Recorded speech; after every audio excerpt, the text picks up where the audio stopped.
Global this Sunday on a free global online episode Ayurveda special Ayurveda for everyone every day.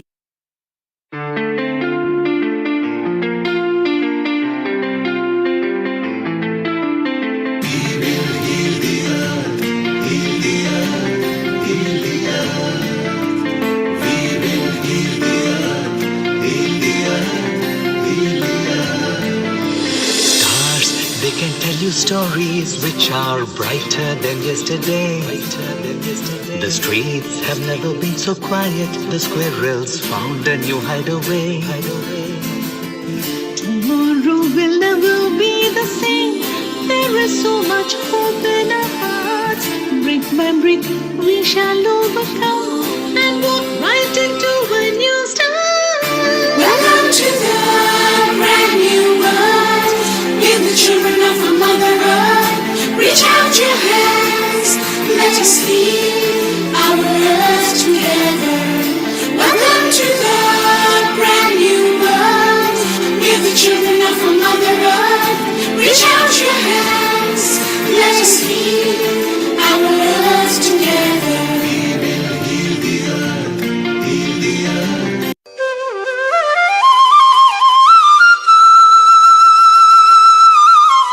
Global Namaste. Please join us this Sunday on a free global online episode Ayurveda special Ayurveda for everyone every day.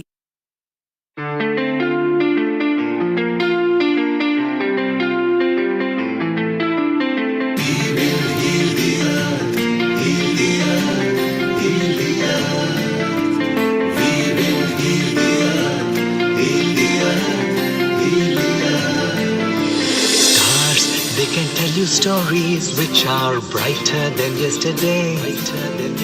The streets have never been so quiet. The squirrels found a new hideaway. Tomorrow will never be the same. There is so much hope in our hearts. Brick by brick we shall overcome and walk right into a new start. Welcome to the brand new world. We're the children of a mother earth. Reach out your hands, let us lead our earth together. Welcome to the brand new world. We're the children of a mother earth. Reach out your hands, let us lead our earth together. We will heal the earth, heal the earth.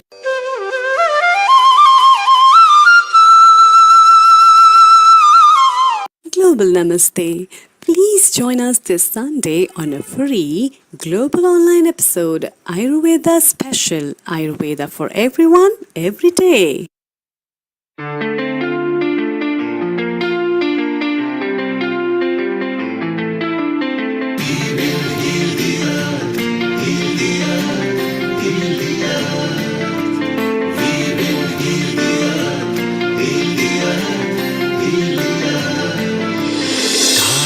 They can tell you stories which are brighter than yesterday. The streets have never been so quiet. The squirrels found a new hideaway. Tomorrow will never be the same. There is so much hope in our hearts. Brick by brick we shall overcome and walk right into a new start. Welcome to the brand new world. We're the children of a mother earth. Reach out your hands, let us lead our earth together. Welcome to the brand new world. We're the children of a mother earth. Reach out your hands, let us lead our earth together. We will heal the earth, heal the earth.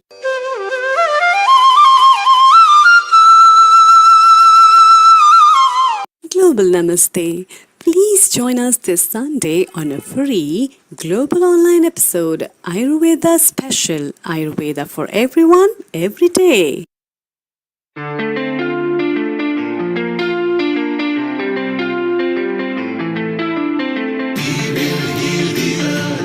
Heal the earth, heal the earth. We will heal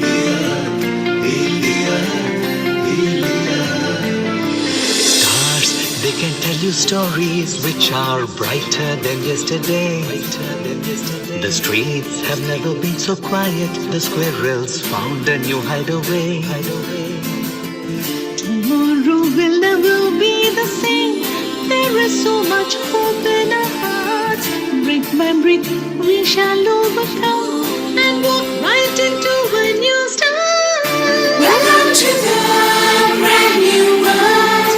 Give the children of a mother earth. Reach out your hands. Let us lead our earth together. Welcome to the brand new world. Give the children of a mother earth. Reach out your hands.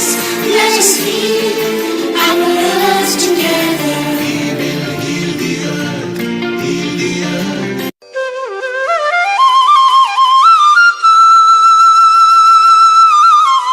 Global Namaste.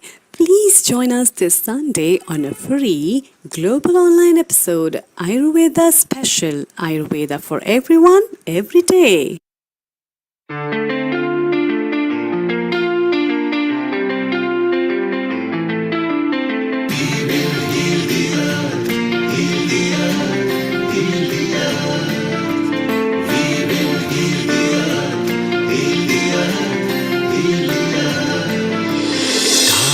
They can tell you stories which are brighter than yesterday. The streets have never been so quiet. The squirrels found a new hideaway. Tomorrow will never be the same. There is so much hope in our hearts. Brick by brick, we shall overcome and walk right into a new start. Welcome to the brand new world. Give the children of a mother earth. Reach out your hands. Let us lead our earth together. Welcome to the brand new world. Give the children of a mother earth. Reach out your hands. Let us lead our earth together. We will heal the earth. Heal the earth.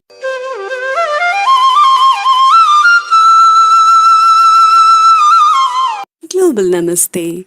Please join us this Sunday on a free global online episode Ayurveda special Ayurveda for everyone every day.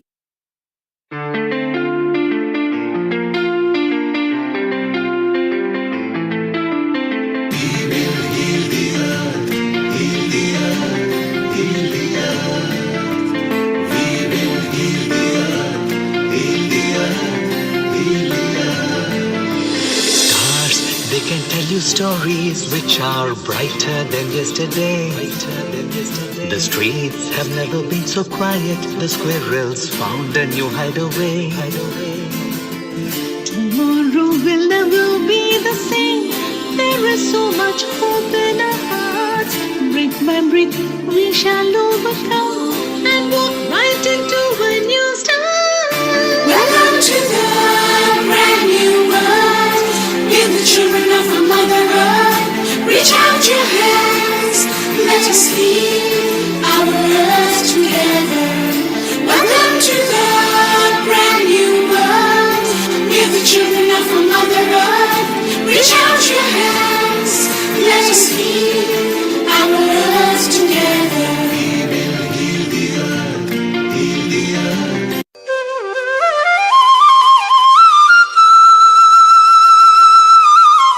Global Namaste. Please join us this Sunday on a free global online episode Ayurveda special Ayurveda for everyone every day.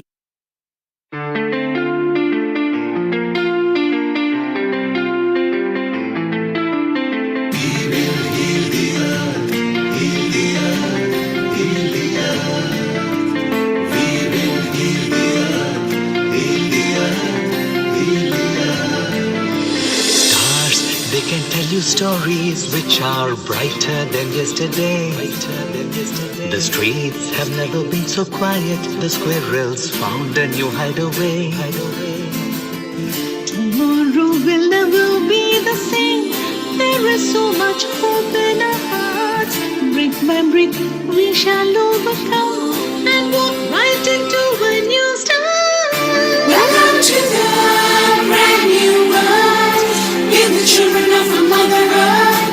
Reach out your hands, let us heal our earth together. Welcome to the brand new world. We're the children of a Mother Earth. Reach out your hands, let us heal our earth together. We will heal the earth, heal the earth.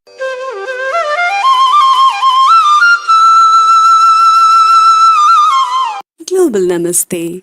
Please join us this Sunday on a free global online episode Ayurveda special Ayurveda for everyone every day.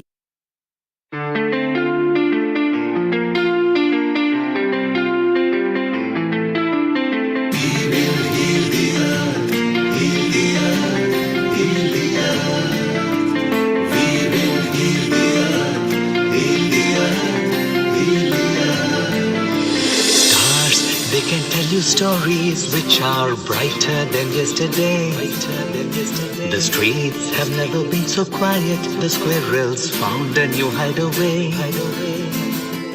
Tomorrow will never be the same. There is so much hope in our hearts. Brick by brick, we shall overcome and walk right into a new start. Welcome to the brand new world.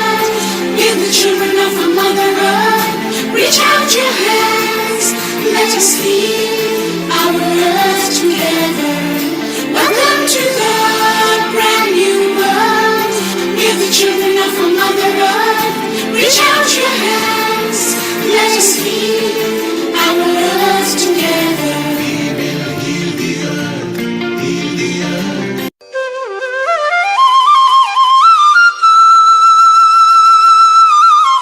Global Namaste. Please join us this Sunday on a free global online episode Ayurveda special Ayurveda for everyone every day.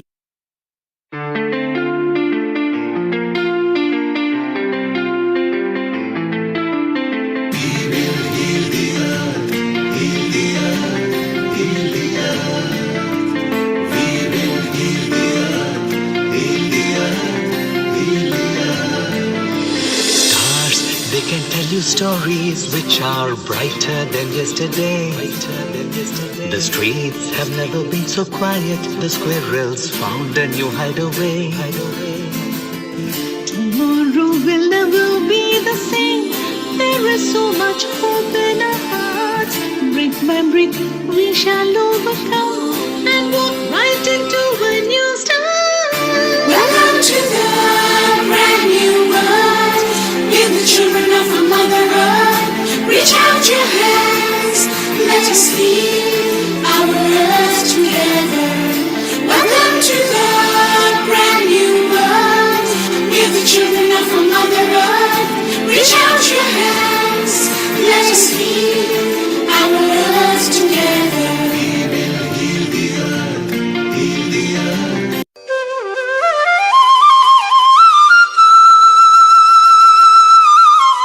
Global Namaste. Please join us this Sunday on a free global online episode Ayurveda special Ayurveda for everyone every day.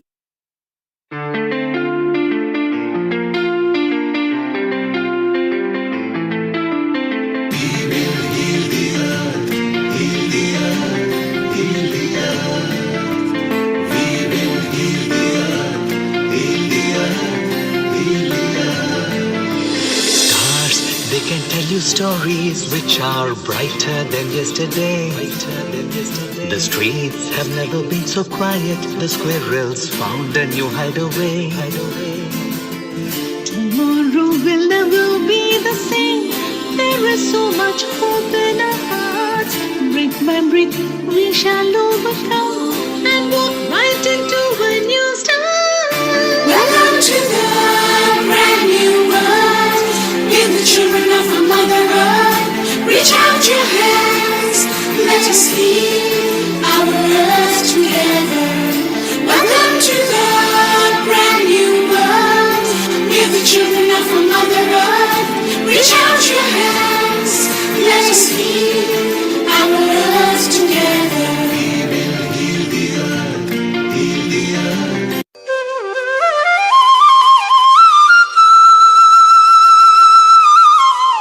Global Namaste. Please join us this Sunday on a free global online episode Ayurveda Special Ayurveda for Everyone every day.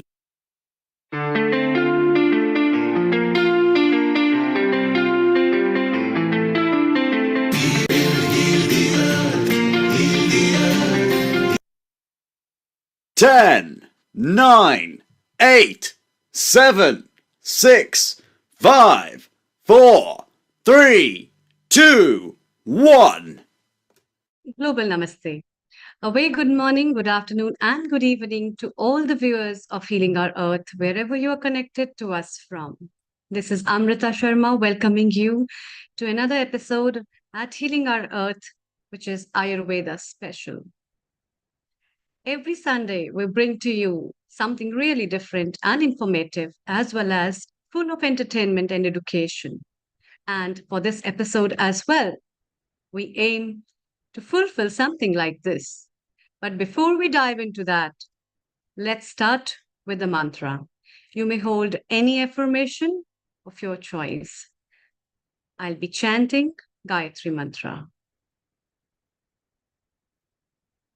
Om Om Bhur Swaha Tatsaviturvarenyam Bhargo Devasya Dhimahi Dhiyo Yuna Prachodayam Om Bhurbhuva Swaha Tatsaviturvarenyam Bhargo Devasya Dhimahi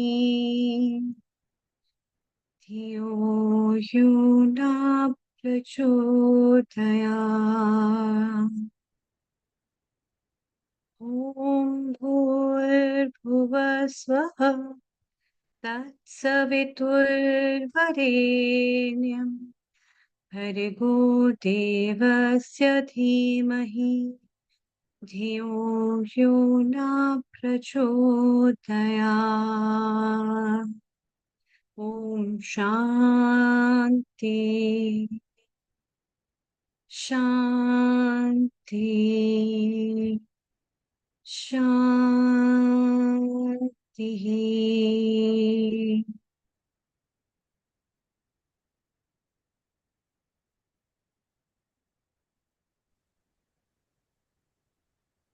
Welcome back.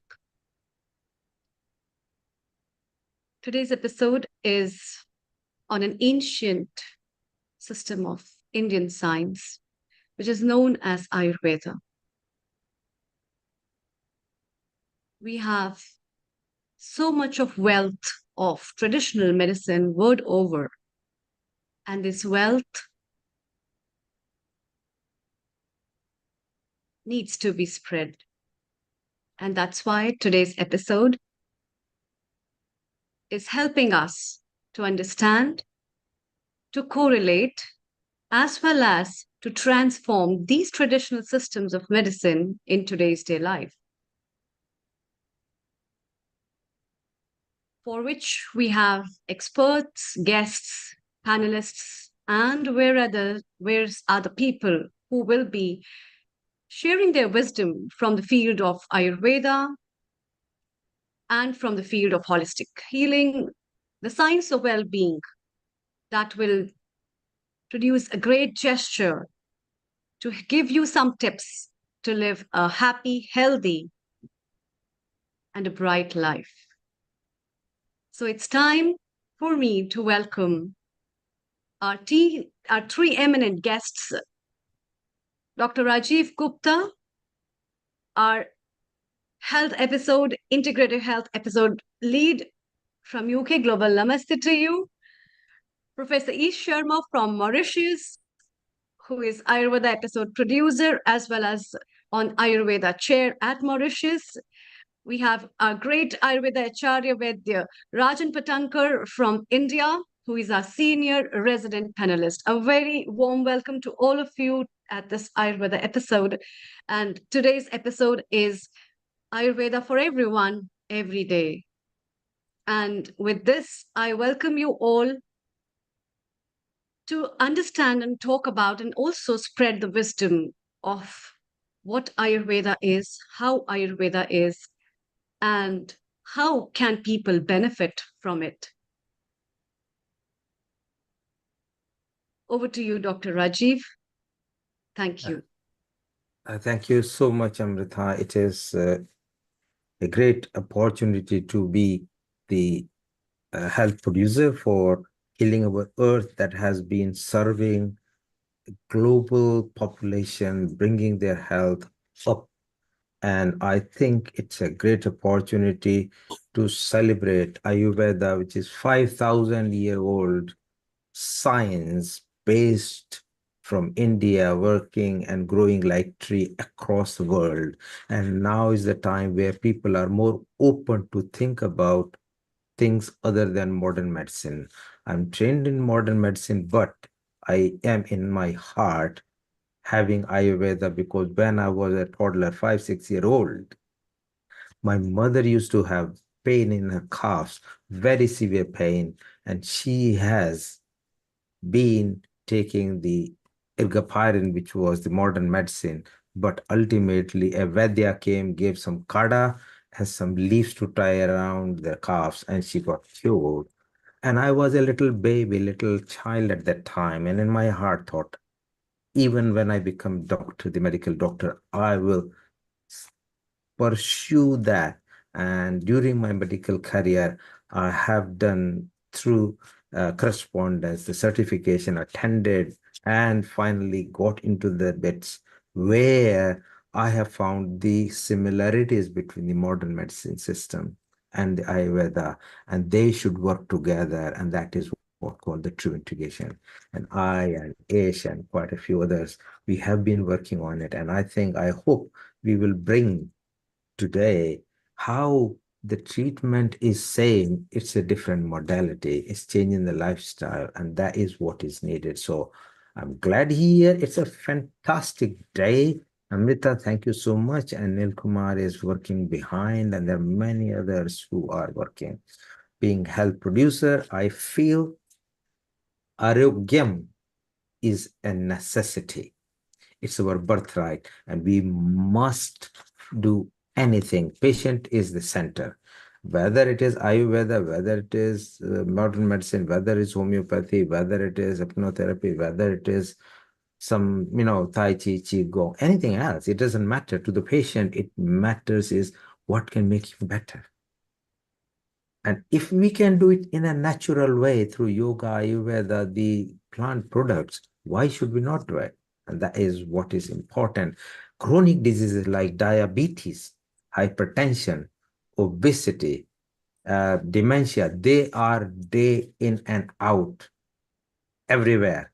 And for chronic diseases, there is not enough medication to cure these, while even if we not call it cure, there is a huge amount of relief for chronic disease in Ayurveda, and we can use it. And I'm thinking even for things like heart diseases, Arjuna terminalia is fantastic. For infection, inflammation, turmeric is great. So these things are being used, and our mothers have used many of these herbs in their kitchen all the way through.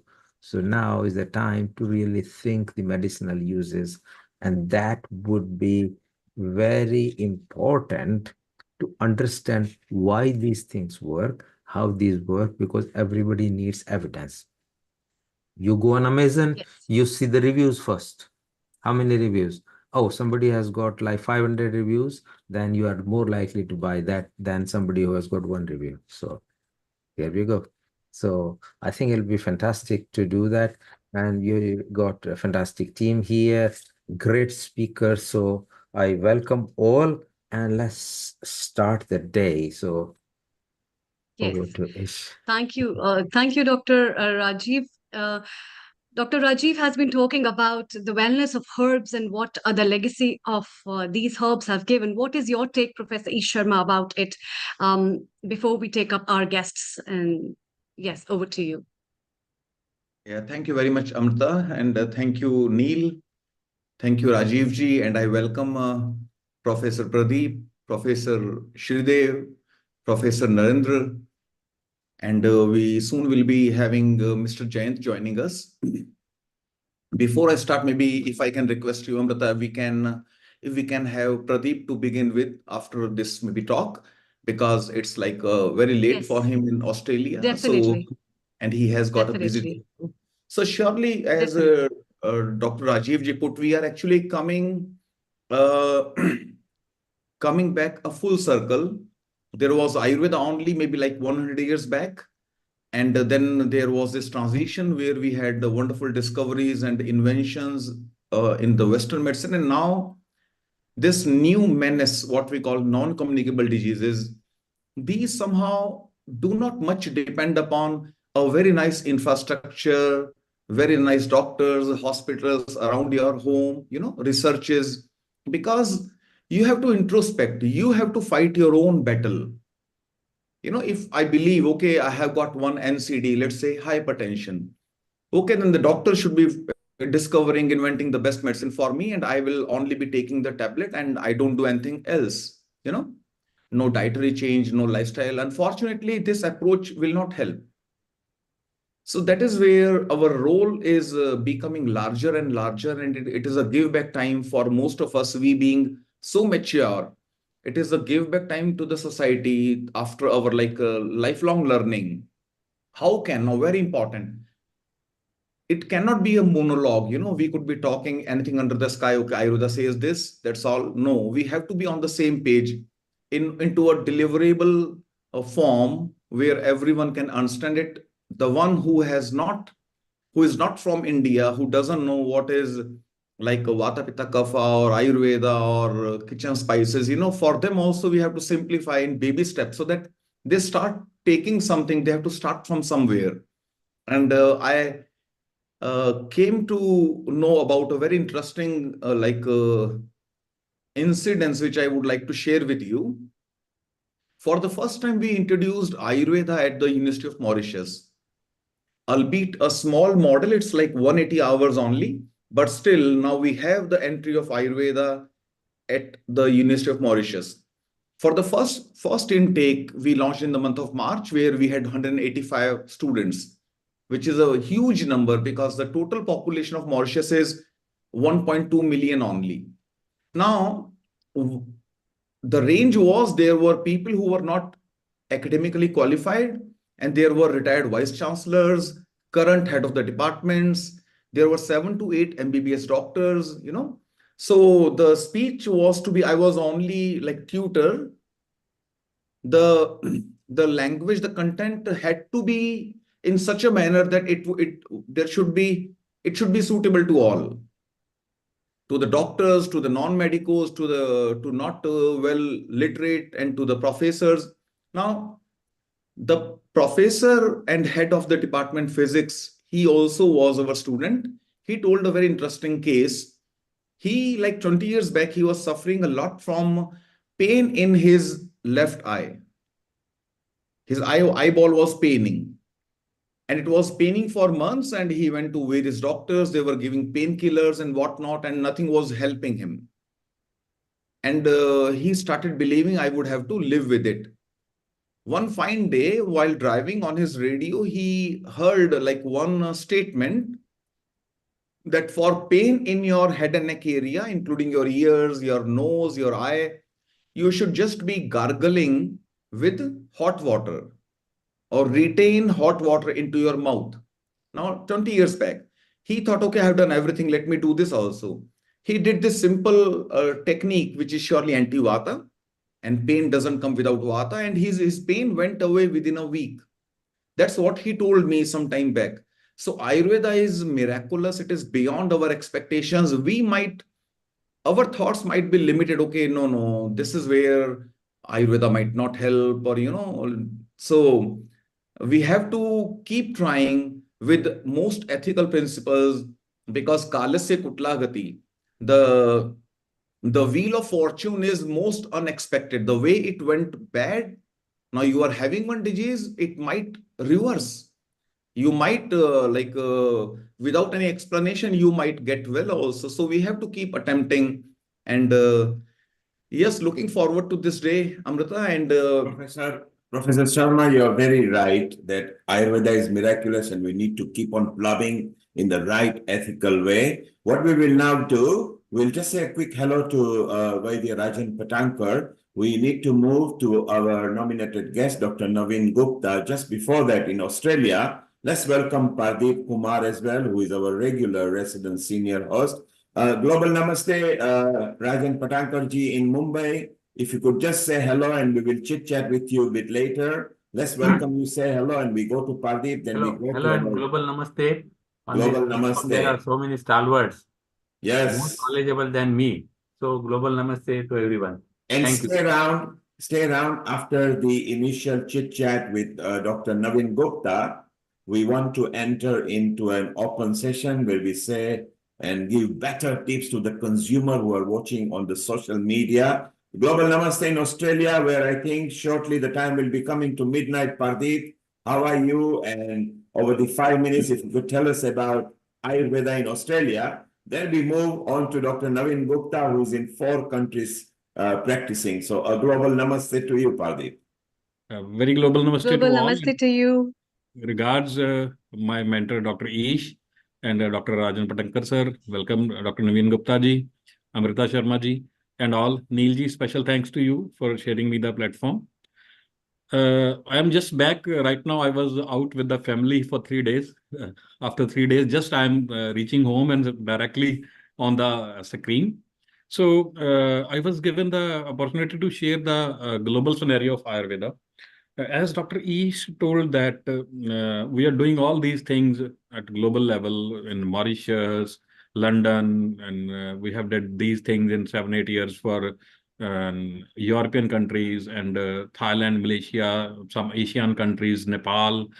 I will share my small story that while I was in taken the admission in my post graduation, and there was the choice to choose your thesis, and my aim was at that time in 2005 only that I chosen the topic for globalization of Ayurveda.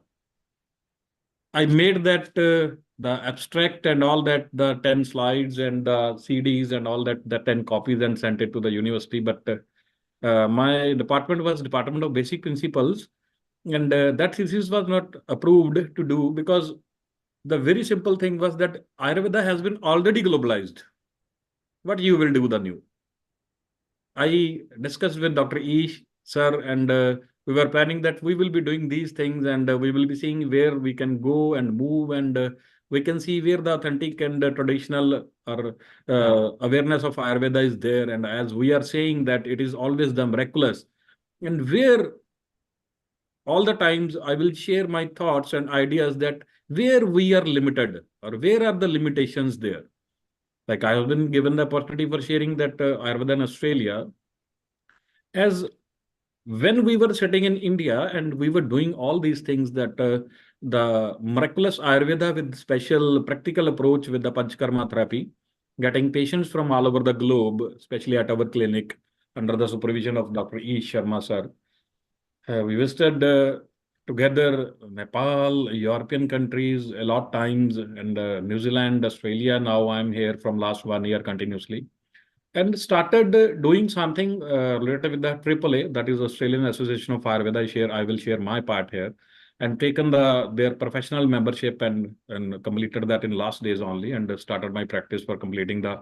There are some eligibilities and some correspondences you have to cover up, that 100 hours of that training, and being you are whatever you are, and your 10 cases and whatever we were doing that in our internship with the students and other people, that students were doing a lot of cases day by day, but we were doing the patients in practical approach with the chronic disorders and lifestyle disorders and non-communicable disorders and obesity, diabetes, cancerous parts. But what I want to talk that in India, while we were doing these miraculous therapies, we can't claim anything while sitting here.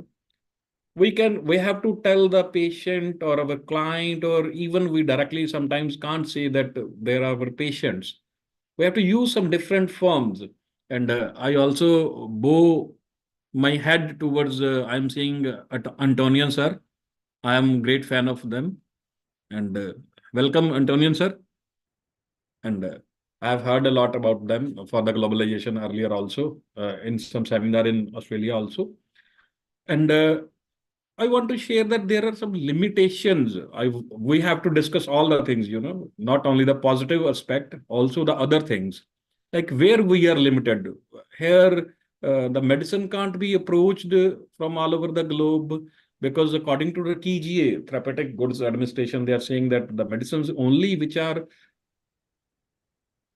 sown in Australia, and they are manufactured in Australia, and any herbs which are not containing the contaminated water from other countries or some other chemicals in their due to the polluted water or herbs or crops, they are not welcomed in Australia. So there is some limited herbs. Of course, some Chinese herbs and other herbs are available here, but a lot of people are practicing here, and it is a very great scope of Ayurveda, Panchkarma, AAA is doing a lot of good things.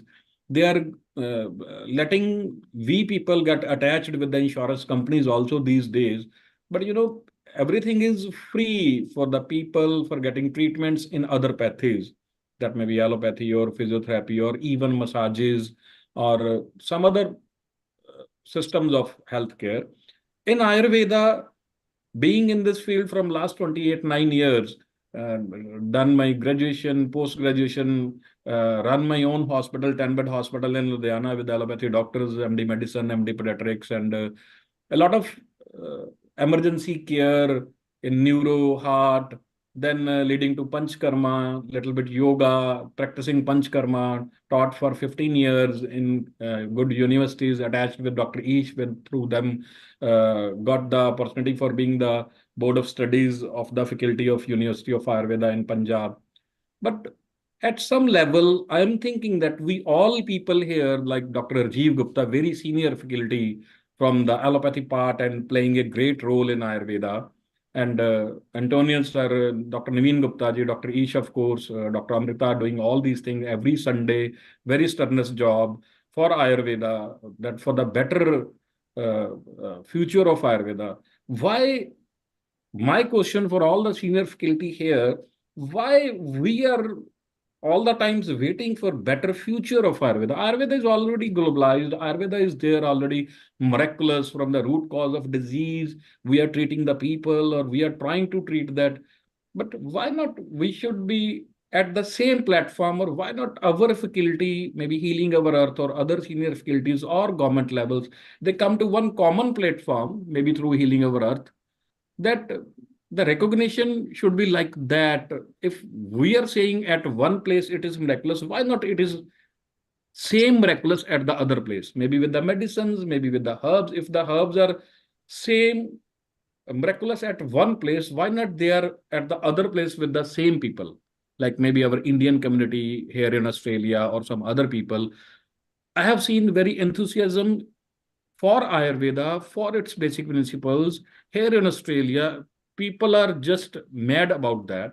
We are trying to take some volunteer lecture on every week, 8 people, 10 people, 5 people, even 2 people. And once there was only one person, and we devoted 1.5 hour with my wife and some other people of our yoga groups. We have launched one Zilong Ayur Yoga Wellness Club in Zilong. I'm in Zilong, near 70 So, kilometers from so Melbourne. Dr. Pradeep, I wanted to ask you, what are the best positive points did you find? What kind of Ayurveda do you find? Like you told, there is a lot of scope. Yeah. What kind of Ayurveda did you find? What kind of centers people have? What do they practice there? So Dr. What kind Amrita of and degrees there? Dr. Yeah. Amrita and Professor Pradeep will take this subject again. Professor Pradeep, you're very passionate in what you say. Why don't we unite? Stay around. We are going to take this subject again because our next guest, Professor and a doctor and a Vaidacharya, Dr. Naveen Gupta, who actually successfully takes clinics in Switzerland, Belgium, Netherlands, and Harley Street in London, will also be able to join force in saying about the regulation. And who better also Dr. Morandi in Italy, who is both, he's Ayurveda and allopathy doctor, who is advanced. So let's visit our Dr. Naveen Gupta for a while over next 10 to 15 minutes. Then we will chit chat as a group as to how we move forward, because we are moving forward. Thank you, Professor in Australia. And Amrita, let's welcome Dr. Naveen Gupta. Over to you. Thank you. Thank you, Neil Kumar. Please stay around, Dr. Pradeep. We'll be taking up these questions and chit chat, which is very important. Dr. Naveen Gupta, very warm welcome to you, Dr. Naveen Gupta. You have been practicing Ayurveda, learned from Tibia College, Delhi, moved up as a step. So before you take up your talk on the topic, because it has a lot to do with the enhancement and about globalization of Ayurveda, I also want to know from you the steps that you took from your journey from Tibia College to the Harley Street. How had it been? And as your talk today is on a very vibrant subject, which is related with psychotherapy and emotional health in the perspective of Ayurveda, which is also very vibrant and interesting in today's time. So it's time to hear from you all that. Over to you. Thank you. Thank you, Amrita. Thank you, Neilji. Thank you, everyone here at this platform. Global Namaste. I'll be coming to the answer directly what Amrita has asked me, and then Pradeep has asked something, and then I will, if I recall everything, I will answer that, and then I'm given a slot of 15 minutes now. So I try my best to stop in 15 minutes so that we have more minutes later to chit-chat. For me, with respect to all the statements which have been given until now about the future, when the Ayurveda future will come, when, 3 times when was asked, and 3 times when was used. And now you are talking about the globalization of Ayurveda. Ayurveda is globalized. Why we need to talk about the globalization? I don't understand this, because Ayurveda is globalized. And why we need to talk about the future? Because this is the future. We are in the futuristic days of Ayurveda. So we are not looking for future will come. No, future is present. Today is the day of Ayurveda. Today is the world of, now the world wants to ask, world is looking towards us to tell them that how, let me come back to the Dr. Ish Sharma, when he mentioned about that a professor of physics, what gargles and all this was coming with the solution that 1 week the pain was gone. But this radio, Dr. Ish, did not mention about Ayurveda. He just heard about gargles, and then he was healed about the gargles. Then somewhere else he heard about Ayurveda, and then he came to you. He didn't came to you after gargles and the pain was gone. So because there was no Ayurveda mentioned that radio, if I understand correctly. So this is our job to tell the whole world and the radio jockeys, and our one and only Neil already knows it. So he's already in a very good energy, and he spreads the world from one to the earth to healing our earth. And then I agree with Pradeep that healing our earth should take, and then this big platform should come. But for me, Ayurveda is globalized, and it is the future. We are in the future. So, and now about the journey, what you said to me, and Amrita, it's no time. I don't know whether after listening all this, our participants from all over the world, all over the globe, who are listening later or now to the other social media platform, they would like to hear more about me. It's not the point here. They would like to hear more about the subject today. Coming back to that, Tibia College story which you told. So this is, I'm happy to share to everybody. This is my 47th year in July 2024. I started in July 1977 at Ayurveda and Unani Tibia College. At that time, it was already the university college. It was already, and we were under the UGC, University Grant Commission at that time. So this is my 47th year, and the exact month I'm sitting with you at my home in Gideon Park in London, but my journey from that to Harley Street, why did not you are talking only that journey? Why don't you talk about when you're going back to Tibia College? I'm going back to my Delhi also. So we are globalized. So journey to Harley Street is it's a long journey. So let us talk it some other time. Let me come back to the topic which I'm assigned for today. That is Vedic psychotherapy. For me, it is the time for a paradigm shift in mental health and emotional well-being. And I'm talking to the psychiatrists of the world today. And of course, their patients. Of course, there would be patients. I'm talking to all psychiatrists in the world. It is the time for a paradigm shift in mental health and emotional well-being. So, what Veda says about it is, thoughts are self-arising and thinking is a choice. We cannot control our thoughts, but thinking is our choice. So this is the key of the Veda. What Veda said this, what Veda mentions it, this is the key of all the psychiatric treatment in the world. Let me come directly to one point here. I will read a paragraph from Vagbhata, the heart of Indian medicine.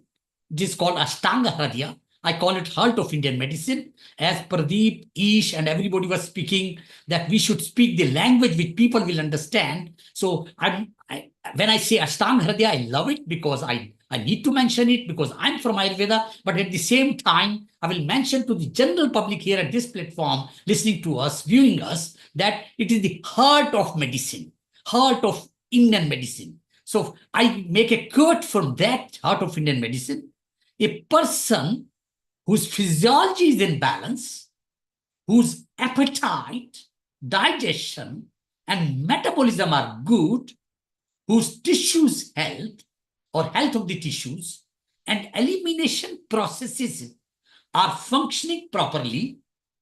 So I mentioned about physiology in balance, appetite 2, digestion 3, metabolism 4. So I talked about the 4 good points. Now I'm coming to whose tissues health of the tissues is good, or elimination processes are functioning properly, and whose self, we'll talk more about self. If I'm given after 15 minutes more times, so I'll be speaking about only self today. Then I can speak about self maybe few hours. So, but we have few minutes. So I'll be speaking about self later, whose self, mind, senses are all within a state of bliss. Such a person is considered to be healthy. And this is the quote from Sushruta, a physician and surgeon, flourished 6th century BCE. So from this, I'm mentioning this. Now, it is wisely and rightly said in Vedas, your mind is your mirror.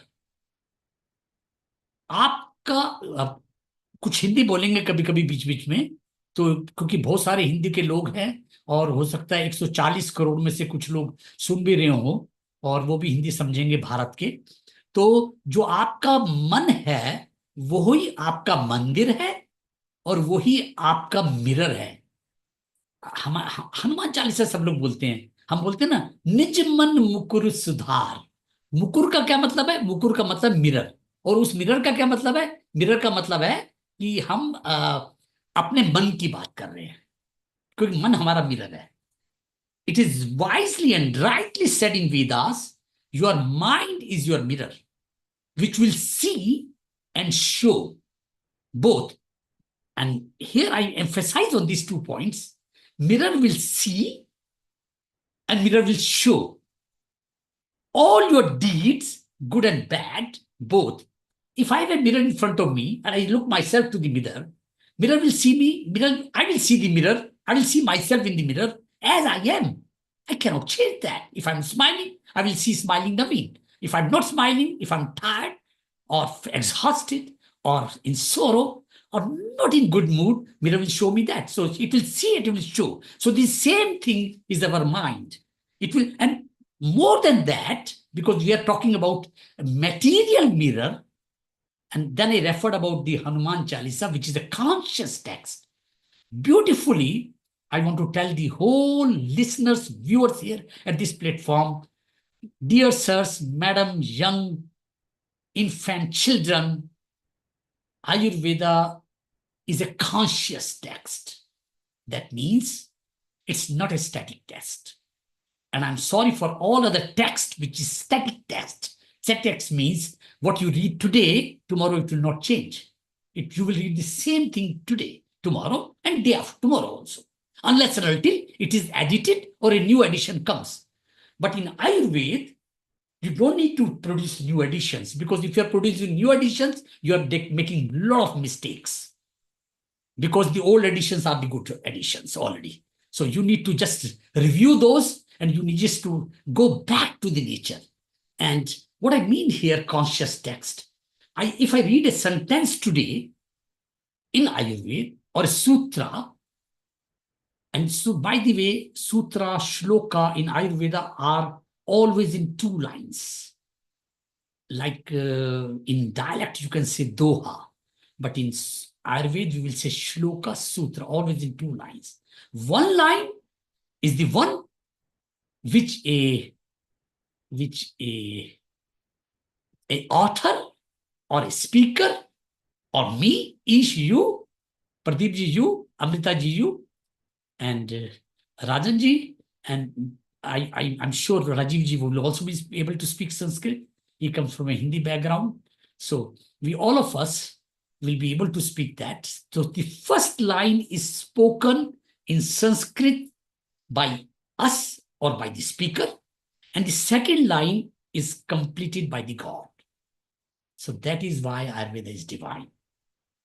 The second line is always completed by the God. So this is how, like we say, hitta hittam sukham dukkham ayustasya hitta hittam. This is spoken by me at this moment.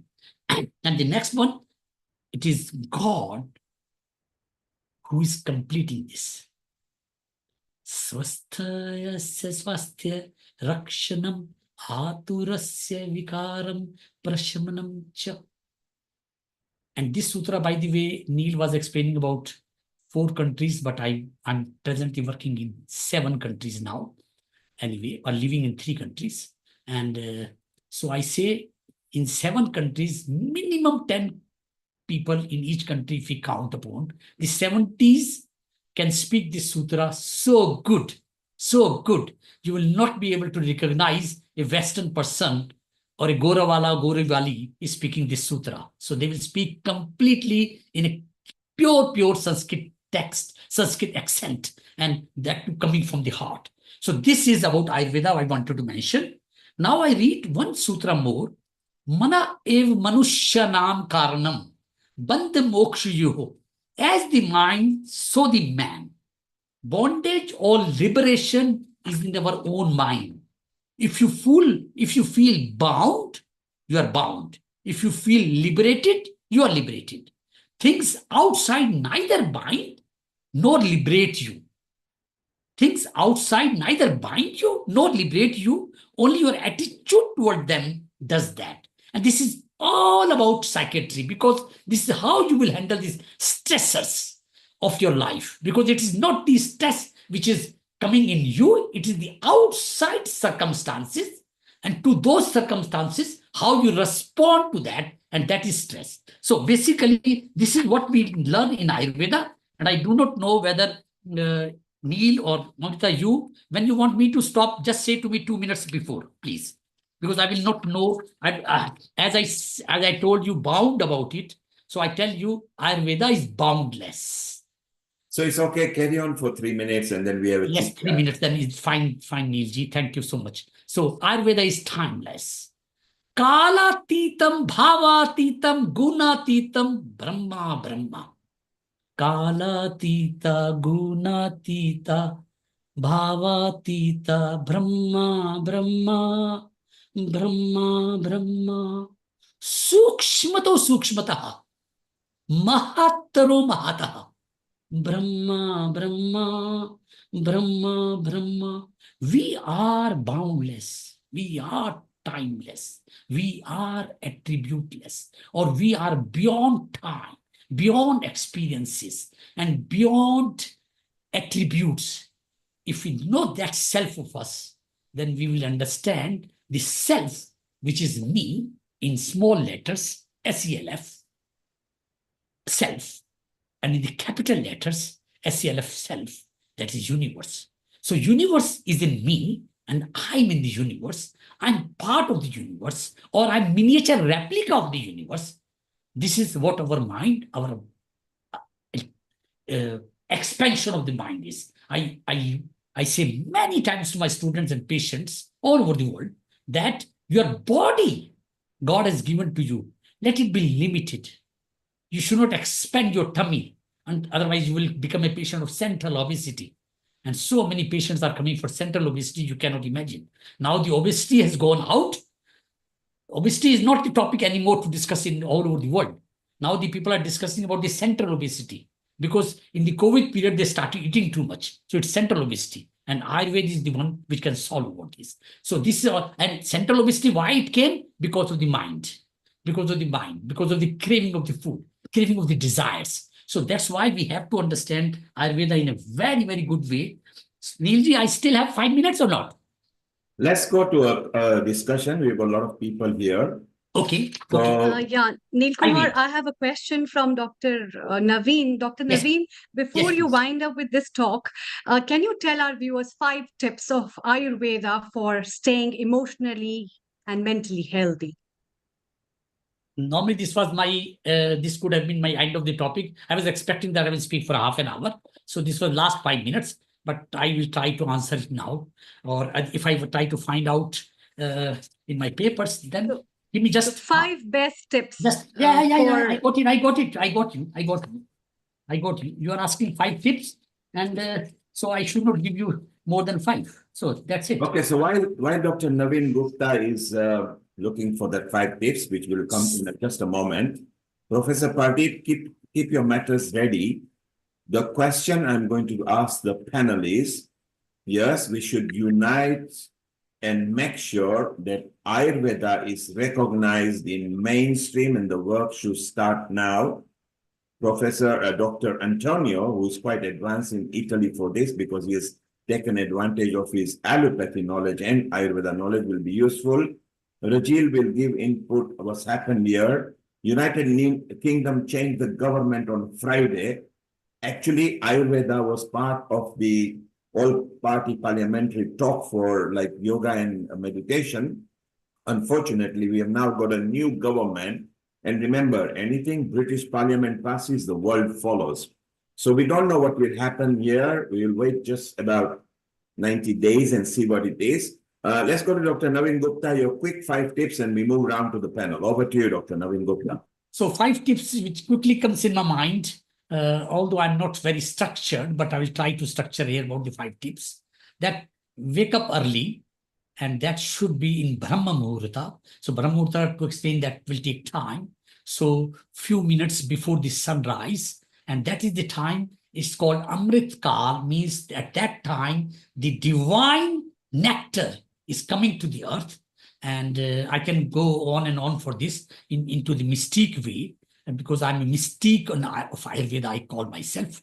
I'm not the medium of Ayurveda, but mystique of Ayurveda. And this teaching of mysticism in Ayurveda, that's the best teaching which I do here in the West. And so wake up early in the morning. The first thing what you can do, either the glass of water in a copper glass, which will be your bedside, because water gets information about you, what you have, how your night was. So in the morning, if you drink that water from a copper vessel, and that water in the morning at the bed, and third thing will be to, when you are coming out of the bed, then you say a mantra, Karagre Vaste Lakshmi, Kar Madhye Saraswati, Kar Mule tu Govinda, Prabhate Kar Darshanam.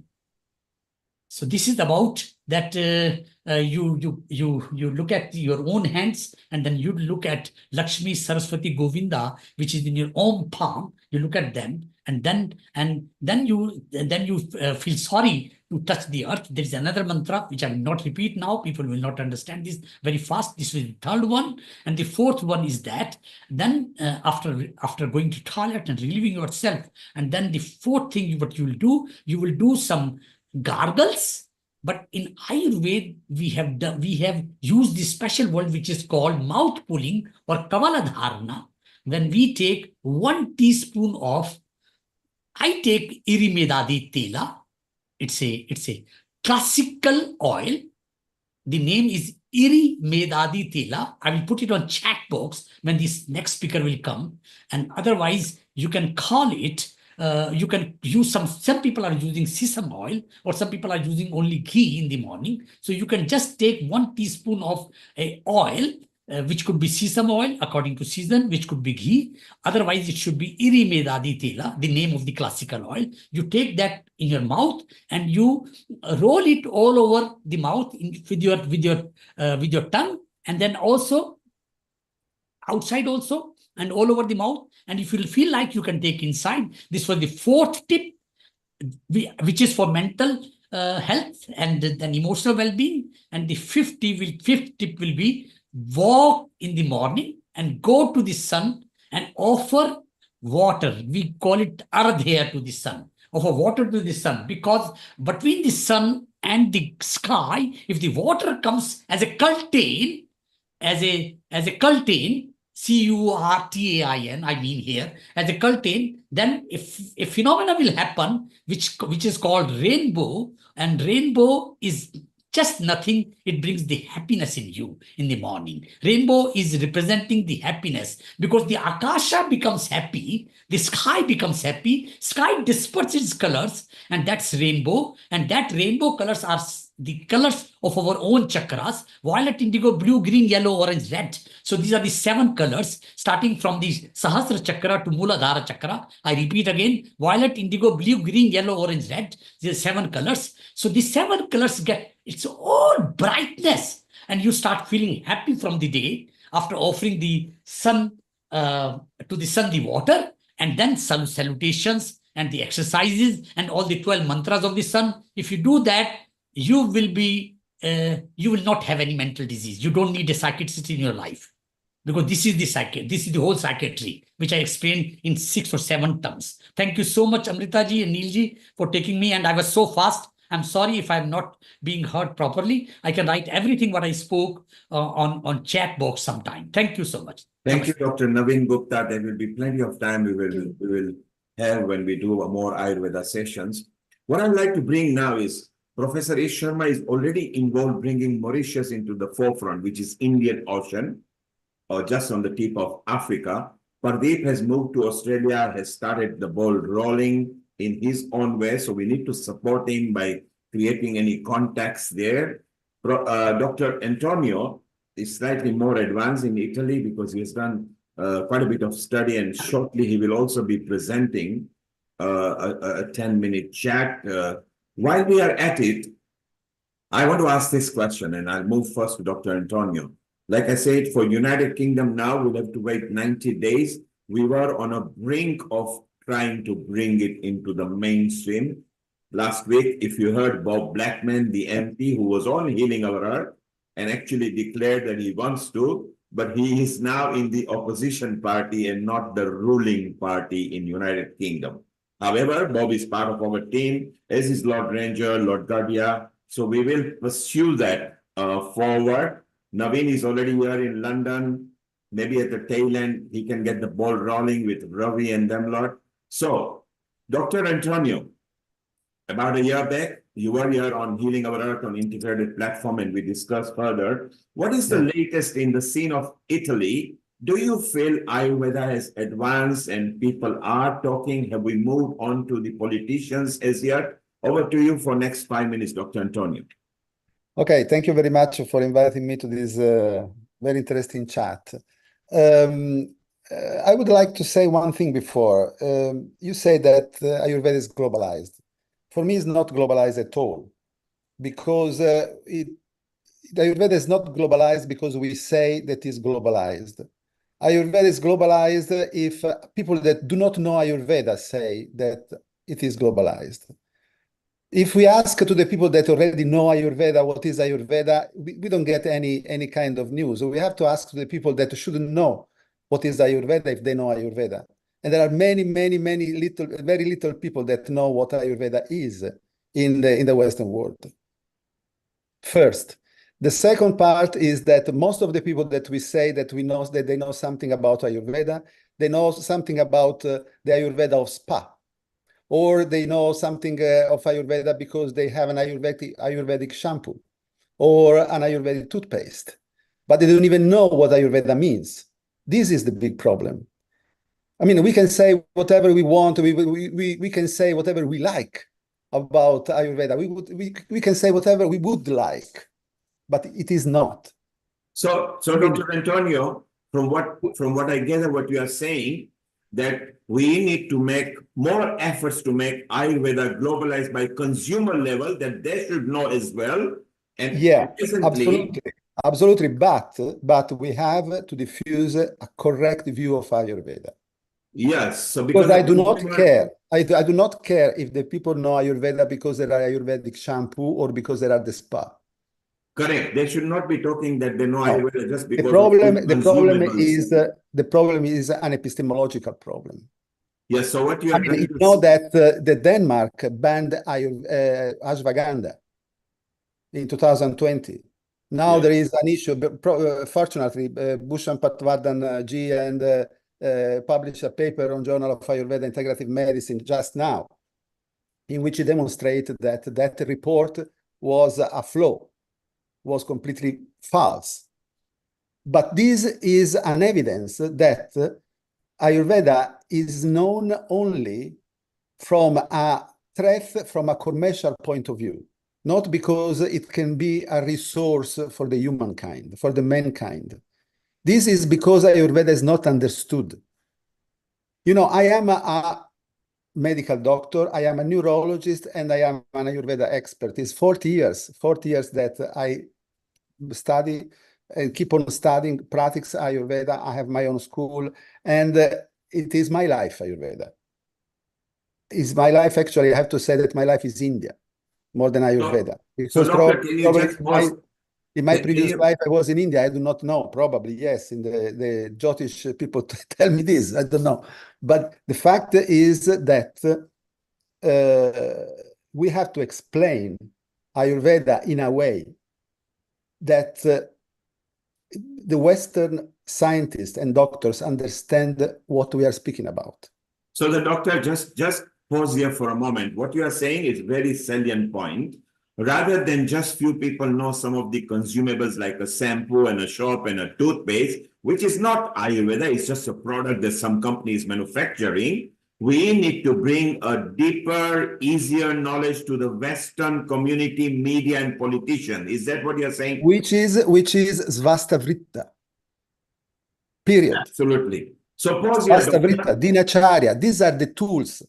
We have to diffuse the culture of Ayurveda. That means the culture of life. And we have to do this at the level of schools, of elementary schools, of primary schools.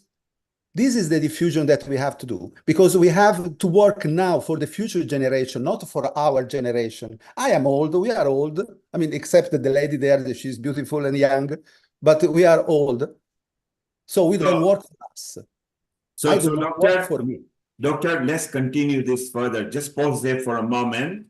And this is exactly what at Healing Our Earth, at 18 months back, we said, we need to go through the younger generation via education authority and bringing it in a simpler form where we can bring it into the mainstream. Let us just pause here for a moment. And Professor Ish Sharma actually is doing that in Mauritius, in his style, in his way. Slowly, he's bringing it into the mainstream, and he created a garden as well. Professor Ish Sharma, you agree with Dr. Antonio?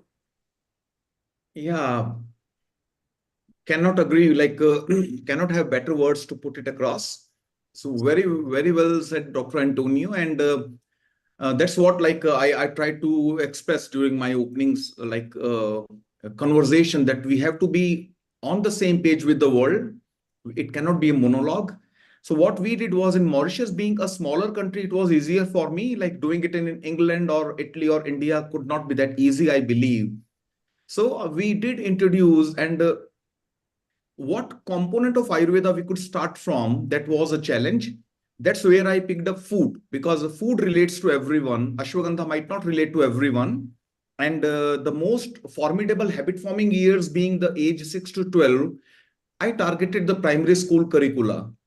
And the national cabinet was very kind that within 3 months of my first proposal, the national cabinet approved the idea. And now very basic Ayurveda dietetic steps have gone to the primary schooling, grade 1 to grade 6. And the Honorable Vice Prime Minister come Education Minister of Mauritius, she is a university professor retired. She suggested me to keep 3 tips each grade. Like grade 1, tip 1, 2, 3. Grade 2, tip 1, 2, 3. As simple as you can be, because you're talking to a first grader, second grader. So I'll be very happy that if I could keep sharing at least this very basic information, all the approvers, all the content with every one of you, so that if we can start from there, uh, supported by one country following it, it could be easier. It could really be fast paced for other countries to follow. Thank you, Professor.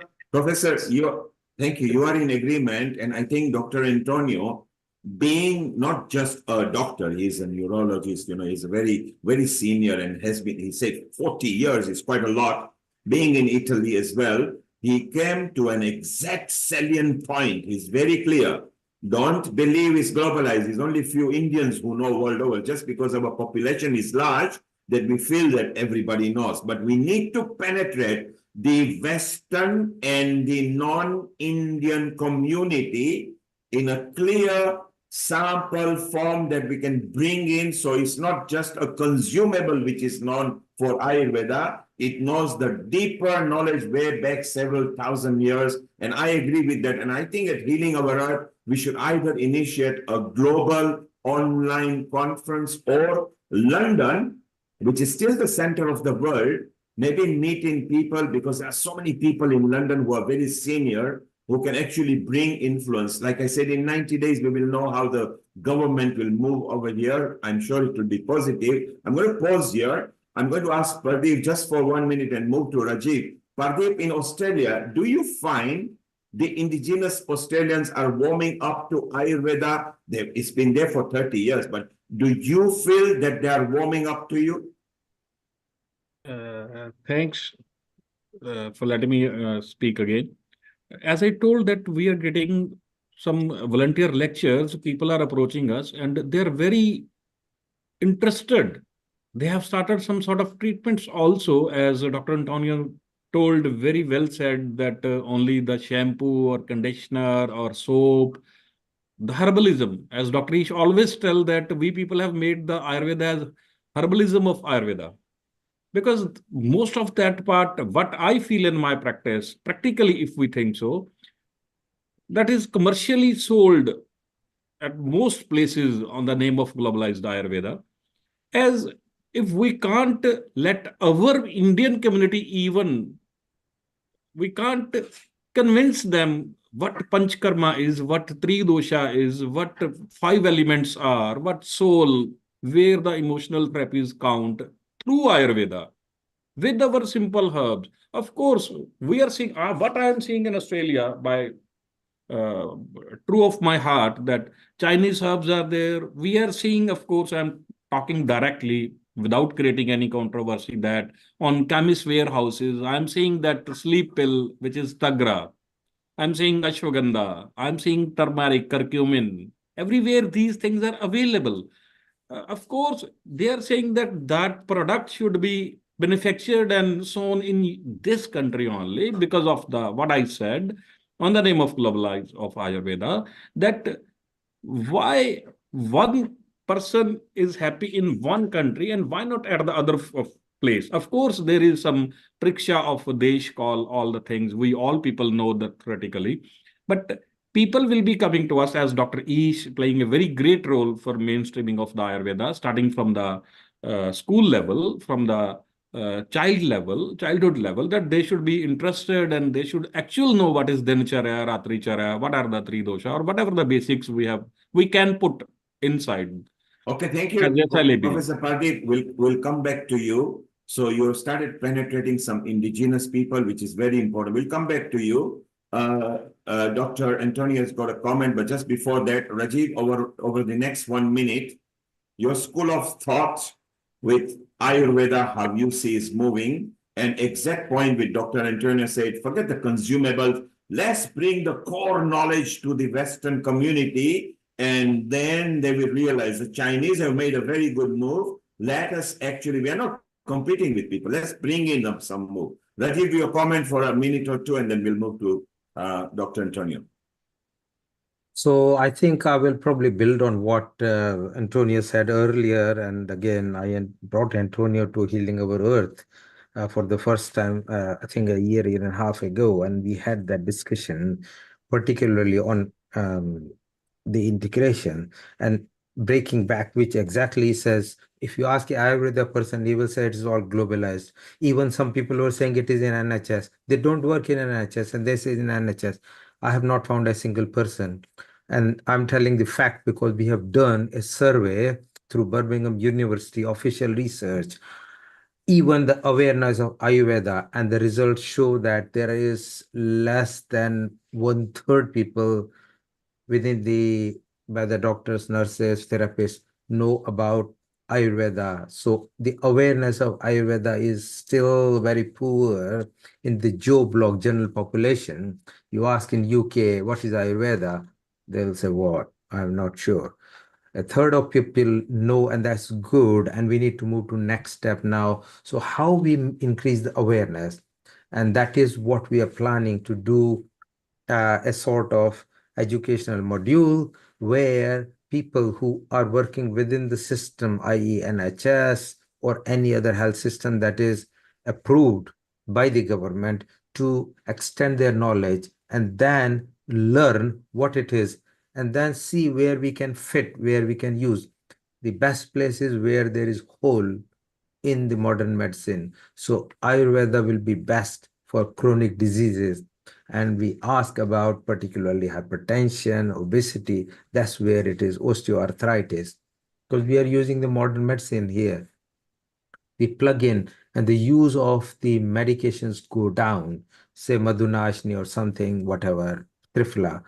If they use that and the need for the diabetes medicine go down, it will then come as a part. And we are creating now a template for use of the Ayurveda practitioners so that we can have some standardization and hopefully at some stage some regulation, which then will be recognized. I was in an international conference of Ayurveda yesterday, and some people asked that, oh no, there were some people from NHS who came as well to attend the conference. And the question was that everything is it in NICE guideline? If it's in NICE guideline, it will be used. No objection, no problems. But to get to that stage, and I have been a part of the NICE guidelines for different part for weight management because of obesity. I was the NICE guideline panel member. It is a very hard evidence. They need proper research. They need proper argument about its validity, and then they accept or reject. So to get to that stage, we need to start doing something. So first we collect the observation, people's view. If 2,000 people, 10,000 people say it has been useful, that's very good. The next level. Thank you, Dr. Rajiv Gupta. So you are in agreement that we need to bring more education to the Western society and the institution and NHS. Stay around. We'll come back to you. Dr. Antonio, just before I come to you, Dr. Naveen Gupta, because he has made a good headway to the local communities. Dr. Naveen Gupta, over the couple of minutes, how do you think Ayurveda is viewed into the Western society in Switzerland, Belgium, and Netherlands, to your knowledge?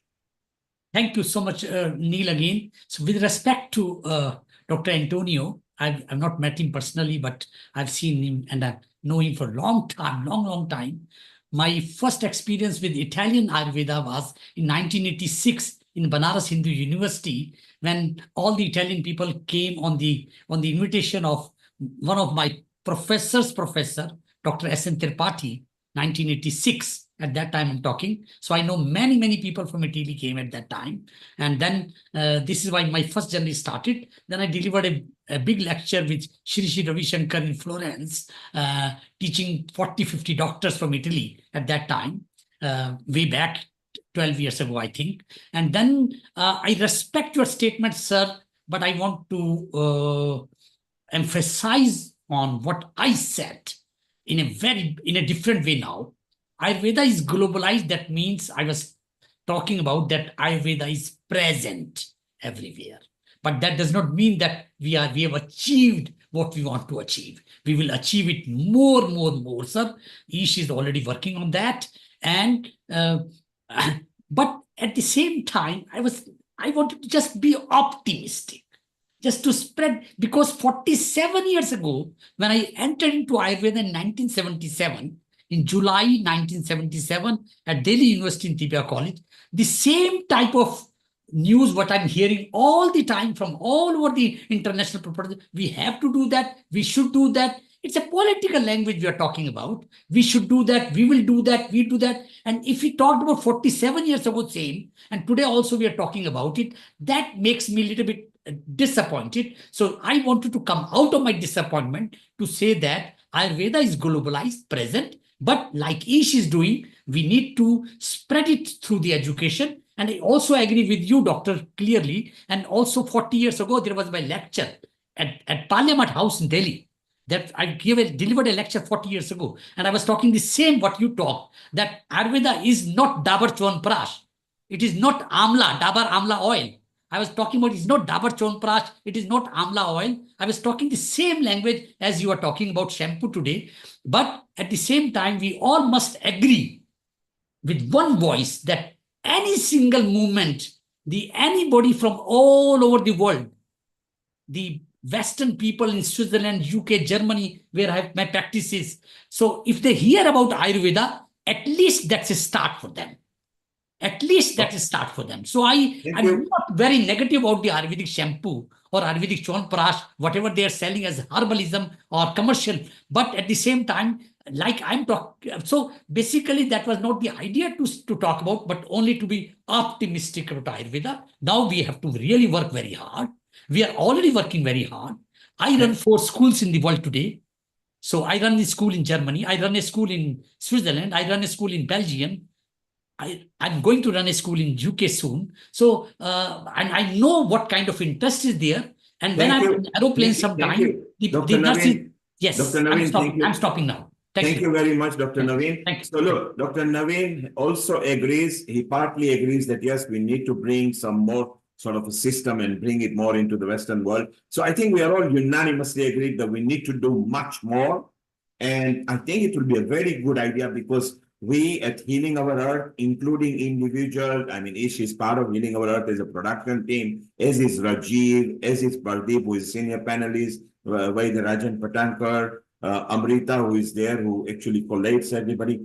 Maybe we organize a real conference that can be presented in a form of politics and media, and we bring that in a uniform method. So I think it will be a very good idea. Let's do it because we are actually connected to several countries, and we have actually got a special Ayurveda Mela that has been planned from next year. Maybe we can bring in education. Dr. Antonio, let's move on to you over for next 3 minutes. Then we got a lot of other guests who wants to speak over here, who are down here. Professor Ish Sharma will introduce them shortly. For over 1 or 2 minutes, Dr. Antonio, if you can wind this subject up, please.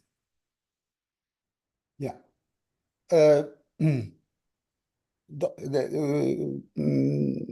Yes, I think that what is important is that it's not only important to, yes, it is important to be present. I am optimistic. I'm not pessimistic. I'm optimistic. But the problem is the method.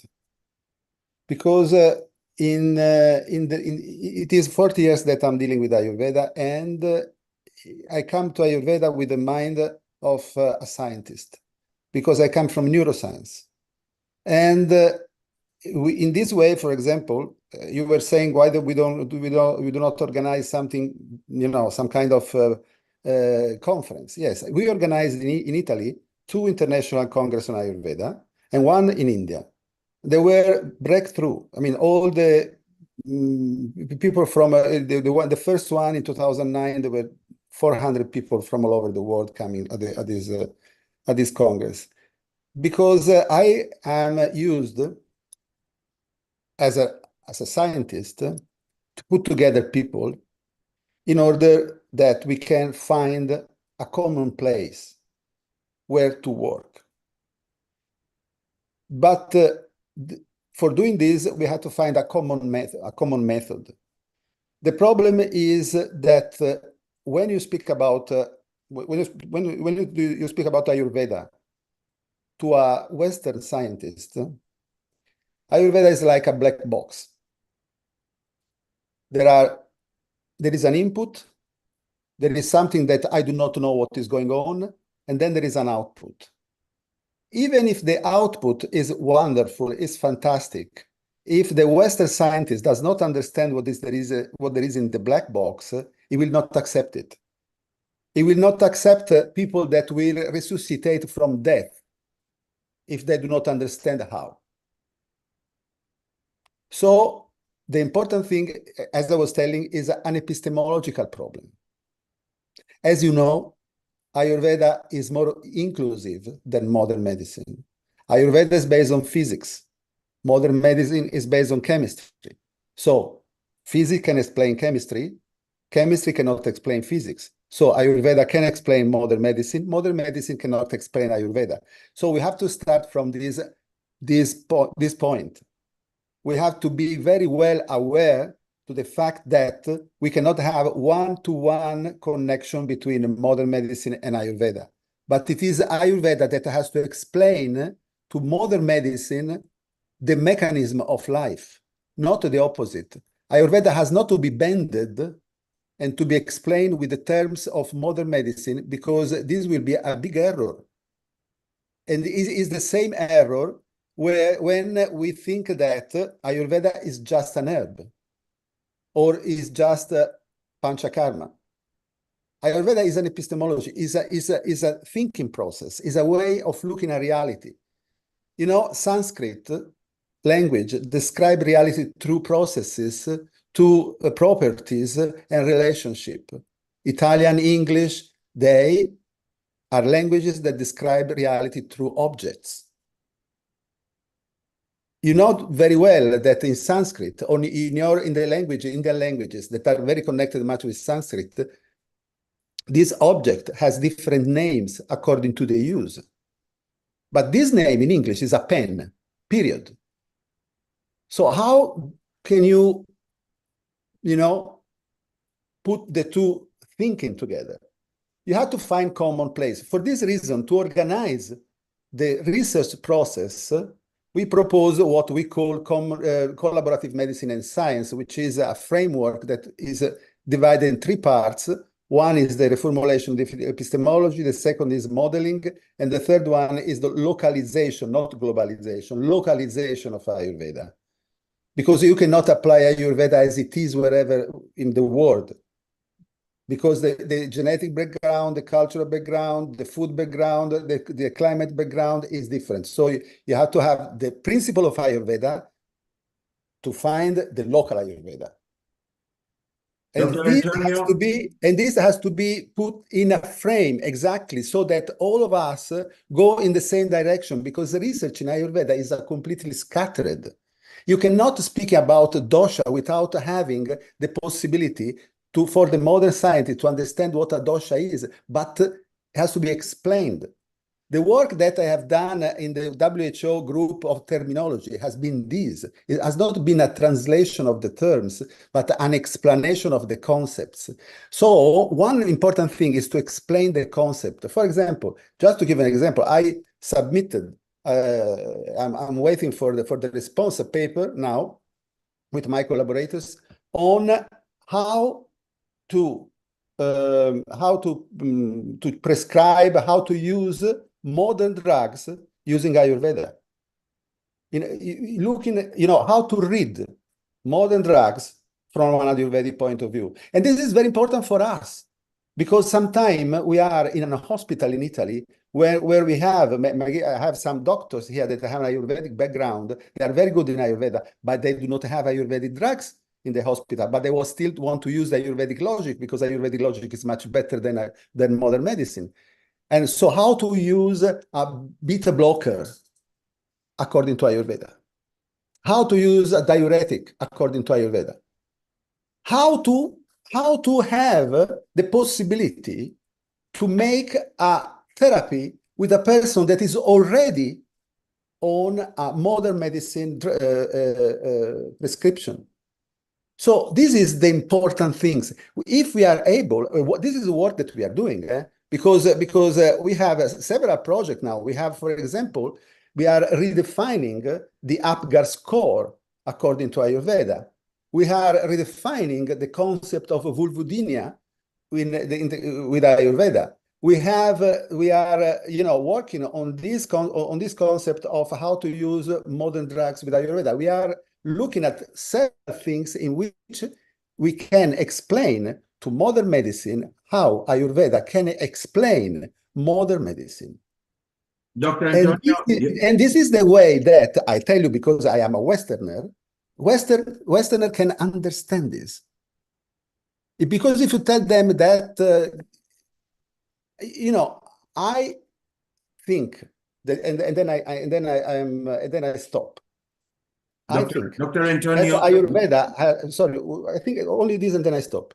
Yes. Ayurveda and the knowledge of Ayurveda and the ancient scripture of Ayurveda are the basics of everything, but they have to be contextualized. They are not to be bended, but they have to be contextualized. And to contextualize, you have to know both modern medicine and Ayurveda very well. And Dr. Antonio, you mentioned to know both, and you are a better expert at both because you practice both of them. You are a Westerner, so the third tick. You are passionate, so the fourth tick. And you have a clear punch. So 5 ticks, so it's a 5-star advice from you. Stay around. We want to move to, because we've got so many other people we want to take for their opinion. We will take this further. Thank you very much, Dr. Antonio. Stay around over here. Pradeep, 1 minute, please, because we need to move to Ish and Amrita, because we've got Sonika waiting. Sonika, if you can make your video landscape, please. That's what we're asking you. Make your video landscape. So it's nice. Pradeep, over 1 minute, your conclusion on what Dr. Antonio said or whatever you wanted to say. Over to you, Pradeep. Of course, very well said by Dr. Antonio, sir. As directly, that is the actual practical approach. As most of the times, what we are feeling, of course, in India also and here also, that people come with their modern reports. They're, as what we have seen in Australia, sitting here, I will directly come to the point that this is my skin allergy, this is my nut allergy, this is my grass allergy. That is not mentioned in my authentic text or whatever is, we have to just do like that. I am just giving one example.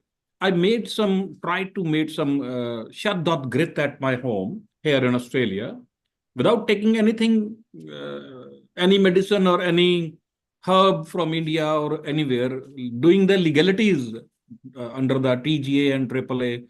And I started using that in even next level cases of skin here in children mostly, and they are getting very good results. I will not create any controversy to take any allopathic name of the ointment or whatever common people are using for their kids starting from 5, 6, 7, 8 months to whatever they are in 8, 10 years. But we are getting just very good results with that Shaddot grit, which was the 100 times washed grit at home only, sometimes with local rose water, sometimes with some local herbs, whatever was available. And we are getting very good results. That may be eczema, that may be rosacea, that may be psoriasis or whatever. So Pradeep, you're doing a wonderful work there. You already made an inroad. We are proud of you. You're part of our team as well. We'll come back to you a bit later. We need to move on because we've got so many people. We've got Sonika, we've got Narendra, we've got Shri there, we've got Giant will be coming. Amrita and Ish, let us give them 5 minutes each and bring out the best from all these people. Ish and Amrita, over to you. Thank you. Yeah. Thank you, Amrita, Kumar. Yes, sir, overhead. Please go ahead. Okay. Yes, sir. Okay. So I'm very happy to introduce Dr. Sonika Krishan to you. We were classmates when we were doing our graduation studies, and Sonika is the only one from all around my community. If I have a look, she is an established author. So she was with us last year also for one talk, and because she's writing for common man and she's writing in a very simplistic language, maybe if Sonika can just like give us an overview about her books. What was the crux? What was the message? And what do you want to convey to the world, Sonika, to a layman? Over to you, please. Okay. Yeah. Thank you so much. First of all, good evening, all of you, all the doctors, Ayurveda doctors, all the Ayurveda enthusiasts over here, Dr. Neil, Dr. Ish, and Dr. Amrita. Thank you so much for inviting me out here. And again, I got a chance to speak on this lovely platform. I'll be sharing little about what Dr. Ish is asking about my books. I've been writing for many years, say around 30 years. Earlier, I have been writing, columns relating to Ayurveda only, Ayurvedic medicine or Ayurveda, the herbs, the home remedies, everything. I've written in Indian Express, regular columns I was writing in Times of India, in Hindustan Times, and they all wanted me to write more and more. Every even weekly, my columns used to come, or monthly. I've been writing in Hindi in Dainik Bhaskar. Then I've been writing in the Asian Age and Deccan Chronicle, many other publications, websites. And I have a team now. We have been writing for so many places. My books I will just share because I have my books here with me. This is the first book. I'm trying to show it over here. This is Herbal Healers. This came in the year 2005. This is the first book I wrote. A little I just read out so that you just have the idea that this has details about all the herbs. I try to make my writing so easy for the layman to understand and to accomplish the best out of it. So I have written that ailments can be cured as well as prevented without gulping down medicinal drugs. And not only this, you can strengthen your immune system, get rid of seasonal maladies, and also choose for yourself and for your family the required natural supplement. And you'll get all the details in the book. So around 50 ingredients are mentioned. This is Herbal Healers. This came in the year 2005.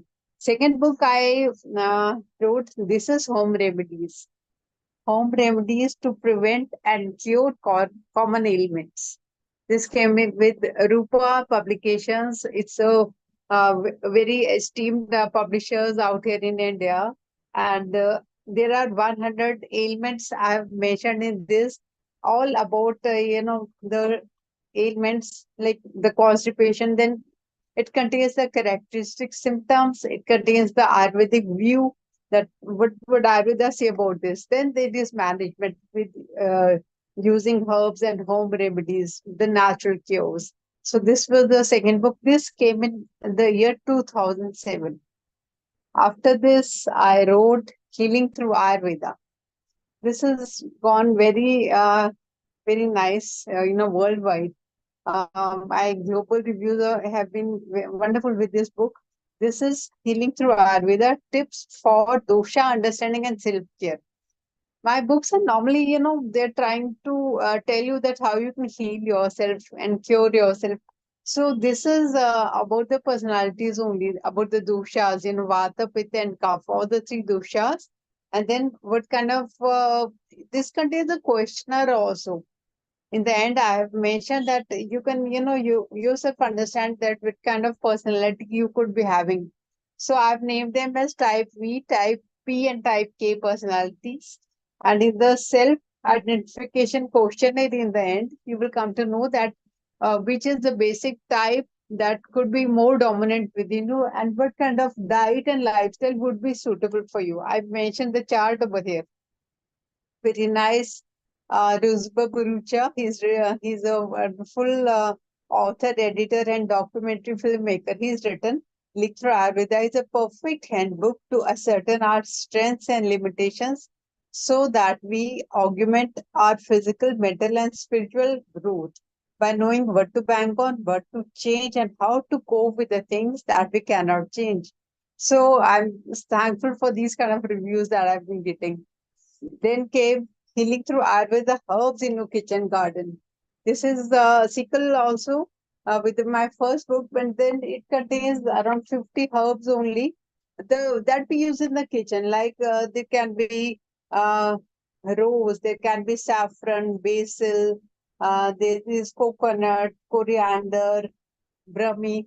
So all these herbs, that is about this is containing all the details about like what are the uses, what is the natural, what is the natural benefits, the properties it would be having. The entire description is also about the dosha healing part.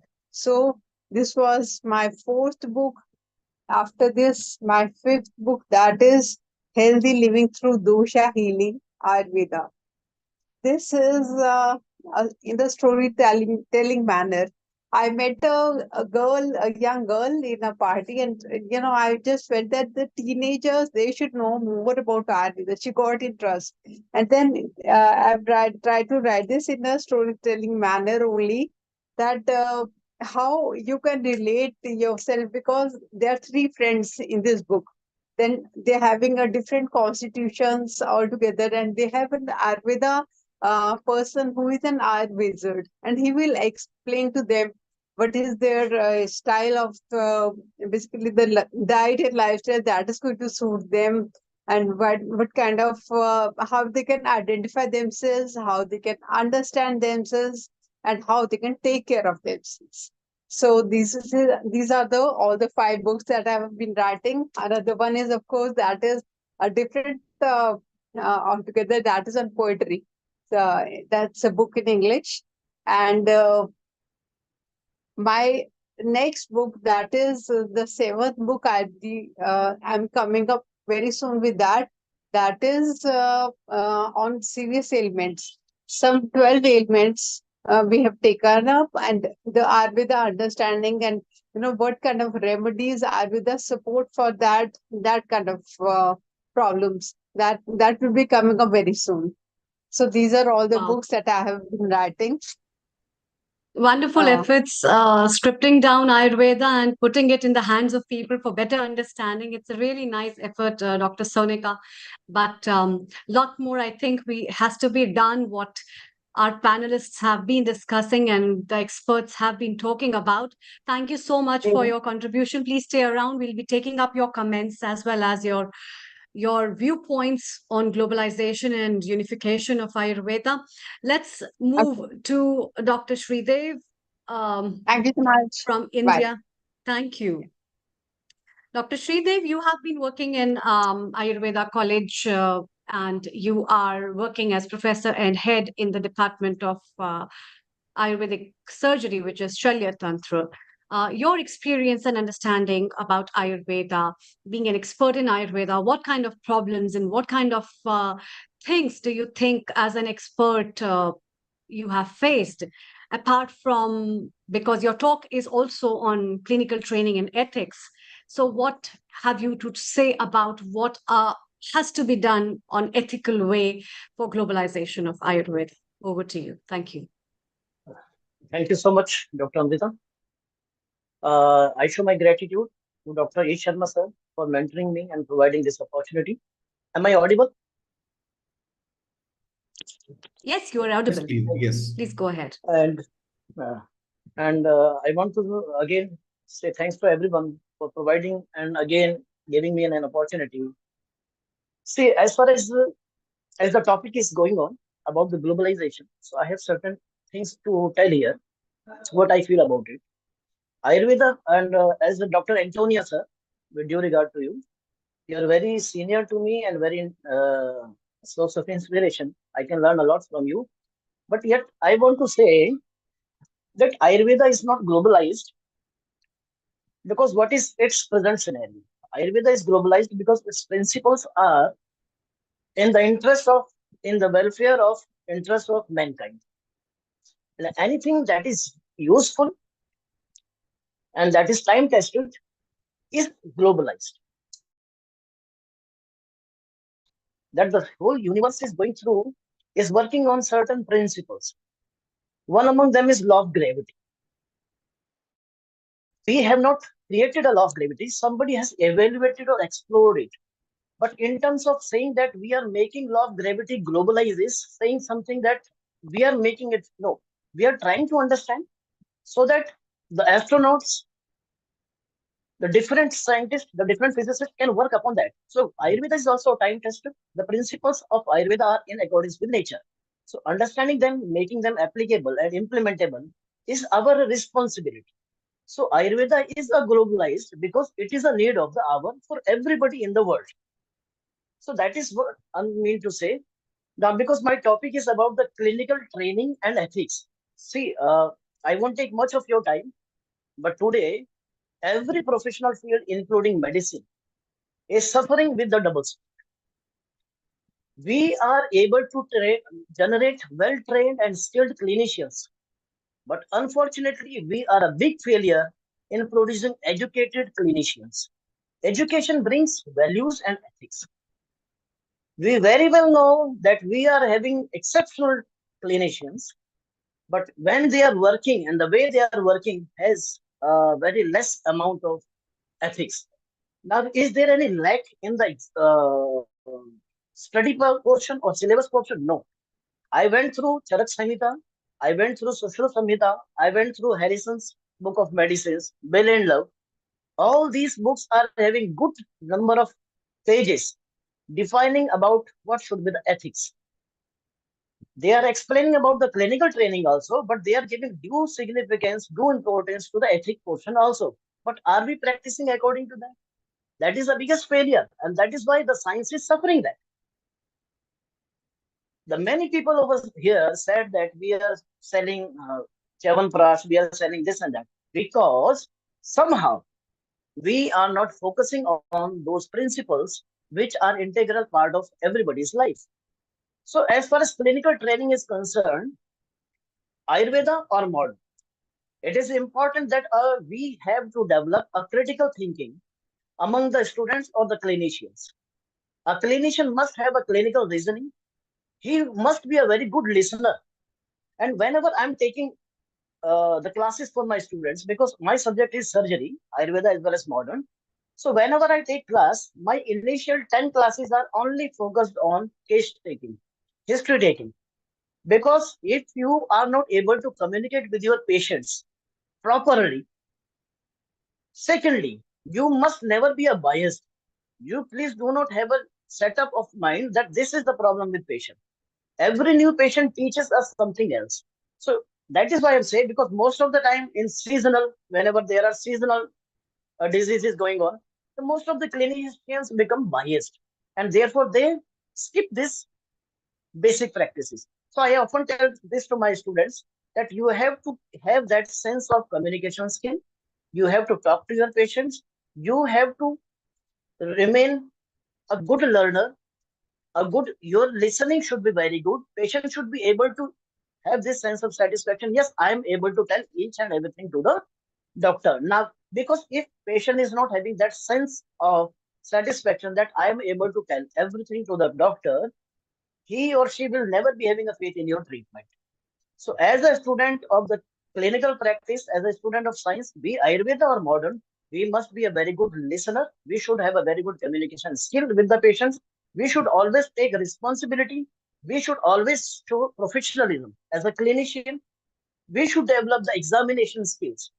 So if my take in 3 lines to a student for learning skills, clinical skill, One, your communication skills should be very good.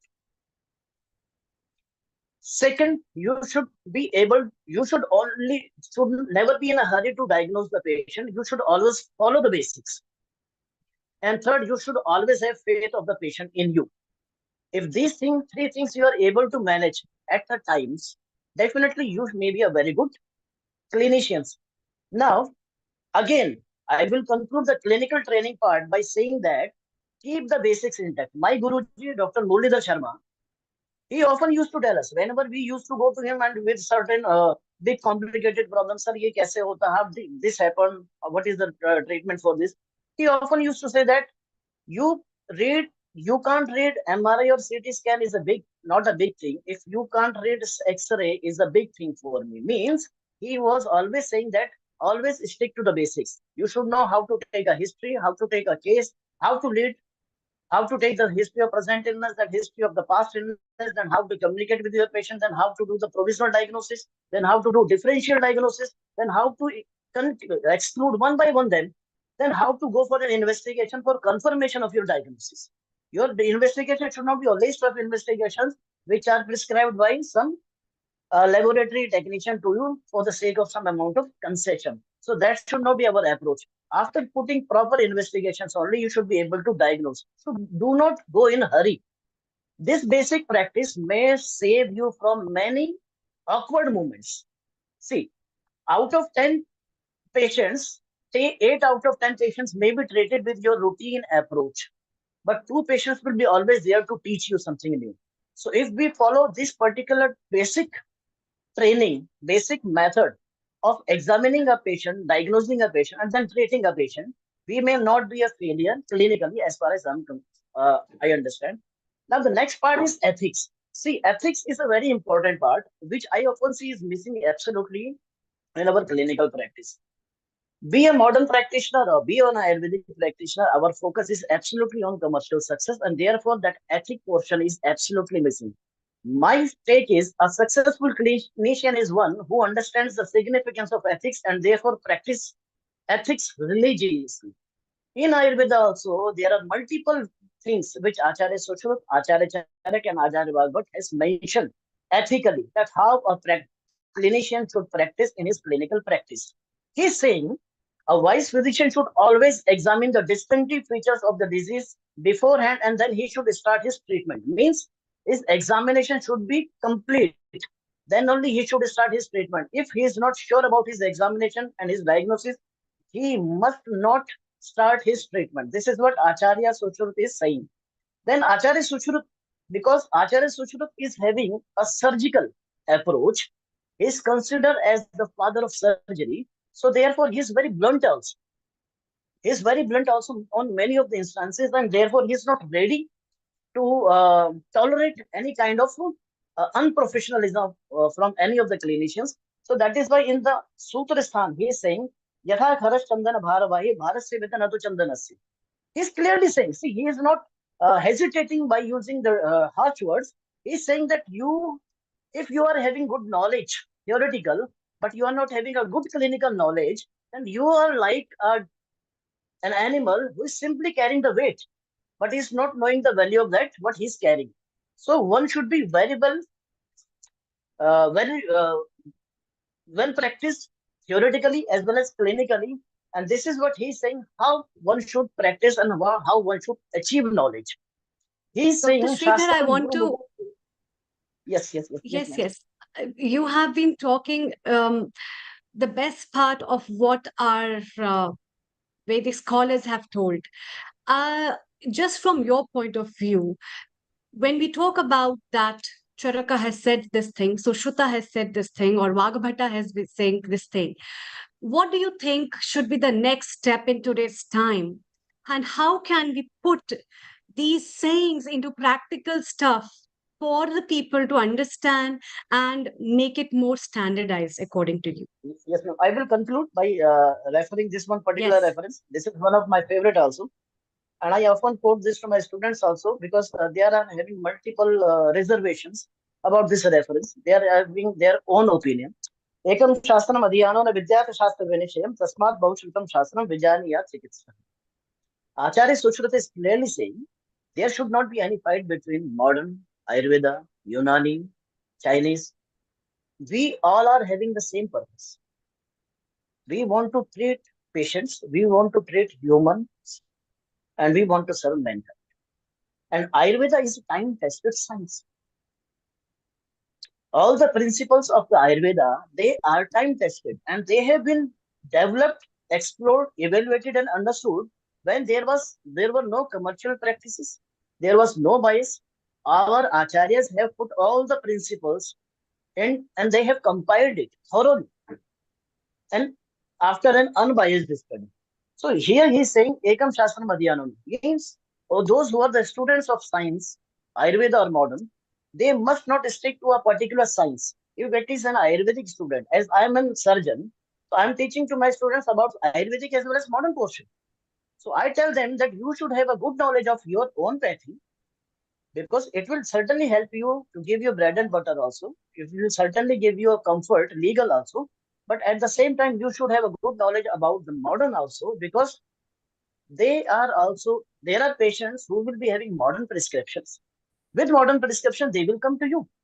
In the older days, the Vaidyas used to practice Tantra Chikitsa, Mantra Chikitsa, Jyotish, all these things were also. And that is why they were also having knowledge of these aspects too because patients were coming to you by after taking Tantra Chikitsa, Mantra Chikitsa, or after referring some Jyotishi. So a Vaidya was having an idea that whom he is treating. It is not only body which we are treating, we are also treating the mindset of that particular patient.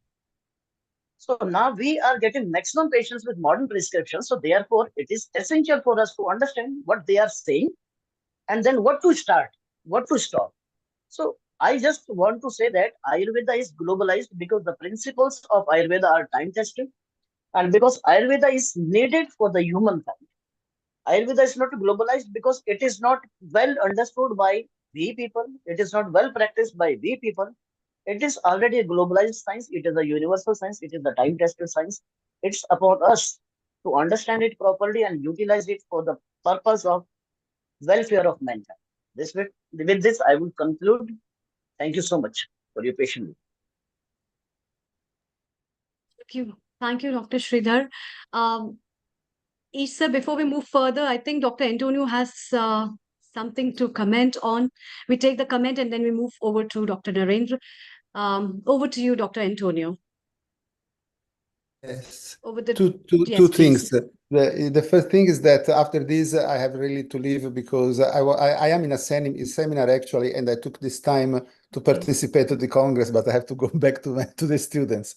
No, the only thing that I want to say is this. I absolutely agree. I mean, Ayurveda is time tested. If it was only for me and for Ayurveda people and for the people that understand deeply Ayurveda, I agree absolutely. But the problem is that if we want really to diffuse Ayurveda and to have a dialogue with modern science and medicine in order to get a higher paradigm, we have to go beyond this. Even if for us is okay, is enough. For me, it's enough that Ayurveda is time tested. But if I want to have something more for the future generation, which is the Ayurvedic logic, the Vedic logic, which is diffused everywhere in the world, that become part of the society everywhere, we have to go beyond this because for now, in this moment, is not enough to have a dialogue with modern science, and then we have to find a way to get a kind of dictionary by which we can have a dialogue. Otherwise, we will not get the diffusion of Ayurveda that we would like. This is the only thing that I want to say. And with this, I want to thank you, all of you. I apologize, but really I have to go. There was already my secretary that was coming here telling that I should come because they're asking for me, my students. So thank you very much. Thank you. And Thank you. Thank you. good Thank you wishes so, to so all of you. much. Thank you so much for your blessings as well as your expert opinions. We would definitely like to have this diffusion and a dictionary that will say just one thing from the mouth of people globally. Global Okay. Namaste. Bye-bye. Bye-bye. Professor E. Sharma, it's time to welcome Dr. Narendra Kumar Garg. Over to you, please. Thank you very much, Dr. Narendra, for joining us. Professor Narendra is Professor Kaya Chikitsa, that is Professor Internal Medicine at Shri Bhawarlal Dugad Ayurveda College, Sardar Sheher. And he has been very kind to be with us for the second time. And we expect to listen from him what is the structure of Ayurveda education from your lengthy career. What did you experience? Where can we improve? At least what can we recommend? Surely we might not do a lot with the government structure, but what are like your takes? आप क्या समझते हैं कि education system कैसा है और उसको कैसे, उसमें क्या कमियां हैं, क्या अच्छाइयां हैं, डॉक्टर नरेंद्र? नमस्ते ऑल ऑफ यू। डॉक्टर ईस, आपने जो टॉपिक दिया मुझे, मैं हिंदी में ही बात करना पसंद करूंगा सर। जी, you can speak in Hindi and I'll try to translate. We'll have a dialogue and I'll keep translating whatever is important. My topic is Ayurvedic education system in present era. तो जैसा कि अभी सब लोग ये चर्चा कर रहे थे कि आयुर्वेद के ग्लोबलाइजेशन के लिए, तो मैं कुछ रेफरेंसेस हिस्ट्री से ऐसे देना चाहूंगा जिसमें आयुर्वेद का ग्लोबलाइजेशन ही नहीं, इंटर ग्लोबलाइजेशन भी आयुर्वेद का आपको देखने को मिलेगा।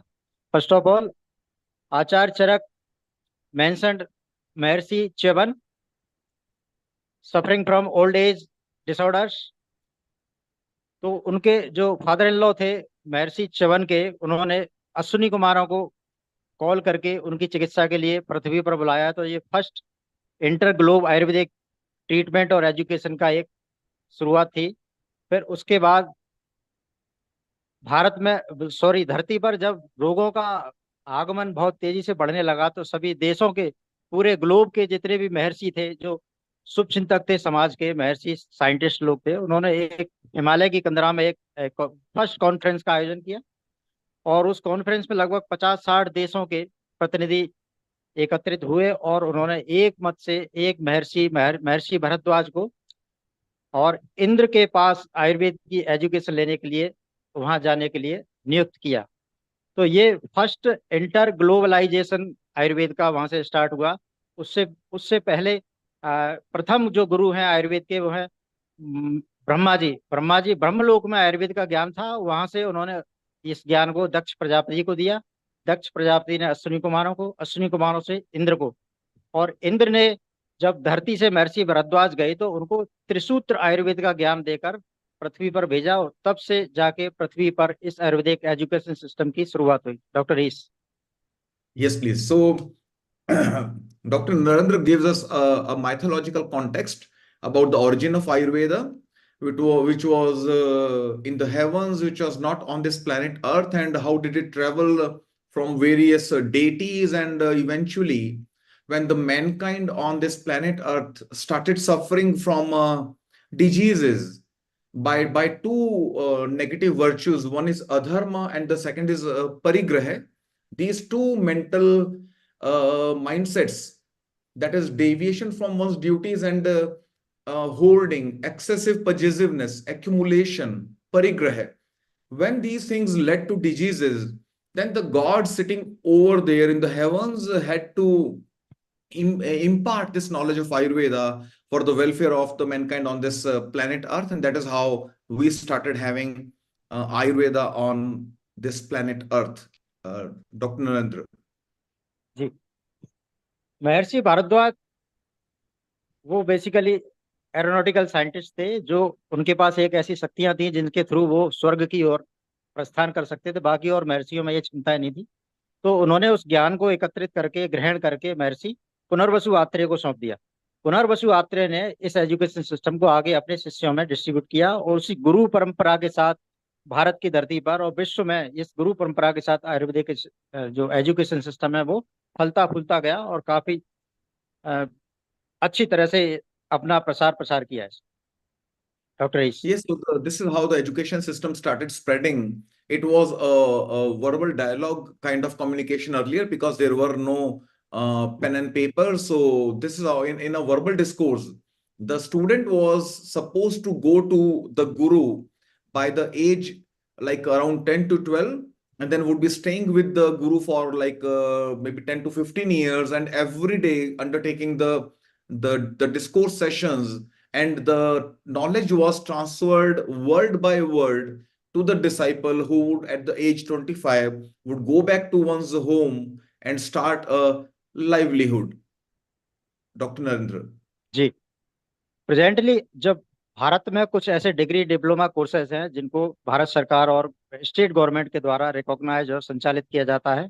प्रैक्टिस के लिए डिग्री कोर्सेज हैं जिसको BAMS की डिग्री के नाम से जाना जाता है, 5.5 ईयर का कोर्स है।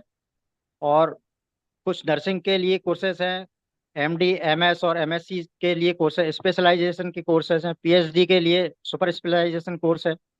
इन सब कोर्सेज में एडमिशन के लिए स्पेशली जो प्रैक्टिस के लिए 5.5 ईयर डिग्री कोर्सेज है BMS, उसके लिए 12th में फिजिक्स केमिस्ट्री बायोलॉजी के साथ पास किया हुआ कैंडिडेट और जो नीट एग्जाम को क्लियर करके क्वालिफाइड करके इसमें एडमिशन ले सकता है, और उसको NRIs और रेजिडेंट इंडियंस दोनों इसको क्लियर करके और इस कोर्सेज में प्रवेश ले सकते हैं। Doctor Okay. So he is telling that various like study levels existing in India are, it could be like diplomas, graduation, what we call BAMS, bachelors in Ayurveda medicine and surgery. There could be post graduations which we are offering in like around 25 subjects. Then we have PhD Ayurveda, and for the basic like entry into a graduation level, you have to have cleared your high school, what we call 10+2 or 12th standard with physics, chemistry, biology, and you have to appear one national level in test, what we call NEET, and that's where you can you'll be eligible to take admission in any medical field. It could be modern medicine, pharmacy, nursing, veterinary, Ayurveda, homeopathy, Unani, whatever. You have to clear this particular exam. Yes, Dr. Narendra. Other than NRIs and RIs, resident Indians, any foreign country students can also take admission in this course. Bharat सरकार और ICCR, international council for cultural relationship under the ministry of foreign affairs, इनके बीच जो MOU हैं उनके तहत 104 seats Bharat में ऐसे कॉलेजों में रिजर्व हैं जो बाहर के कंट्रीज के स्टूडेंट्स उसमें एडमिशन ले सकते हैं, और विदाउट नीड वो इसमें एडमिशन ले सकते हैं। और NIA, जामनगर इत्यादि ऐसे कुछ नेशनल इंपोर्टेंस के इंस्टीट्यूट हैं जिनमें ऐसे स्टूडेंट्स हिस्सा ले सकते हैं, एडमिशन ले सकते हैं। Yes, so for the global audience, the international students can also take admission in Ayurveda and other Ayush graduations, where like 60% seats are offered by the Ministry of External Affairs by a division called ICCR, Indian Center for Cultural Relations, and 40% seats are offered by the Ministry of Ayush. And these courses are totally free. The government of India will be taking, will be bearing all the expenses, including your accommodation and your even a scholarship stipend will be given to you. That's how we are promoting more and more international students to take up these courses and study Ayurveda and go back to their parent country and practice Ayurveda in their own places. Dr. Narendra. The graduate and postgraduate courses are regulated by National Council of Indian System of Medicine, जो भारत सरकार का एक autonomous organisation है जो समय समय पर इन degrees को देने वाले इंस्टीट्यूट्स को मान्यता देता है, उनको उनके एजुकेशन सिस्टम को रेगुलराइज करता है। उसकी मान्यता के साथ ही ये कोर्स स्टार्ट किए जा सकते हैं। इसके साथ साथ जब कोई स्टूडेंट BMS की डिग्री लेने के बाद बाहर आएगा तो सन 2024 से यानी प्रेजेंट ईयर से उनको एक नेशनल एंट्रेंस एग्जिट एग्जामिनेशन भी क्लियर करना होगा। उसके बाद ही वो किसी भी स्टेट के मेडिसिन बोर्ड में अपने आप को प्रैक्टिस के लिए रजिस्टर कर पाए। Okay, so there has been a council called the Central Council of Indian Medicine, which was renamed as the National Commission for Indian System of Medicine, which regulates all the curriculum development and the quality standards at various Ayush colleges. If you clear this Ayurveda graduation or Ayush graduation, you have to undertake one national eligibility exit exam where you have to attain at least 50% marks. So then only you can be registered to practice. Yeah, Dr. Narendra. Ji, doctors, for the post graduation courses, you have to clear the All India pre-PG Ayush test also. Yes. And so there is one and like for PhD, All India Ayush PG entrance test, which you have to clear if you're an Ayush graduate, you have to clear this PG entrance test to get admission into Ayush post graduations, which is a 3-year study. Dr. Narendra. for the PhD program regulated by University Grant Commission, you have to clear pre-PhD entrance exam, and after this, you if you want to become a teacher, you have to clear national eligibility teacher test also. Yes, that's clear. Yes. So, Professor Sharma, this is very useful. So, what we should do, we should create a flyer for this and spread it amongst the Ayurveda fraternity world over, which will be much better. So, if you can organize with Dr. Narendra a flyer with this information, it will be better. Then we can actually viral in some of the appropriate groups, which will be very useful. We've got about 5 to 7 minutes left. Shall we visit Giant Cooler here, Professor Sharma?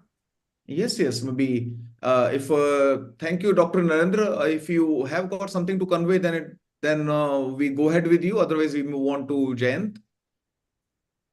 Okay. I have completed my discussion.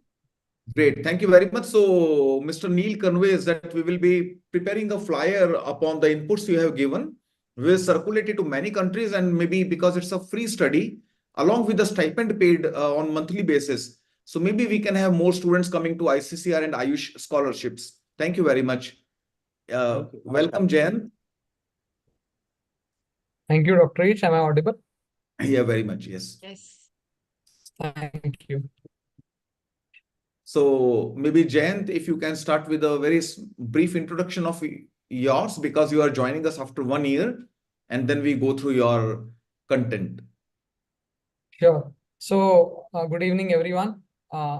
Very happy to be back and share whatever I've been learning till now, and the journey is ongoing.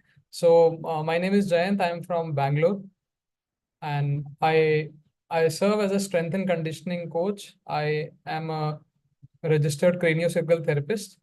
I teach yoga and meditation to people, and this is all about like the holistic practices I've been following and I'm sharing with people. So today my topic is also about the holistic health. What are the approaches we can follow?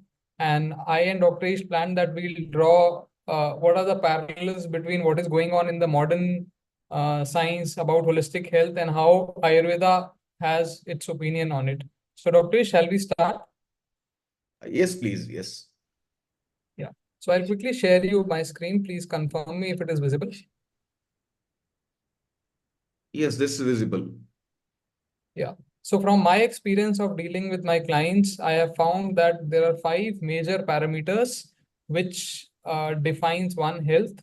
And the issues which the modern issues, I have seen that the issues come from either of these or one or maybe 2 or maybe all 5 issues. First is movement. A recent study happened in India by Lancet, and it was very shocking to hear that they have stated that if whatever is continuing right now, if this continues and people are not moving, not exercising by 2030, we will have around 60% of the population of the country which will be declared as unfit. In 2022 also, it was somewhere around 50%.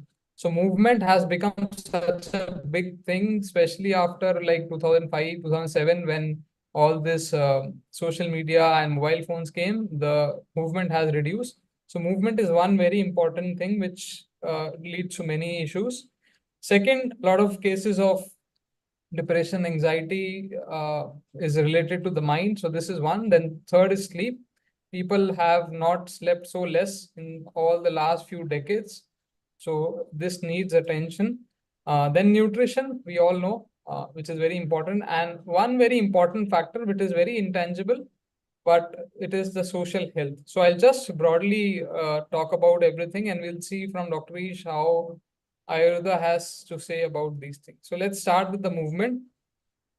It is said that movement is life. 150 to 300 minutes of aerobic exercise, we should do it. Moderate aerobic or maybe vigorous aerobic, depending on the fitness of the person, per week.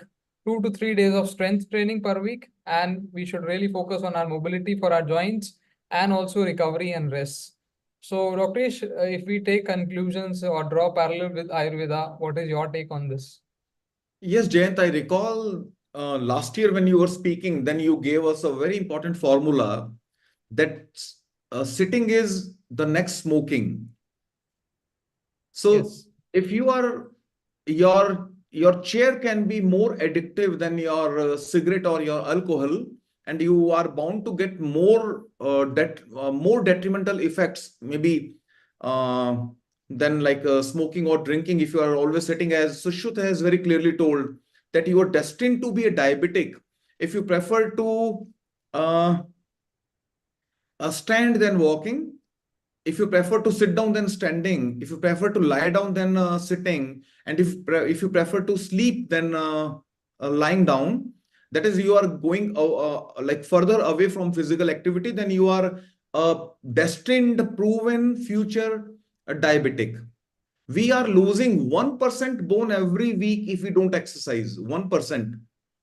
And the extinction of species has shown all the species got extinct only when they reduced using their legs.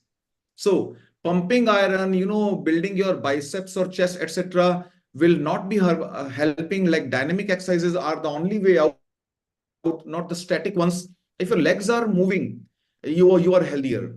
50% of blood, 50% of muscle stays in your legs. So keep walking and be very regular with exercise. And the principle is very simple, as Jayant you told.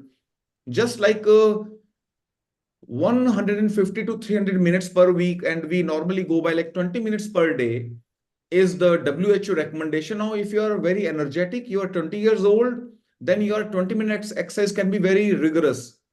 If you're 80 years old, then your 20 minutes could be like standing only. If you are just standing, it's an exercise for you. Or you are walking very slowly, whatever is your capacity. So surely we have to start from somewhere, and that is where most of us fail, that we keep on like postponing and procrastination and not able to take off. So that is where your active hand holding will be required, Jen. Yes, Dr. Ish. So I'll move on to, so Dr. Ish, what I'll do is I'll finish all 5 and then you can add on so that it will be a little more quicker. Yeah. So next is we have a lot of issues related to the mind, and yoga and meditation is proven for every human being to have a balanced approach, have a activate the more of the parasympathetic nervous system. Doing yoga asanas really helps in good mobility, joint mobility, really helps, especially when we age. Doing pranayamas and meditation has proven to have holistic health. Then good night's sleep is very important. We have seen that people are not sleeping. A lot of my clients I see are sleeping for 4 hours, 5 hours because of the hectic lifestyle, because of the change in their work schedule. So 8 hours per night of sleep, I have seen that it really works wonders for people if they start sleeping on time. Next is about nutrition. A lot of people have been having carb-rich diet, which has been one of the prime reason for having metabolic syndrome diseases, diabetes, obesity. So adequate macros are important. Having a balanced diet is important, and hydration, again, very important thing. Many people are not well hydrated, which results in many issues, right from joint issues, back pain, neck pain, having skin issues. So 3 to 4 liters of water has proven. Although all these we focus on customization, not everything is like, it's not one person which fits all, but on an average, this what we have seen. Then very important thing is the social health, relationship, spending time with the family. Are you interested in some social service? Are you working towards a purpose? A relationship with the self, what makes you truly happy? What all hobbies you are spending time on? Are you doing those things which you used to do when you were 20, 25 years of age or not? Are you learning new things which really helps in your motor abilities? So all these things I've seen, if we broadly categorize them, if we work on this all, we'll have a very holistic approach. So Dr. Ish, if you can share your views, I have seen a lot of parallel can be drawn from Ayurveda also. Surely, this is a very comprehensive plan which takes care of your mind, your diet, your social health, and your sleep. Every aspect has been covered. So I'm looking forward to you, Jayant, because you are going to develop a very unique model with the craniosacral therapy plus Ayurveda plus yoga plus exercise plus meditation. And that will be something very unique, which I did not hear many doing. Most of us are not familiar with the craniosacral therapy. So all the best to you. And this was very helpful, and we'll be in touch. And we will love to listen from you upon individual components, these 5 components, like maybe movement one day, then mind, sleep, nutrition, social health. So maybe if we have got some questions or inputs from Dr. Patankar, Dr. Pradeep, Dr. Shridev, Miss Meeta. So, yes, Professor Ish, this was very good, Jayant. If you can share this flyer, which is very useful in a simple format, let's put it up in social media. Time is running out, Professor Ish Sharma. Jayant, very well done. Lovely to see you back again. You are always trend setting. We love your inputs. Let's share your PowerPoint. Let's share it to the people. So it'll be very useful. Jayant, we say goodbye to you just temporarily. Let's go to Dr. Bhairav here, who is our next nominated guest with Professor Rajan Vaidya Rajan Pratankar. Rajan Pratankar ji, can you introduce our Dr. Bhairav, and you two are chit-chatting together. So over to you for next 25 minutes. Thank you. Thank you, everyone. Hi. Welcome, Dr. Bhairav, on this platform. I think so. You are here for the first time. So he has been here before. Okay. Second time, yeah. But still Second welcome. But yes, okay. Still welcome him. He is a very knowledgeable person, not only travel in India, but across the world also, doing great job for Ayurveda and to promote authentic and documented Ayurveda throughout the world. He was a, I think so, principal in one of the college in Ahmednagar, and he was still professor in one of the college of, I think so, Kaya Chikitsa, and very knowledgeable person. So let's start your presentation with the Bhairavji. First of all, thank you, respected Vaidya Rajan Patankar sir and team Healing Earth, Professor E. Sharma, Ms. Amruta. Thank you to giving me such a wonderful platform. Also, I thankful Mr. respected Neil Kumar sir. Today, I hear from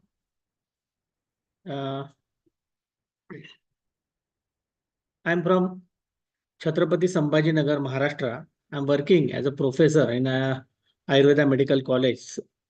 So today I heard regarding some words, good words from Mr. Antino Morandi. He is one of the legend in the field of Ayurveda. He is from Italy. I was met him, and we are guest speaker in last year at Portugal also. So he talked about how to promote Ayurveda in worldwide, and many people answered. So my only words regarding this, because we appreciate the of science. So only the words I just quoted over here, because it's a great platform and lots of eminence are in this platform. So Ayurveda is not a marketing science. Ayurveda is a science of life. So it is when it is used, when people needs. And I visited more than 16 countries outside India. People eager to know knowledge about Ayurveda. People knows about what is Ayurveda, and they want some traditional treatment other than allopathy. So this is Ayurveda. So some people marketing like a toothpaste, shampoo. This is the one of the criteria. But we are working to promote our science, and it is good to swasthasya swastha rakshanam aturasya vyadhi parimokshana. This is the one quote in mentioned in Ayurveda science. You all know, you are a respected person over here. So that's why today's my topic is Ayurveda, and in Ayurveda mention some diet, some particularly major illnesses. So before I started, so I want to explain regarding concept of food, because last year I visited Europe. This year also visited Europe. People was very appreciated this topic because they want to know about how to eat, what to eat, and when to eat.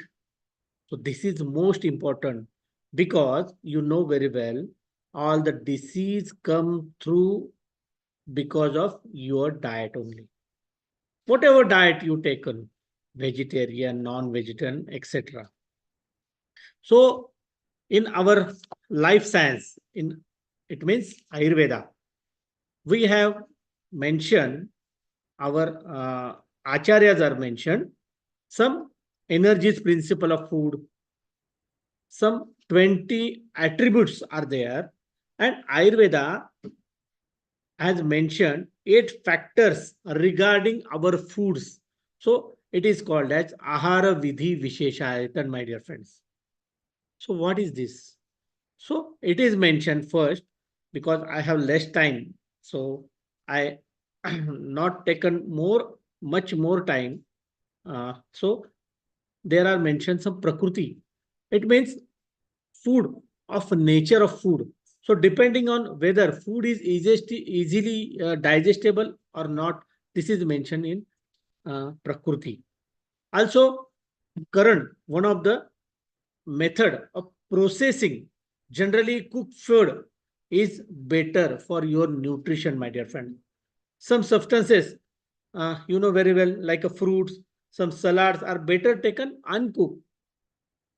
Also, when we eat the food, so we can frying, we can baking, we mixing, drying.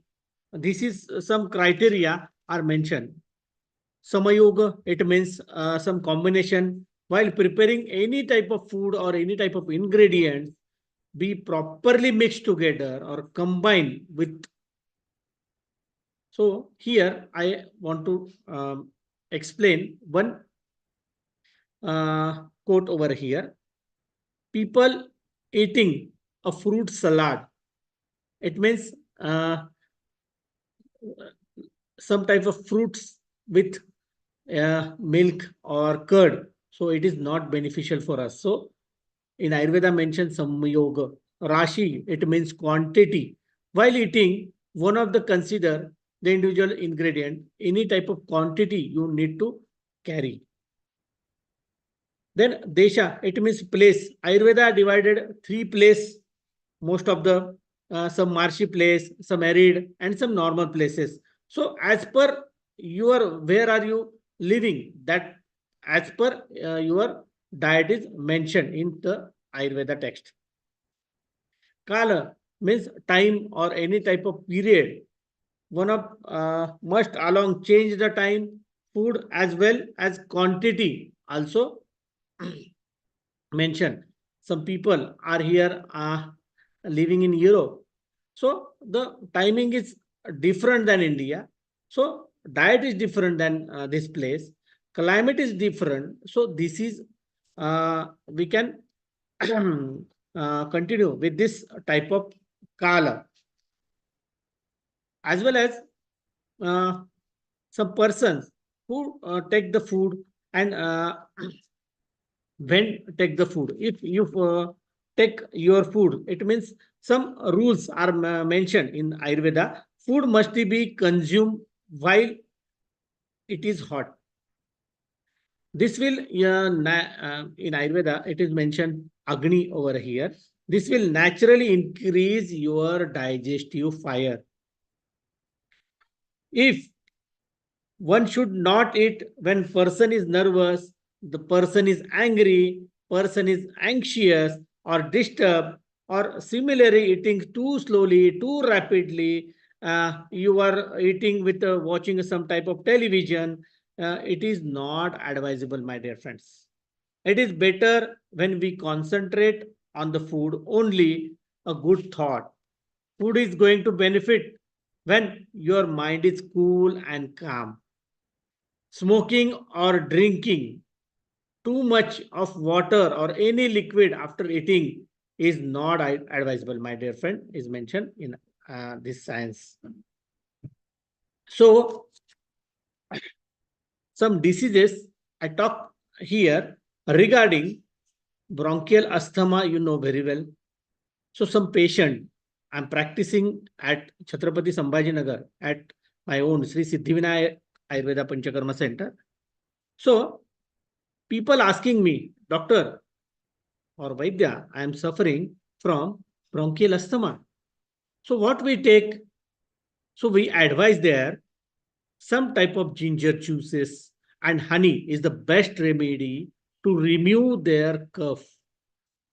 Ayurveda correlated bronchial asthma as Shwasavadhi. So also we advise them some clove plus some black pepper, some ginger, and some sugar with a honey. This is also best combination to cure their cough also. Drink a glass of lukewarm water, honey at the morning. This is also beneficial or very beneficial to suffering for cough also, my dear friends. People come to me and inquire, doctor, can we eat fish if I am facing some type of cough or some type of bronchial asthma? So, my dear friend, avoid fish and eggs. Fish and eggs can very dangerous to asthmatic patients since this cause instant and risky reaction we observed in most of the cases. So, avoid eating goods that just come for a refrigerator. So, don't eat cold food, my dear friends. So there are some natural anti-inflammatory substances that can help to control your asthma. It means omega-3 fatty acids are good anti-inflammatory agent. Which of these? So like some type of flax seeds, flaxseed oils, walnuts, then cod liver oil, and all dark green leafy vegetable are more beneficial in the cases of asthma, my dear friends. Some patients want to come for kidney stones. We call it as ashmari over there. So we advise them drink plenty of water as well as consume maximum liquid diet. It means we advise them coconut water or fruit juices or lemon juices, buttermilk is very helpful in these type of cases, my dear friend. Horse gram regularly used in their diet. This is also known as a mutral. It means diuretic. So it is very useful. Cucumber is very useful in these type of cases. Barley soups, grains, then dates, yogurts is also one of the beneficial medicine in these type of cases, my dear friend. You eat regularly some type of carrot leaf juice, and this is also beneficial. Apple contain protein, which is useful to cooling your particularly urinary system, my dear friend. Many patient in such era suffering from hyperacidity? Amrita Sharma ji, I have some type of disease only explain and not take much Yes. more time. Yes. Okay. So just I want to explain hyperacidity. Most of the patients suffering from hyperacidity, I think in 10%, 3% suffering from hyperacidity. So if you are an Ayurvedic doctor, the many people asking, doctor, I am suffering from acidity, and in the morning I have a feeling, a heart burning, some nauseatic feeling. So what to do? So that time in Ayurveda mentioned Tikta Rasa. Tikta Rasa is very useful. And at the morning, we advise them 1 glass of warm water plus lemon plus black salt. This is very beneficial uh, drug, or this is a remedy to these people who is suffering from hyperacidity, my dear friend. As well as drink cold milk is one of the best remedy. This cold milk you eat or you drink in the morning before a meal. This is also beneficial. Amalki fruit juice is one of the best medicine. Tulsi soak seeds is also beneficial in these type of cases, my dear friends. Bitter gourd or bottle gourd or snake gourd, ladyfinger, cabbage, and tinda, etc. are useful vegetables in these type of hyperacidity cases. We use regularly, most of the medicine we use anupana, means medicine to take with the gulkand. It helps to reduce your heat in the body. This is also best remedy. Moog and ragi ladu we regularly use to control the hyperacidity, my dear friends. Thank you. And when apple, when Thank you, eaten, Dr. Bhairav. Thank you, Dr. Bhairav. It is really nice to know about certain small tips in our daily plate that can help us to change and cure ourselves naturally. The day that can be started with a wonderful warm water and some lemon and salt. And it's time to know from Vaidya Rajan Patankar what he has to say and share to us about healthy tips of healthy living. So stay around and we'll come for a panel discussion very soon again with our eminent guests as experts. Thank you so much. thank you. Thank you so much. Thank you. Thank you, Bhairavji. Global And Namaste, Dr. Rajan. yes, global Uh, namaste. I am audible. So in continuation, yes, Yes. you are audible. In continuation of the talk, Correct. you as your Yes. topic is, please proceed. Thank you. Yes. Happy and healthy life with Ayurveda is today's my topic. As said previously by Dr. Antonio, importance of Swastha Vritta should be percolate all over the world to promote authentic and documented Ayurveda is my first sentence. Then, as said by so many speakers, Hita Hita Sukha Dukkham, I used to say Hita Hitam, is must be a tagline of Ayurveda for the betterment of life of each and every person in the universe. What I should say. What is the definition of healthy life as per Ayurveda? It's very simple. To follow daily and seasonal regime as given in original text is important. So principles of Ayurveda, how to maintain health of a healthy person without any medication, there won't be illness. To maintain this, you must follow some simple guidelines, as I told, as per daily and seasonal regime, with a perfect time to wake up, to go to bed, then duration of sleep as per age, as per body constitution, climatic conditions, then what to eat, when to eat, as told by my previous friend, Vaidya Bhairavji, when to eat, what to eat, as per seasonal changes and as per Desha, what he told is also most important.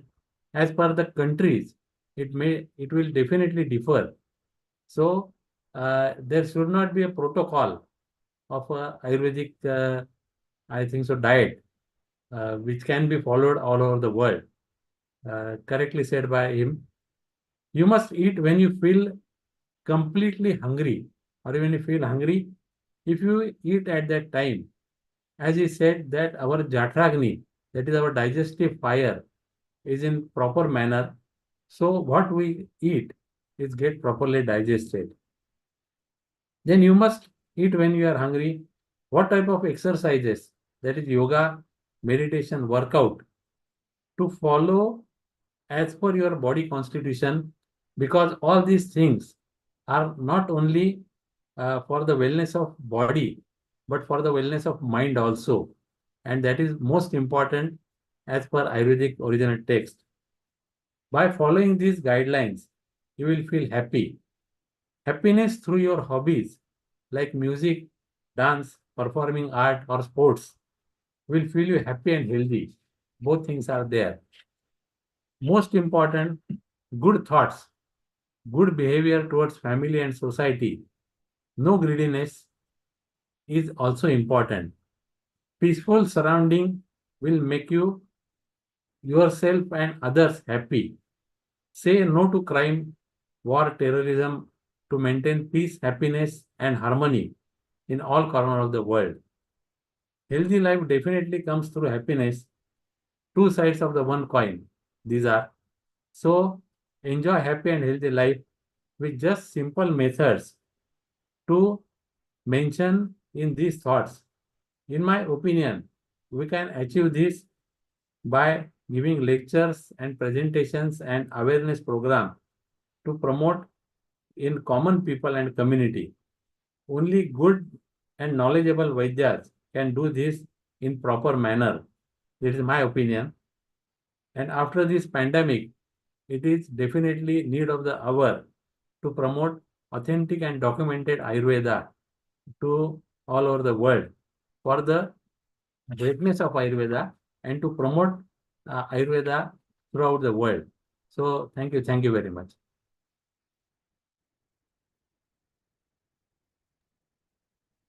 Thank you, Dr. Rajan, sir. And it has been wonderful to know about things in relation to what Ayurveda talks about, small aspects about living. It talks about small aspects about thinking. It talks about small aspects about how to think better, live better, stay happy, and a lot of things that can change your individuality as far as a human being. And the talk that we have been doing today for promoting Ayurveda and talking about the oneness of Ayurveda and globalization of Ayurveda. What do you think, Vaidya ji, what is the need of an hour in terms of what Dr. Antonio, Professor E. Sharma, and Dr. Rajiv have been talking about? Definitely. Their thoughts are very important and should be taken not lightly, but seriously. So, as I said in this talk also, to promote Ayurveda awareness in the people, to know the Ayurveda or to educate them in their language or in their style is important. If I say, if I am from Mumbai or Maharashtra, I cannot say all these things in Amrutaji's place in Himachal Pradesh. So that differs from the Desha, then Bala, and everything. So all these things should be considered to promote and to educate people through Ayurveda. Means we can definitely achieve the world will be under one umbrella. But still, I should say, everyone should understand the strength and weakness of our science and other science also. So integration is not only in between to fight in between us, but the things which are good from the modern side, we must follow them because they are definitely beneficial for our diagnostic purpose. But after thinking that or after doing that, we must advise the people or advise our community as per Ayurvedic documentation or as per Ayurvedic Swastha. That is my say, because Rajiv ji is more thoughtful and experienced than me. So thank you very much. Thank you so much. Dr. Meenakshi, can you please make your camera landscape, please? In the moment, we can have a comment from Dr. Rajiv. Dr. Rajiv, your comment, please, and then we take Dr. Meenakshi. Over to you. Thank you so much, Rajanji. You have so much wealth of experience of decades, and I'm so glad that you have put that point that we should accept the two together, and modern medicine and Ayurveda are not two different things. Because I see many people, oh, we are the best, we have been there for 5,000 years and all that. It's good. I completely respect, and I'm part of it. But that type of statement does not really go well. So I think that's the first point. Second point is also, I think of when you, and I was giving a lecture, as you know, that I give talks all around the world now. For last 50 years, I've given almost 360, 70 talks. The first thing I mentioned is about that we need to have open-mindedness, and I think I'm so glad that a person of your stature, your attitude, and your strength, and your seniority is also coming from the same aspect, which I found missing in many of them. And the second point I would like to make is also that there is a combination of things like, when you have asthma, you can have licorice root, which is on anti-inflammatory and soothing effects. And on the other hand, you can have the inhaled corticosteroids. It works together. There is no harm doing together. So yoga, in my view, is a union. And it's a union of body, mind, and soul, but also a union of modern medicine with Ayurveda.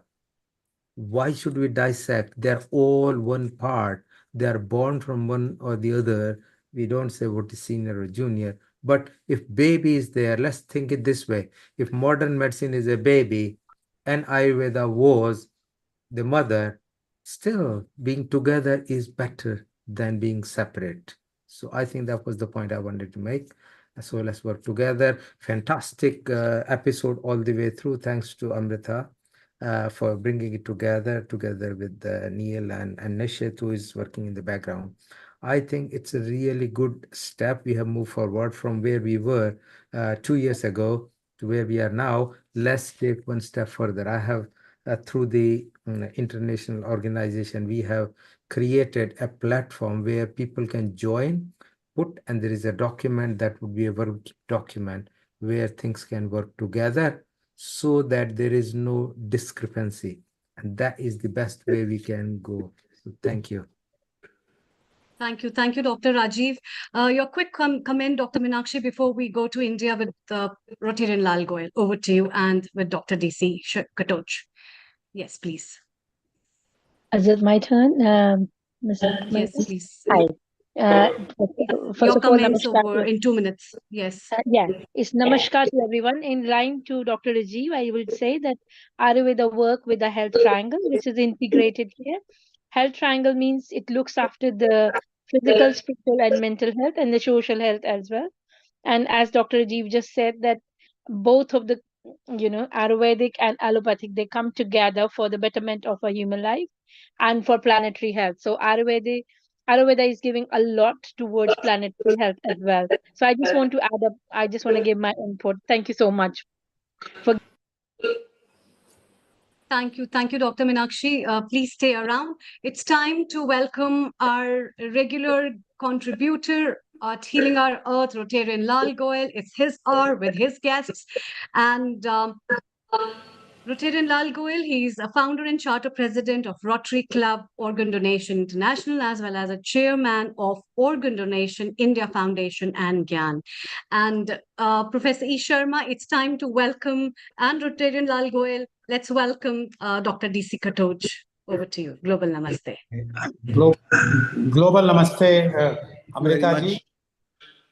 Thank you very much, Amrita. And I welcome you, Rotarian Lal Goyal ji. And really, like very pleased to see Dr. Katoch, and very well recall seeing him multiple times and reading his policy documents, whatever he prepared at the Ministry of Ayush. Those are very enlightening, and we still refer to them. Dr. Katoch, thank you, sir. Thank you very much. And it's really heartening to see you over here. And over to you, Dr. Amrita, and I will be interacting.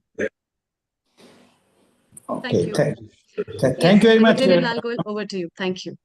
Thank you very much, Amrita. And today's program is really very interesting because it's on Ayurveda special and Ayurveda for everyone every day.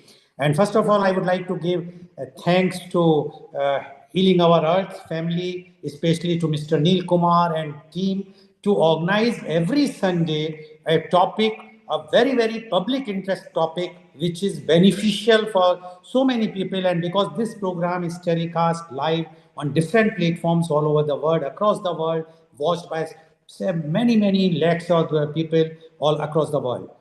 Secondly, because this program is giving the real things from the horse's mouth, if I will say, because the dignitaries who are coming as a guest are giving their thoughts, and it is not that somebody XYZ is coming, it's the real authorities who are coming. So thank you very much.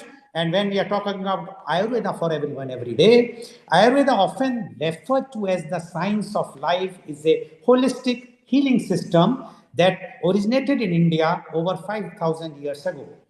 It focuses on maintaining balance in the body, mind, and spirit to promote overall well-being and prevent illness. Ayurveda is derived from the Sanskrit words Ayush, meaning life, and Veda, meaning knowledge or science. Ayurveda is based on the belief that the universe, including the human body, is composed of 5 fundamental elements: space, air, fire, water, and earth. These elements combine to form 3 doshas or body types. Each person has a unique combination of these doshas known as their prakriti, which determines their physical and mental characteristics. The balance of doshas is crucial for maintaining health. Ayurveda emphasizes daily routine and lifestyle choice to maintain balance and health. Incorporating Ayurveda into a modern lifestyle does not have to be complicated. Small, consistent changes can lead to significant improvements in health and well-being. Ayurveda offers timeless wisdom for living a balanced and healthy life. By incorporating its principles into everyday routines, individuals can enhance their physical, mental, and spiritual well-being. Whether though mindful eating, daily self-care practices, or connecting with nature, Ayurveda provides practical tools for achieving and maintaining harmony in modern life. And to discuss this very, very important aspect today, we have a very elite, knowledgeable panelist with me. And I would like to invite and introduce my first panelist guest, and he is Dr. Dinesh Katoch. Dr. Katoch is the former advisor Ayurveda in the Ministry of Ayush, Government of India. From 2008 to 2011, he was on deputation with WHO as national consultant and focal point for providing technical assistance and coordination in implementing WHO Government of India cooperation strategy for traditional Indian medicine and homeopathy. He was the Senior Chief Medical Officer, Ayurveda, Ministry of Health and Family Welfare, Government of India. He is the Secretary of Ayurveda, Siddha, Unani Drugs Technical Advisory Board and ASU Drugs Consultative Committee under the provisions of Drugs and Cosmetics Act 1940. He has authored several articles and represented India in many international delegations to the countries including USA, UK, Germany, Switzerland, Russia, China, etc. Welcome, Dr. Dinesh Katoch, and as our one of the panelists said that he has gone through your research papers. So the viewers, you can understand the seriousness, the seniority, the maturity of Dr. Dinesh Katoch. So today's topic, which is very, very important for all of us, Ayurveda for everyone, every day. I invite Dr. Dinesh Katoch to give his views.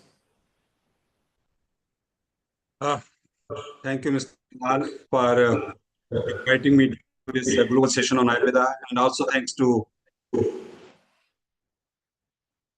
Amrita that I have been involved in this program. Friends, I think I just take the words from Dr. Rajiv Gupta. I think just a few minutes before he spoke that Ayurveda is 5,000 years old, and that should not be enough for the practice of Ayurveda. Means the system is the system, we call it as a traditional system, but actually it is not a traditional system for our country. It is rather a conventional.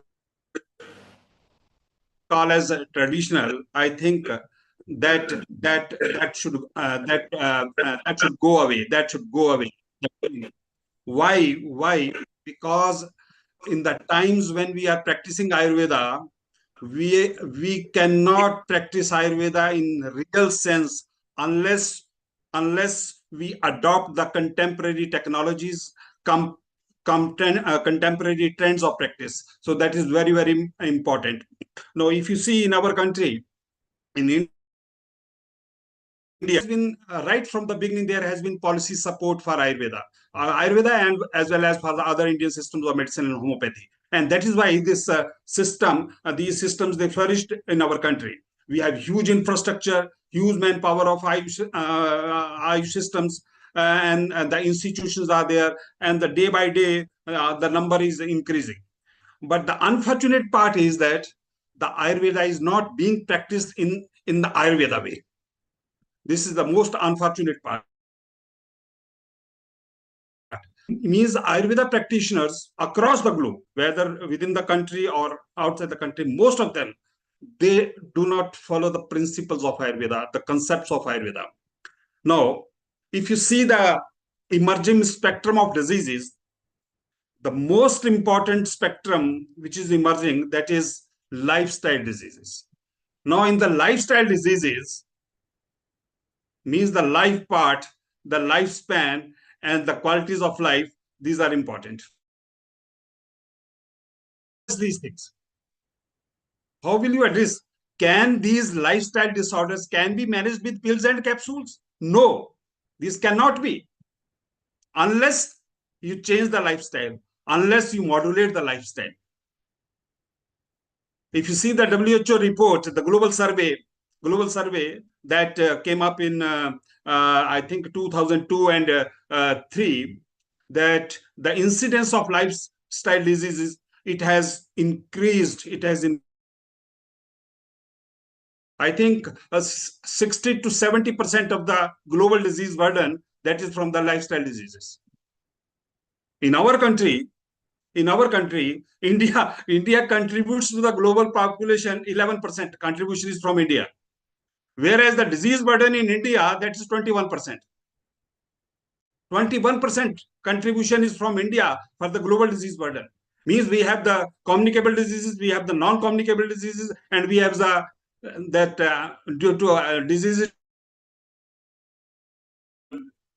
other factors are there. Now, in spite of having so many systems in our country, the conventional modern medical system, then this Ayurveda, Siddha, Unani, other thing, but this disease burden is not coming down. So where is the fault? Where is the problem? The problem is that in spite of our system being so much competent, but the system is not practiced in the way it should be. It's not. Now, I give you one example. Like, now our practitioners, they prescribe Trifla for diabetes mellitus. Okay, fine. Okay, and they find results. But where is the evidence? The scientific evidence. Where is the evidence? We treat bronchitis with cetoplanitude. But where bronchitis is mentioned in authoritative books of Ayurveda?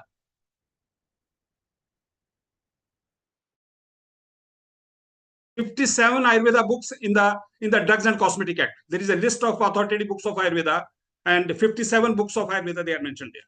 And if you see all of them, you will not find the indications or the uses for which we are doing the practice of Ayurveda. On the prescription, we make the diagnosis that, and we write that, okay, bronchitis. We write down bronchial asthma. We write down diabetes mellitus. right? But do we find? No. So unless you translate that diagnosis, that the diagnosis of diabetes mellitus or the diagnosis of hypertension or the diagnosis of a bronchitis into we will have to translate that diagnosis into Ayurvedic terms, in the Ayurvedic perspective, by examining the illness, by examining the disease and the patient by Nidan Panchak or Rogi Pariksha. No, this is very important. Right? Now, just one example. I think all our doctors here, Ayurvedic doctors here, no, anemia. No, anemia. Okay, we cannot say that anemia is Pandu. Okay, if it is treated, the Pandu, the patient of Pandu is treated in the way the anemia is treated, I think we will not find out any solution for treating anemia. So first of all, we need to translate that anemia. Now, the patient of anemia, they okay, hemoglobin is less. Hemoglobin has reduced. Okay, this is one point. But if you see in Ayurveda, the Pandu is of different types: Vatic Pandu, Pathic Pandu, Kaphaj Pandu, Sanipatic Pandu, Kirmis Pandu. They are different. So unless we translate that anemia into in any one of these 5 conditions, for that we will have to examine the patient, we will have to see the patient, and we have to see the symptomatology and other things in Ayurvedic perspective. Right? So that is why our treatment sometimes it misfires. It does not work. On one patient it works, but on the other patient does not work, because the philosophy of Ayurveda medicine that is critically based on the Prakriti analysis of the individuals. We need to understand the psychosomatic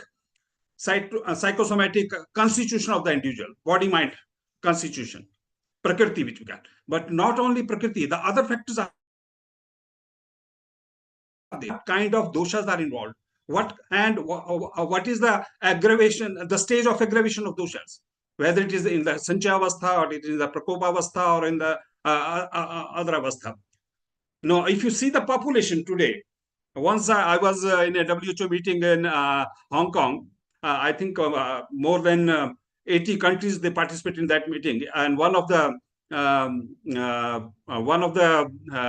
Director General of Health Services from I think it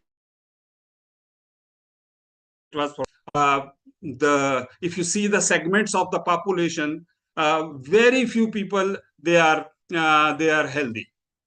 Most of them they are diseased. They suffer from some.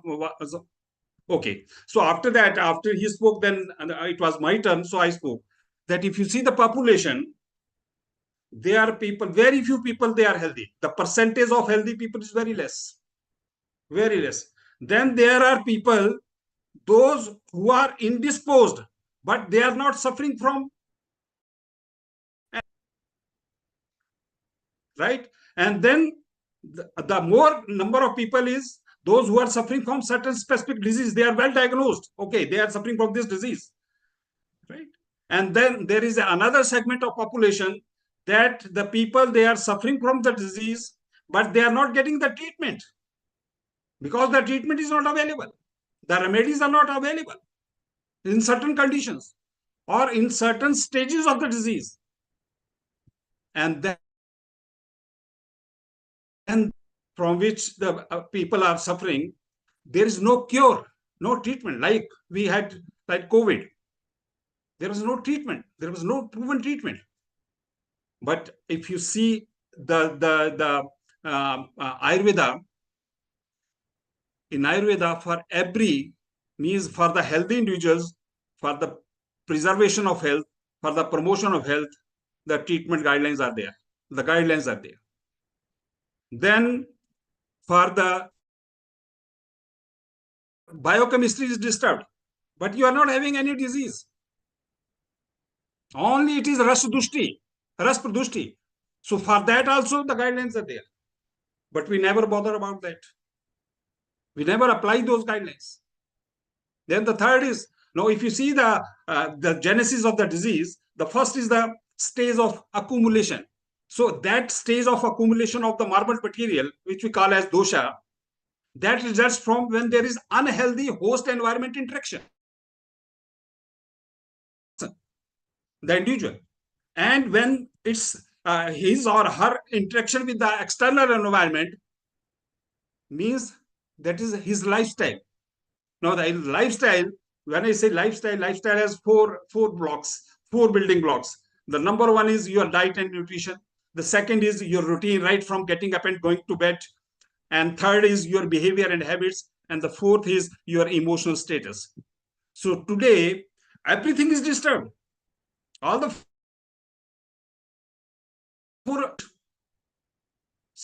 So by pumping more and more pills, by pumping capsule, can we achieve that homeostasis in the body system? No, no. That is why if you see the principles of Ayurveda treatment, the four principles are there: Sanshodhana, Sashamana, then the Pathya, Nidan Parivarjan, and no, the Sashaman Chikitsa means the use of drugs, use of medicines. So the role of medicines is hardly 25. It is Nidan Parivarjan. 25% it comes from the Nidan Parivarjan. Then another 25% from Sanshodhana, and another 25% it comes from the this Pathya Vyavastha. But we simply rely on medicines. We prescribe the medicines, we give or some guidelines. But if you want to apply the holistic principles of treatment of Ayurveda, we need to practice Ayurveda in this way, that okay, Sanshodhan is also required, but the most important is the lifestyle factors, managing the lifestyle factors. In 2005-6, WHO conducted a survey, and they came out that how the disease is produced in a body system, and they came out that the social determinants of health, they are very, very important. The social determinants of the health. Now, what are the social determinants? Like our living conditions, our habits, then educational status, how much aware we are about the healthcare, and then another. No, the most important part of the social determinants is the lifestyle factors. And in the lifestyle factors, there are many things which are reversible, which can be modulated, but that aspect is never advocated. That is never promoted. I think that needs to be encouraged. Right? And in Ayurveda, when we say the lifestyle, I think lifestyle modulation, lifestyle modification, I think that is that is based on Prakriti analysis. That is based on psychosomatic constitution of the body and mind. Right? So on the basis of that, or those guidelines, means what to eat, what should be the routine of the individual, what kind of physical activities, what should be the status, mental status, means the mental peace, emotional status. I think that has to be preserved. Only then we can achieve swasthya. Swasthya, what is the meaning of swasthya? Swasthya means to attain the swasthiti, to achieve the equilibrium with which we were born. So now another aspect, this is about the attainment of the health. Second aspect is that the practice of Ayurveda on the basis of the contemporary indications and uses of the medicines. Now, if you see the uses and the indications of our medicines, Ayurveda medicines, that kind of indications and uses, they are not mentioned in the Ayurveda books. Right? So we have to diagnose the patient in Ayurvedic perspective, on Ayurvedic lines, and according to the diagnosis has to be. No. The other thing is the drugs, the indications for the drug. I think for that, we need to do purposing and repurposing of our drugs. And for that, evidences have to be created. evidence. Like if I am using Cetoplasma for the patients of acute bronchitis, we need to do some clinical trials on the patients of clinical bronchitis, and then bring out some scientific data, and that scientific data so that it should be in public domain, and the practitioner, our practitioner. Now, I just give you one example. A few years and the sufferers, they were suffering from this platelet low count of platelets. And suddenly there was a global news that okay, papaya is very effective in increasing papaya juice or papaya leaf juice, that is very effective for. But it did not come like this. There was a study in Pakistan. Some scientist, he did a study, because papaya is not mentioned in Ayurveda. It is only mentioned in Siddha study in Pakistan, and he found that okay, when this papaya juice is then when he published, and then the manufacturers, they started manufacturing some pills made from papaya juice, like Platenja of Himalaya, and then the Carry pill of some company in India. So means the indication, the indication for which we are using the Ayurvedic drug, on that indication, the scientific studies are required. This is very, very important, unless we create evidence. Because when we do the drugs to the patients, I think it has to be based on 4 things. The number 1 is SOAP, means what are the subjective assessment of the patient. Then the objective assessment, means by the doctor, by the practitioner, by the Ayurveda practitioner. And the third is then the overall assessment, and then the plan, action plan. And that whole action plan by the practitioner, that should be based on principles. And for that, only these things can be promoted unless we create the evidence. So that evidence is important. So my whole emphasis is that the practice of Ayurveda should not be on the basis of this modern diagnosis or the so-called conventional diagnosis. It has to be translated into Ayurvedic perspective, in the Ayurvedic dimensions.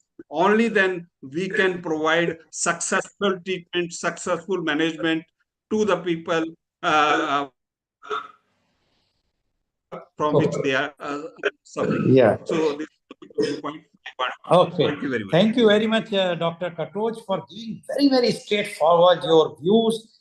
Very forcibly you have put it. Before I will move to my next panelist guest, one only small question to you. Do you think, although you are in the government, you have spent your entire life in the government, and a very, very important person in the government, do you think the education system in Ayurveda, as well as the research in Ayurveda, is lacking in India? And that's why no research papers like what is happening in allopathy, that they are publishing research papers in the journals like Lancet, etc., are lacking. And that's why what you have expressed today is the practice of Ayurveda is not that effective, because people are doing whatsoever they have learned here and there, but no proper research papers are there. What you say in a very, very short time, Dr. Katoj, please. So you see that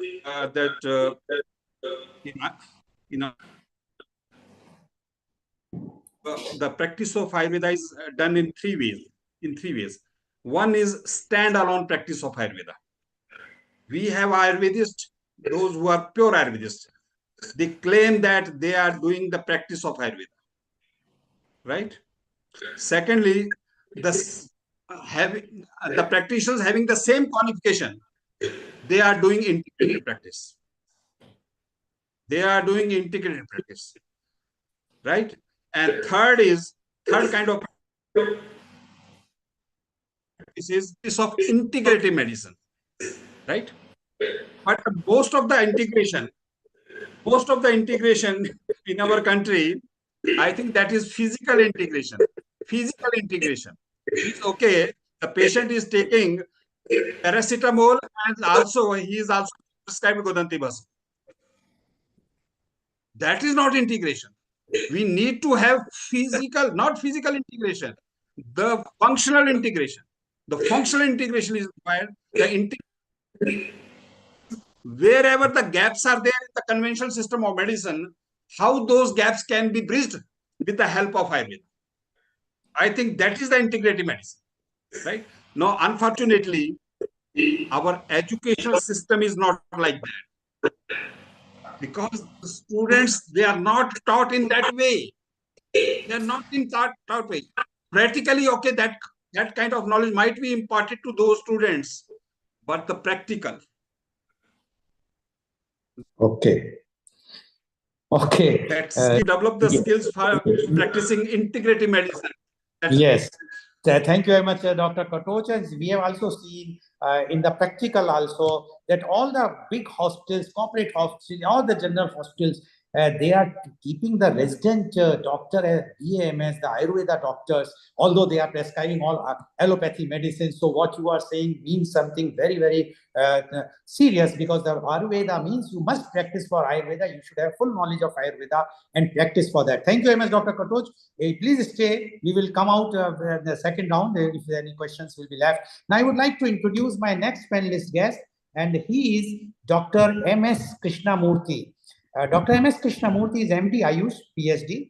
He is the professor and head of the department at Alvaz Ayurvedic Medical College and Hostel, Murbidri. He is PG and PhD guide of RGUHS, Bangalore. He was PhD examiner and PhD registration committee member of RGUHS, Bangalore. He is having professional experience of 22 years in the field of Ayurveda, including 19 years of teaching experience. He is guiding PG scholars of since 2005 and teaching research methodology and guided 36 PG scholars.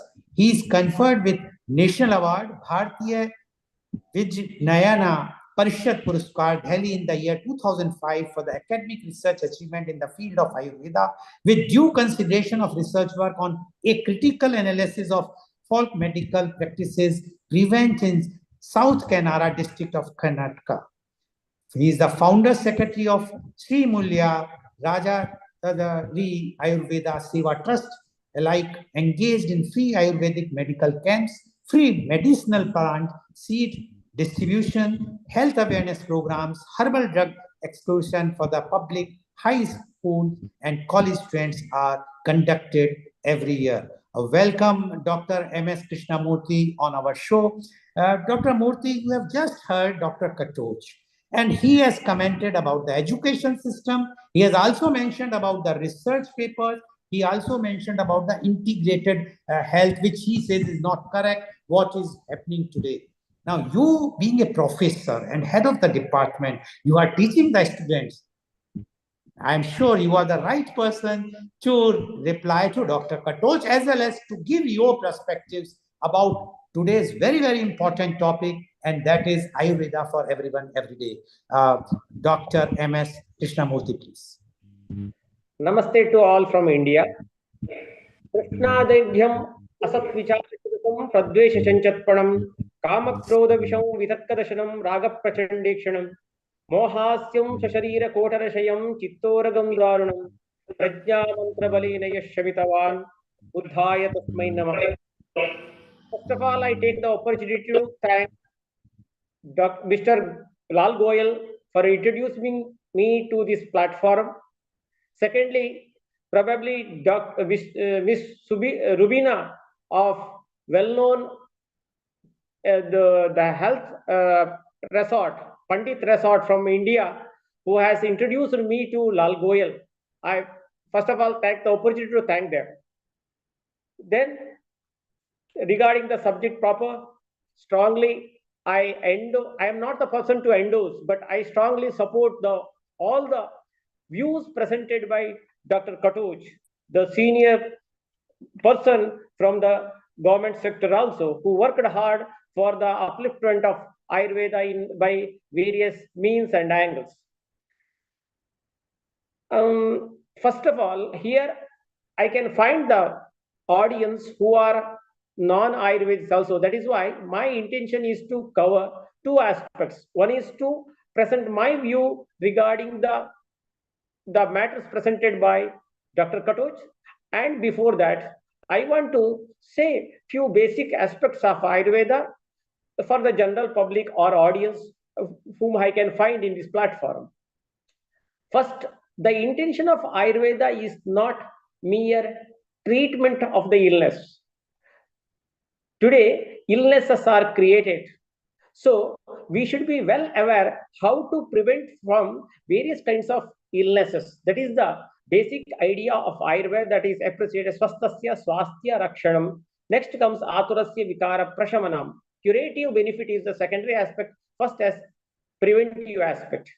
So every kind of disease has to be prevented, and that is told well by the two terminologies in Ayurveda, dinacharya and rutucharya, daily routines and seasonal regimens. Everyone must analyze regarding this, whether we are properly adopting the daily routines or we are adopting proper seasonal regimens or not. Surely, including myself, for majority of the instances, we are not following the daily routines and seasonal regimens as per classical Ayurveda. Probably our lifestyle, our urgency, etc. are the few factors, precipitating factors. But surely, if we have to take care of ourselves, undoubtedly we have to follow the age-old principles, dinacharya and rutucharya. Importantly, Dr. Katuch once again emphasized regarding that matter, how we are bad about our lifestyle. We say that we must remain happy, healthy, peaceful, pleasureful, spiritual, etc. When we are not following the dinacharya and rutucharya, how it is possible to attain? That is why, first of all, we need to give emphasis to the extent possible. Maybe it is not possible by every means, but extent possible, we need to give much priority for the daily routines, especially starting from waking up. Even though acharyas have told to wake up by Brahmi Muhurta, means 4:30 to 5:30 in between, which is not possible in our busy schedule. Because of that, various sleep related diseases, various digestive disturbances, where psychological disturbances, etc. are caused. It is possible to curb it, it is possible to prevent it by daily routines. Likewise, acharyas have explained regarding various natural urges. Veganna, Dharit, Vata, Vit, Mutra, Kshavatu, Trut, Kshida, Nidra, Kasa, Shramashwasa, Jrumba, Ashru, Chaddi, Retas. These are the 13 natural urges which should not be prevented, or which should not be forcibly induced also. But in majority of the cases, for example, about the hunger, even though we are not hungry, we are taking the food before we are getting hungry. And even though we are thirsty, we are not taking water or liquids because of various reasons or commitments, professional commitments we say nowadays. Likewise, we are not passing the bowel when the time comes to pass the bowel. We postpone it, maybe in our busy schedules, office schedules, etc. Likewise, we postpone our urinary habits or sleep habits, etc. Ultimately, all these things will surely lead to various diseases. That is why we need to take care of all these things to the possible extent. Surely, 30 to 40% can be corrected. For this purpose, the basic education must be given from the primary school level or high school level in the school education itself. So far, we are teaching regarding proteins, fat, carbohydrate, various kinds of antibiotics, the disease manifestation, endogenous diseases, exogenous diseases, infectious diseases, everything is there in our syllabus. But no a single word regarding dinacharya or rutucharya, or regarding Ayurveda, regarding herbal medicines, or body purificatory aspects, Panchamahabhuta aspects, Sattva, Raja, Tama, all these aspects are never taught in your primary or high school education. I'm not telling only in India. because India being the motherland of Ayurveda, it should be there. In the rest of the countries also not yet started. That is now it is the time to take some initiation to introduce these aspects in our syllabus itself, so that people will be well aware regarding our prakriti, what is dosha, what is the regimen should be followed in particular season, how our daily routines should be. Instead of we are going for mere education routines, we need to look into ourselves for our health routines. That is not taught. That is a very sad part of our so-called education. Next is the kind of food what we are taking. That is the main culprit. Today we are taking the food not as per our liking. It is because of others' liking. Because today we are getting lot of intercontinental or continental food. We love those. But is the definition, what is the good food? Then the question comes. Because as per the modern parameters, the body requires certain amount of protein, fat, carbohydrate, this one, that one, various kinds of micronutrients, macronutrients, etc. But what is the best kind of food? Very simple definition. What is the food of our ancestors? What was the food practice, or what is the, if our parents are still there, then what is the good practice? Good food practice. What is the food liked by our parents, grandparents? That is the food should be adopted by us, not the junk food, because our ancestors were not liking or not habituated to have this kind of junk food. That is why today we are finding 1/3 of the population is having one or other kind of allergic disorders or diseases which are caused by because of the food incompatibility. The reason is we are not taking the food what we should take. We take the food which is liked by others, which is advertised, which are said to be of good nature, which are said to be of nutritive. That is the food what we are taking. That kind of notion should go. We should adopt the food of our liking, or which are adaptable to our body as per our constitution. Then only we can be prevented from 30 to 40% of the diseases. Second thing is in relation to the urges which should be suppressed, like kama, krodha, lobha, moha, mada, matsara, etc. Today we are in a political world. Every now and then, within the family, outside the family, in the workplace, we are facing kama, krodha, lobha, moha, mada, and matsara. As per Indian philosophy, these should be controlled. But everybody is today thinking of money, thinking of power. We will be having competition. All these things are coming to our mind every now and then. Because of that, hatredness will be there, jealousy will be there, and we are having close attachments with respect to our worldly things. Just like it may be a mobile, it may be a laptop, it may be our own home, our car, our vehicle, whatever it may be. We are having much attachment with these things. Because of that, whenever if our family member is getting ill, we are not worried. Whereas our own mobile, if gets scratched, then we are worrying. This is the beginning of a kind of jealousy, a kind of hatredness, non-adjustment, etc. This must be checked. And third aspect is regarding the proper exercise. Today, every now and then people are going to gym, or those who are having some influence of Ayurveda, yoga, and etc. They are going for yoga. But our routines must be carried by ourselves. For example, housekeeping. So these kinds of minor activities are to be carried by ourselves. Maybe we are very rich, we are crorepathi's, we are lakpathis, but our works must be carried by ourselves. By that, dependency will be reduced and we will be much pleased, and our relation will be more within the family members. Our relation will be more. Ultimately, this is the reason for the happiness or mindfulness. Today, in our mind, we are feeling the facts related to other people, not our own aspects. This is the reason why we are often feeling that somebody is giving a competition, or I am a competitor to another person, and ultimately it leads to a psychological disorder.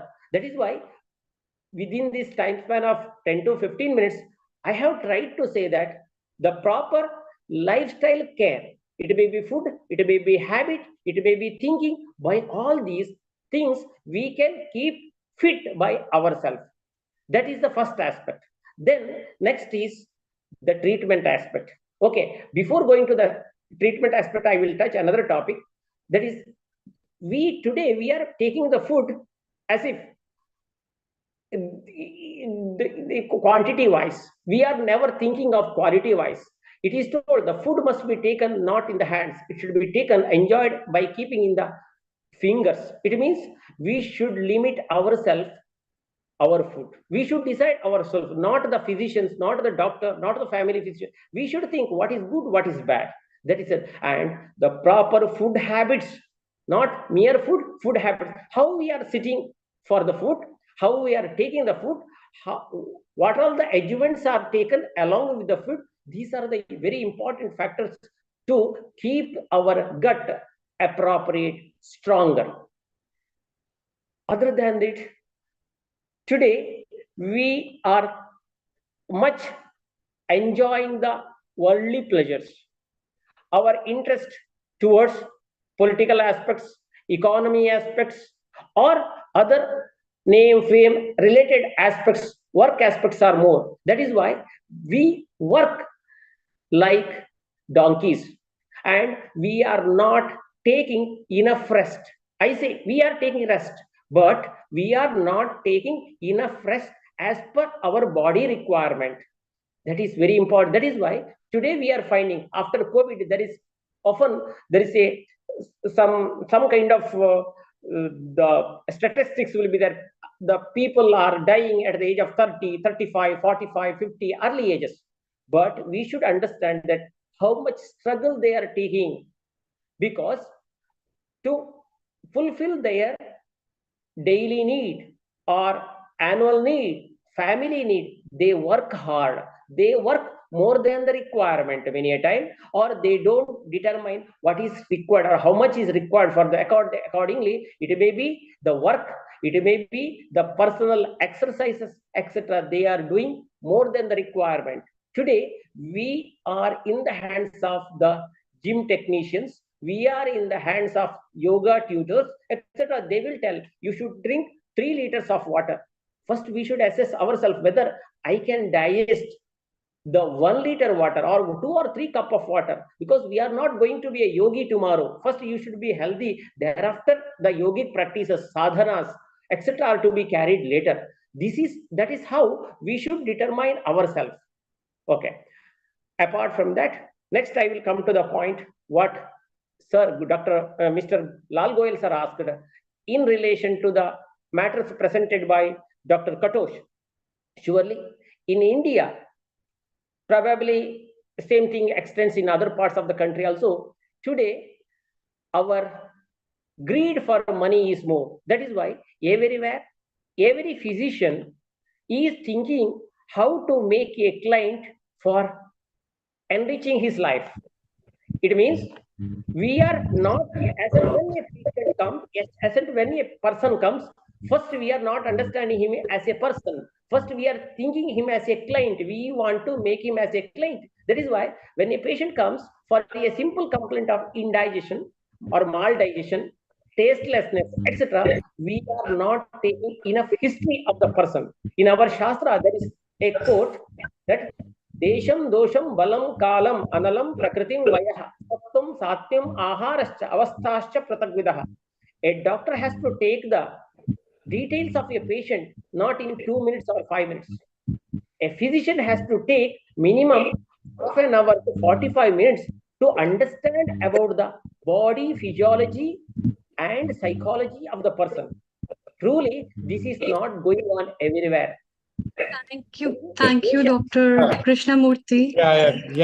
We have to say thank you to Dr. Krishnamurthy. But before you will go, My one thing which I want to reply from you, during the COVID time, everyone was talking about zinc. And the people have started eating pumpkin seeds, cashew nuts, etc., without any research, as Dr. Kutuj said. And when few people have done, the doctors have done the research, they found that zinc has no role for prevention of COVID.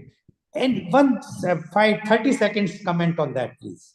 Surely. See, why there is a claim or we are criticized because we are not having enough scientific data for that. We are having scattered information. It is the data is presented by the physician by his words or depending on it, but it is not published anywhere. That is the drawback of Ayurveda present. Okay. Thank you very much, Dr. Krishnamurthy, for putting your views very straightforward once again. And thanks a lot for giving enlightening all of us. I'm sure today's program is very much enlightening. So many panelists and the doctors across the world are participating in. So over to you.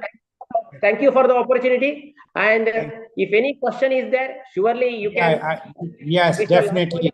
Having my mail and mobile number also, please you can share. Yes. Thank you. Thank you very much. And over to you, Amrita. Thank you, Dr. Lal Goyal. Thank you, Dr. Krishnamurthy. You have been talking about the aspects of how the health in relation to our day-to-day life and food and its importance. We have our guests who we have Mr. Ravi Bhanot from London, whom we'll be talking very shortly to. And we have Vaidya Rajan Pratankarji and Dr. D.C. Katoj. So just a quick panel question to all of you to address one of the issues in relation to Ayurveda. What is, as per your understanding, can be done for a better promotion of Ayurveda in terms of lifestyle disorders? Over to you, Dr. Krishnamurthy, and then I'll take over the comments from Dr. D.C. Katoj, followed by Vaidya Rajan and other guests. Over to you. Yes, thank you. It was actually the time is short. That is why I will conclude it shortly. First, we need to have a concept of family physician concept with respect to Ayurvedic physicians. Every family has to determine who will be the family physician, family Ayurvedic physician. And once if we know, because the family physician will know regarding our desha, dosha, bala, prakriti, etc. And accordingly, he will advise our the best practices, lifestyle related best practices that will help us to solve 50 to 60% of the cases. And another 40% of the cases, he will give us guideline what best practices can be carried by taking food as a medicine. Thereafter, another 30 cases, why the medicine as such? Because Ayurveda, we are having safe and effective formulations depending upon the stage of the illness. Today, that is not followed. We need to understand the stage of the illness and accordingly medicine has to be given. Not over-the-counter medicines practices are not good. And importantly, the medicine must not be available over the Kirani shops. And that is the bad beginning for Ayurveda. Today, every Dashamula Rishta, Draksha Rishta, everything is available outside. But it must be, when we are saying that it is an Ayurvedic medicine, it must be prescribed. Even if it is an Ayurvedic soap, Ayurvedic shampoo, it should be prescribed only by the Ayurvedic physicians. It should not be available freely. If at all, it is a herbal soap, herbal shampoo, I am not having any objection because it is a matter related to herbalism. But when you say that it is an Ayurveda, there should be a concept of Tridosha Siddhanta, Saptadhatu Siddhanta, Panchamahabhuta Siddhanta. Without that, prescription of Ayurveda, Namka Avastha, it is a only commercial purpose we are using. That is not a good practice. That is my opinion. Okay, that has raised up a very important point for all of us because most of the drugs that are sold globally are sold with the name of herbs and not Ayurveda proprietary medicine. And you cannot sell ashwagandha or triphala with as Ayurveda proprietary medicine, but as a herb, definitely it can be sold. So my question to Dr. D.C. Katoj, because you have been at such a post, and what is your view on that? That is, there should be a change that has to be brought on policies that can change or make better rules and regulations for promoting the same name in terms of Ayurveda or in terms of herb in different countries? Over to you. Thank you. Thank you. I think it is a very good question, very important question. You see, when we make use of herbs, no, name of the herbs, that is not important. The herb is not important. Like ashwagandha. Ashwagandha, we use ashwagandha in Ayurveda, and the Unani system of medicine that also makes use of ashwagandha. Right? And that use might be different. Now, the important thing is, if the drug or the medicine is to be prescribed by a doctor, by the practitioner, by the concerned practitioner, means whether an allopathic doctor or by the Ayurvedic doctor, that drug has to be regulated. It has to be regulated. Now, in Ayurveda, unfortunately, in our country, all Ayurveda drugs, all Ayurveda medicines, they are OTC products. Anybody can go to the shop, can purchase the drug. That is why the truck drivers, the female patients, those who are suffering from habitual aversion, or those who are having some impotence, like they go to the shop and they take the drug. They do not know what medicine should be taken, what is the dose of the medicine, and what are the contraindications for that. They don't know. They simply take the medicine in a higher dose, and then they suffer from the side effects or some complications like that. So the important thing is that there should be rules and regulations that, okay, what are the prescription drugs? What are the prescription drugs? And unless that drug is prescribed by a doctor, I think it's to a consumer. This is very important. Now, if you see the basket of Ayurveda, now in the basket of Ayurveda, the Ayurvedic raw materials, means the materials which are used in the preparation of the Ayurveda products, they are also called as Ayurveda. Right? Now in India, herbal product is no product. There is no regulated category of herbal product. If you see, there are only 4 kinds of drugs: either the pharmaceutical drugs, Ayurveda, Siddha, Unani drugs, homeopathy drugs, and phytopharmaceutical drugs. There is no term as herbal item or herbal product or herbal medicine, right? But the products which are going out of India, now they are manufactured in India under the provisions of the Drugs and Cosmetic Act, under the provisions of the Drugs and Cosmetic rules, but they are going to different countries in different forms. Means the basket, now they are going as food supplements, they are going as dietary supplements, they are going as functional foods. But if these are the foods, if these are then the indication cannot be mentioned on the label of the product. The therapeutic indications cannot be there on the label. Because the food supplements, they are not prescribed by the doctor. There must be a clear-cut distinction between the OTC products of Ayurveda or self-healthcare products, and secondly is the prescription products. Fortunately or unfortunately, what I consider that Ayurveda is a life care system. It is a life care knowledge system. It talks about, it elaborates about how to take care of the life. Now, in the life, whether it is healthcare or whether it's a medical care, but by and large, it is not a medical system. So the kind of products which we use in our system, Ayurveda products, I'm calling Ayurveda products, whether it is a food supplement, whether it is a dietary supplement, the so-called dietary supplement. But they are manufactured in India under the provisions of the Drugs and Cosmetic Act. So by the legal definition, they are drugs. So if they are drugs, it means those have to be prescribed by the doctor. The patients cannot without. Dr. Katosh, that's a very important point you are making. is so important. Everybody take a note of it. He's very passionate in what he's talking. He's very experienced in what he's talking.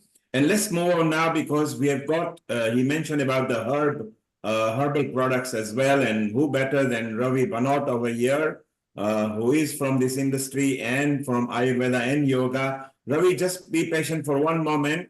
I want to take a 1 minute comment from Professor Ish Sharma and a 1 minute comment from Rajan Patankarji. Then we move on to you, Ravi, and we'll keep on chit chat. Ish, your comment on what Dr. Katoj Sir, can I say one more point? Just 1 minute. Let's go to Ish Sharma. Ish, your comment, please. Yes. Like turmeric. Now we say that, okay, turmeric. No, the turmeric is going in Ayurveda product, Ayurveda formulation. In the classical formulation like Haridrakhand. Okay. This is Ayurvedic. Okay. The same turmeric is also going in proprietary Ayurveda medicines, right? Also going into curcumin for making curcumin. Curcumin is not Ayurveda. Curcumin is not Ayurveda. And the same turmeric is also going into the cosmetic formulations, cosmetics. And the same curcumin or turmeric is also going in the food products. So when it is going in the food product, then that product is not Ayurveda. Yes, doctor. Okay. So, yes, doctor, your comment is very, very valid. Clear distinction is required. Thank you, doctor. Your comment is very valid. We'll bring this subject much bigger. And Ish, now your comment, please. 1 minute comment and 1 minute for Yeah, Rajan. maybe I'll be very happy to have Dr. Katoch once more exclusively for this very sensitive topic. Absolutely. Very topic. How did he develop the policies? What does he advise us? Where can we take it from? So I'll be requesting you, Neil, for an exclusive expert talk by Dr. DC Katoch, and we'll be looking forward to that day. Thanks. Absolutely. Absolutely, Ish. And you made a nice comment. Amrita has made a note of that, not just from his guidance, everything. I think we should also bring Dr. Katoch with Antonio. When we bring Naveen on, we bring yourself on, because I think our moment has taken up, and including Rajiv. So we'll do that, Ish. And of course, you are a Ayurveda producer here at Healing Our Earth. Dr. Rajan Patankar, we have 1 minute comment and we move on to Ravi Banot, please. Yes, Dr. Katoch has very well explained everything, but only one sentence. The OTC products nowadays, it's very dangerous because there are no indications or contraindications written on those tablets or on their formulation. Because Ayurveda is not a generalized medicine, it's personalized. So there is difference between the dosage as per the body constitution and as per the climatic conditions also. So that's why I want to add these things. So thank you very much. Good, valid point. And at this moment, I think it's time to thank Dr. Lal Goyal, who every week brings very eminent personalities. And it was he who suggested Dr. Katoch and Dr. Krishna Murthy should be here. So each one of the person we will involve in a top global panel is Rotarian Lal Goyal. Although he is the charter founder president for the organ donation for Rotary, he has contacts not only in hospitals and profession that he brings every week at Healing Our Earth, right from 9 p.m. to 10 p.m. Indian time. So I think now we've got a good momentum in more than 30 countries. I think we should now have a proper online a conference where maybe Ish, you and Amrita can start planning, and then our senior people like Rajan Patankar, Dr. Katoch, Rotarian Lal Goyal, let's formulate a plan of action which Dr. Antonio say, you may think it is global, but it is not global among the Western world. Rotarian Lal Goyal, thank you very much. As usual, you bring in a very good panel. Global namaste to you. Thank you. And global. And a global namaste to Dr. Katoch as well, and a global namaste to Dr. Rama Krishnamurthy, Dr. Katoch, Amrita. Going to every nook and corner of the world, but the Ayurveda medicine has not globalized. Yes, exactly. That's what Dr. Antonio was saying, that it is only the few Indians, because our population is very large, we are about 1 point, we are 150 billion. But the Western world needs to be taught, and they need to take advantage of the Ayurveda, which was a system beyond 5,000 years. So we needn't go and even beg or anything. Let's just spread our word. It's beautiful. Ravi, thank you for being patient. Amrita, take over with Ravi and you and Ish, and let's have a chit chat with Ravi as well. Thank you. Thank you. Thank you, Neil Kumar. Thank you, Rotarian Lal Goyal. Thank you, Dr. Krishnamurti. Please stay around. It was a very vibrant talk. And we will definitely take it as one of the exclusive episodes. It's time to welcome Mr. Ravi Bhanot and move to London. Very good afternoon to you, Professor E. Sharma. Let's welcome Mr. Ravi Bhanot. He is a nutritionist, he is a holistic healer, he deals with naturopathy, Ayurveda, and so many things. And he himself has a center of practice in his place. So, and he has written quite a lot of books. To slim down in 1 hour is also one of the very beautiful topics to talk about. So let's hear from Mr. Ravi Bhanot. Mr. Ravi Bhanot, for next 10-15 minutes, over to you. Thank you. Global Namaste, everyone. What a fantastic conversation we're having here.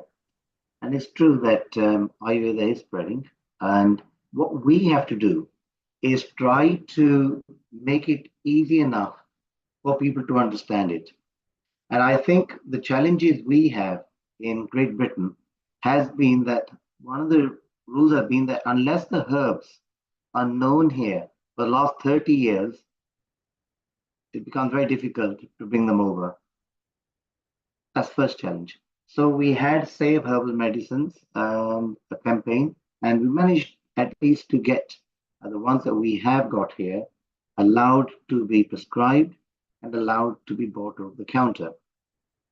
The challenge we have with the argument that medication should be only prescribed, it may work in India, but here we, in terms of number of physicians, is very limited.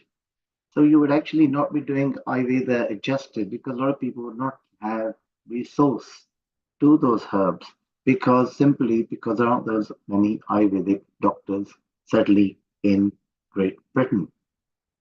Also, if you think about it, as Mr. Krishnamurti just said, I believe it was him, who said like turmeric. Turmeric has been taken, wasn't that long ago, people say, oh no, show us proof, only then we believe turmeric works. Just like neem, just like tea tree oil. And now you find turmeric in coffee shops, used in all sorts of beverages.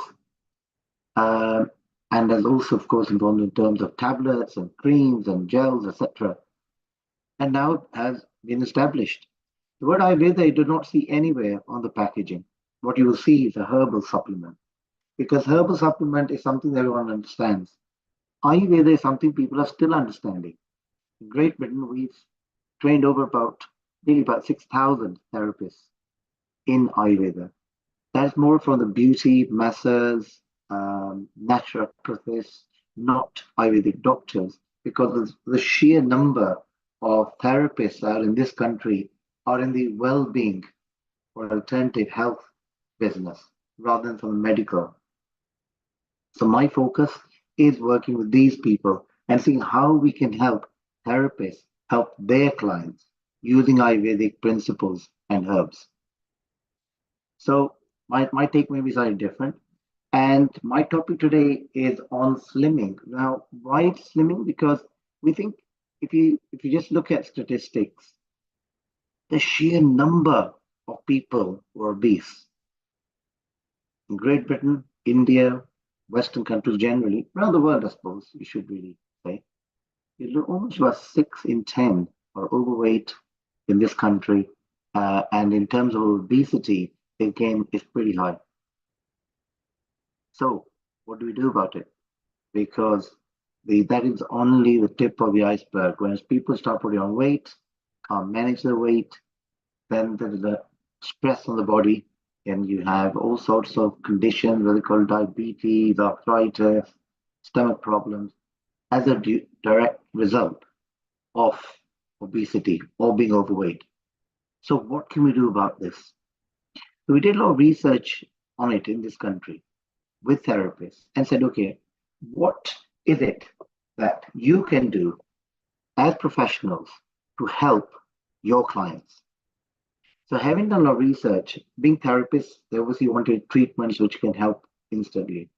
And there are a lot of herbs that you can use which help in things like removing water, for example, and fluids on the skin. So you have wraps, for example, stomach wraps. You find wraps used in arms. Turmeric wraps have been used for pain in the joints for centuries. So that is something we've elaborated on, researched, and our treatments are used up and down in Great Britain with therapists who are using that as part of an overall package. And I think Ayurveda, as the word suggests, science of life, is using the natural concepts rather than saying take this drug or go on a high protein diet or some red days and some green days with what they're eating. They're fine if you can sustain them. But most people want to eat what they normally eat, willing to take some change, but not drastic. If you say go on low calorie diet and that is the answer, well then surely logically we shouldn't be in the problem we are now, right? Everyone will be eating low calorie food, obesity gone away, everything's sorted. But it hasn't, because a low calorie food is not your staple diet. So if that is not the answer, then what is? So they say to go forward, you have to look back. And this is where Ayurveda is so strong, because the history is not just from the last 10 or 20 years, it's on centuries. Our forefathers came up with ideas which worked. And that is why the Indian civilization is still here. We can't see the Roman or the Greek. Obviously, there are other factors involved as well. But we've done something right. So let's take on what our strengths are and see how we can elaborate on those to try to help the public at large. So when we say you want to either lose weight or you want weight management, what's it mean? So we did the survey amongst our therapists and we said, we had about 20, 25 therapists in a room. And we said, how many of you want to lose weight? And virtually everyone put their hand up. We said, okay, how much do you want to lose? And then there's a hush. Some said a little bit. Some said maybe 2 or 3 kg. Some said a lot. I said, what does a lot mean? What does little mean? 2 to 3 kg. Can it be 3 kg or is it 2 kg? So what the point we're making is you have to be specific in what you want. And that's rule number 1. Principle in Ayurveda, we would say is 3 or 4 things you look at. Number 1, what is it that you want? So it's a mindset. Then, obviously, what you're eating, which we've been hearing this afternoon from all our experts, and of course, exercises as well. And of course, there are supplements that can help you achieve what you want. So first of all, I would say to all our panelists here and people who've joined us is, what is it that you or your client wants? So be more as specific as you can be, because that will help you get to where you want to. So for example, if you want to go from here to say Manchester or from here to say Mumbai, you have to think first in your head, right? I'm going to go to the airport, I'm going to sit my car, I'm going to take this road, I'm going to then take that road, and you figured it out first in your head, right? Same if you're going to India, you're Mumbai or China, wherever it may be, you have to think which airport you're going to go to, which flight, etc., etc. So first thing we've got to know is what we want. And Ayurveda says everything happens twice. First in the mind and then in reality. So first thing is you've got to know what you want. So when people say, I want to lose weight, fine, great, okay. Now, how much? 2 kg. Great. That's the first thing. Now, why? Now, if your why is big enough, the chance you're going to reach there. If you say, well, I'm not sure, I think my husband or wife says I should lose. Well, if that why is big enough, there's chances you reach there. Otherwise, what's going to happen is, as soon as something else takes over, some other distraction, you go on holiday, and then you want to come back onto the same treatment, same plan, becomes difficult, right? So your why has to be great. So why? So if somebody says to you, you are somebody, why do you want to lose weight? And they say, I'm not sure. Perhaps you could help them by saying, why not? Why would you not want to lose weight? Or whatever condition it may be that they're suffering from. Because all of a sudden they'll now start thinking, just like we do, just ask yourself, why not? Why would you want to put on weight? Why would you want to be obese, which is going to affect your body, is going to then cause problems with respect to health, your health, and possibly the families. So that has got to be why it's got big enough. For some people, maybe they want to live to 89, they want to see their grandchildren, or they want to see their children grow up. Whatever it is, everyone has their own purpose. So that needs to be absolutely crystal clear. Then in terms of diet, we've been hearing people speak about different concepts all afternoon, about that there are 5 elements, there's 3 shares, and that if you eat this would help with this condition. Absolutely true. But what I would say is that if you are trying to lose weight, which of the 3, Vata, Pitta, Kapha, are you looking to rebalance, trying to reduce? What would you say? Just put your hand. If you put your hand up, whoever thinks it might be Vata. Anyone? Pitta? Kapha? Kapha. So that is that particular energy is that we're going to look at rebalancing. If you look at the typical Western approach, it is based on calories. Just take 2,000 calories a day, and that should be the trick of losing weight or weight management, right? Agreed? Is that the full story?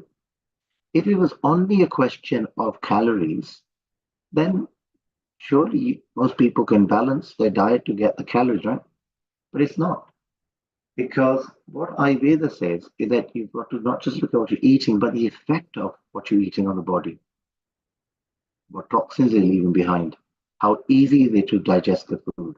So I'll give you an example. So if you say 100 say calories are derived from, say, a portion of chicken and say a portion of, say, pork, let's say for argument's sake, this also gives you 100 calories. Are they both the same? Eating one or the other, would that still bring the same result? Think about it. Wouldn't, would it? Why not? It's because calorie-wise, it may be the same, but the effect of the food is different. The toxins leave behind are different. It's more difficult to digest red meat, for example, compared to white meat. So calorie-wise may be the same. So this is something we've been researching, and we've come up with the phrase, the K value or the Kapha value, which is an arbitrary figure based on how easy to digest the food and in terms of the energy it gives you. And that is more accurate in the sense compared to calories alone, what you should look at. And if you want a diet sheet or plan of the food we have with the diet, with the numbers, please feel free to WhatsApp me or email me. I have put my number on the chat box. So you can be working on that, trying to keep within the certain number of K value points in a day. So that is the first difference between an Ayurvedic approach to the Western approach, or the world approach, I would say, because whereas calories do have the advantage, it's scientific, it has a number purely based on energy gives you, and that gives an indication of whether the good food is good for you or not. However, it's not the complete story. So that's very important. Number 3, it's exercise we're doing. A lot of people say, oh, I can't, I've got arthritis, I can't go out, the weather's cold, right? I'm disabled or not able to walk around. This is something we can all do. Now, whether it is just sitting down, and we can show you 1 or 2 exercises, just sitting down, which are both breathing exercises as well as asanas. And this is something we have been doing, my wife and I, for the last 10 years now at our local center. And I'll ask one of the participants here, Kamlesh, who's on, who also comes to the classes, to give his input about how he manages his weight control and slimming, and that'll give you the indication how his journey. And everyone's journey is different. For some people, exercise in the gym on their own is great. For me personally, I need a personal trainer. I don't get motivated going to the gym on my own. Do yoga regularly, but for the aerobic exercise as well as the weight management, weights, I have somebody who pushes me, and that is something which is again an Ayurvedic approach, which is we've always had gurus, whether it's a guru for health, whether it's a guru for your teaching or spiritualism, or whether it is in school, we've had a guru for geography, history, math, English, got a degree level. Again, you have a guru, right or wrong. So I think one of the things that's missing in the health systems around the world is this guru. What do I mean by that? Say, for example, if you have, for example, alcohol problem in this country, the first treatment given is you go to an alcohol anonymous class, or similarly, if you're trying to lose weight, you go to a weight management class, which is there you go with where there's a lot of other people who are also trying to lose weight or trying to stop smoking or trying to stop alcohol overuse. Why? Because you're working together synergistically, helping each other achieve the goal they want to get to, because you're all on that same journey. So rather than wasting money on drugs, and I'm talking, of course, the other big topic is, of course, mental illness. Nowadays, there's pills for if you're depressed, take this pill, take that pill. Do you think the body actually is craving for either paracetamol or for these antidepressants? Do you really? It's not, is it, right? What it's trying for is that there may be an issue internally. Could be something like loneliness, could be not knowing about life, maybe worrying about something, over worrying, and maybe just talking to somebody is a solution. So in this country, we started something called talking therapies, which is now on the NHS. And if it's not there in India, again, it's something that we could perhaps working towards, which is again the holistic approach, which is what we're talking about in Ayurveda. So they're the 4 concepts. And of course, there are supplements. Now, some people would say, why do you need supplements? If you eat well, you don't need. Yeah, okay, maybe for some people, that may be the case. But I would say, if you look at the research, particularly in Indians, if you're a vegetarian, the chances of B12 deficiency may be there. If you look at people who are diabetic, there are certain minerals that there may be a shortage of in the body, whether selenium, zinc, magnesium, potassium. It's hard to tell on a day-to-day basis what you may be missing. So what we recommend is well worth taking a supplement, because it'll just like an insurance. Nice. That's very nice, Ravi. In fact, I like when I read your profile, at your place, you also offer Ayurveda massage. And what is your like take on learning, or for people, how can they give themselves a good massage? Because there are so many kinds of massage, among them Ayurveda massage, because as many of the guests and experts have been talking, Ayurveda is in a light of a spa in many places, and people practice Ayurveda massage. So what is your recommendation for the people? What kind of massages are good? Which oils do you recommend? What is the best time, and for how much time? That's a really good question, because as we talk about holistically, one of the main problems we have is how do we remove toxins? So going to the gym is great. You exercise, you're losing toxins through sweat, which is the purpose of exercising. But the skin is the largest organ. So what else can we do through the skin to remove these toxins, or armor, as we call it? So the advantage and one difference between an Ayurvedic massage and say a Swedish massage or a Thai massage is that you're working on specific points called murmur points. So we found that the therapists in this country, and I'm talking about for massages alone, possibly around 1,500, 2,000, who we trained in Ayurvedic massages. We wrote a book called How to Do Ayurvedic Massages Head to Toe, produced DVDs so that people could learn and practice, not necessarily having to do diploma in Ayurvedic massage, which is something we teach through our college, the Ayurveda Institute of Europe. But they can do it themselves anyway because they've already got diplomas in massage through their colleges when they were training to be therapists. So what's the difference?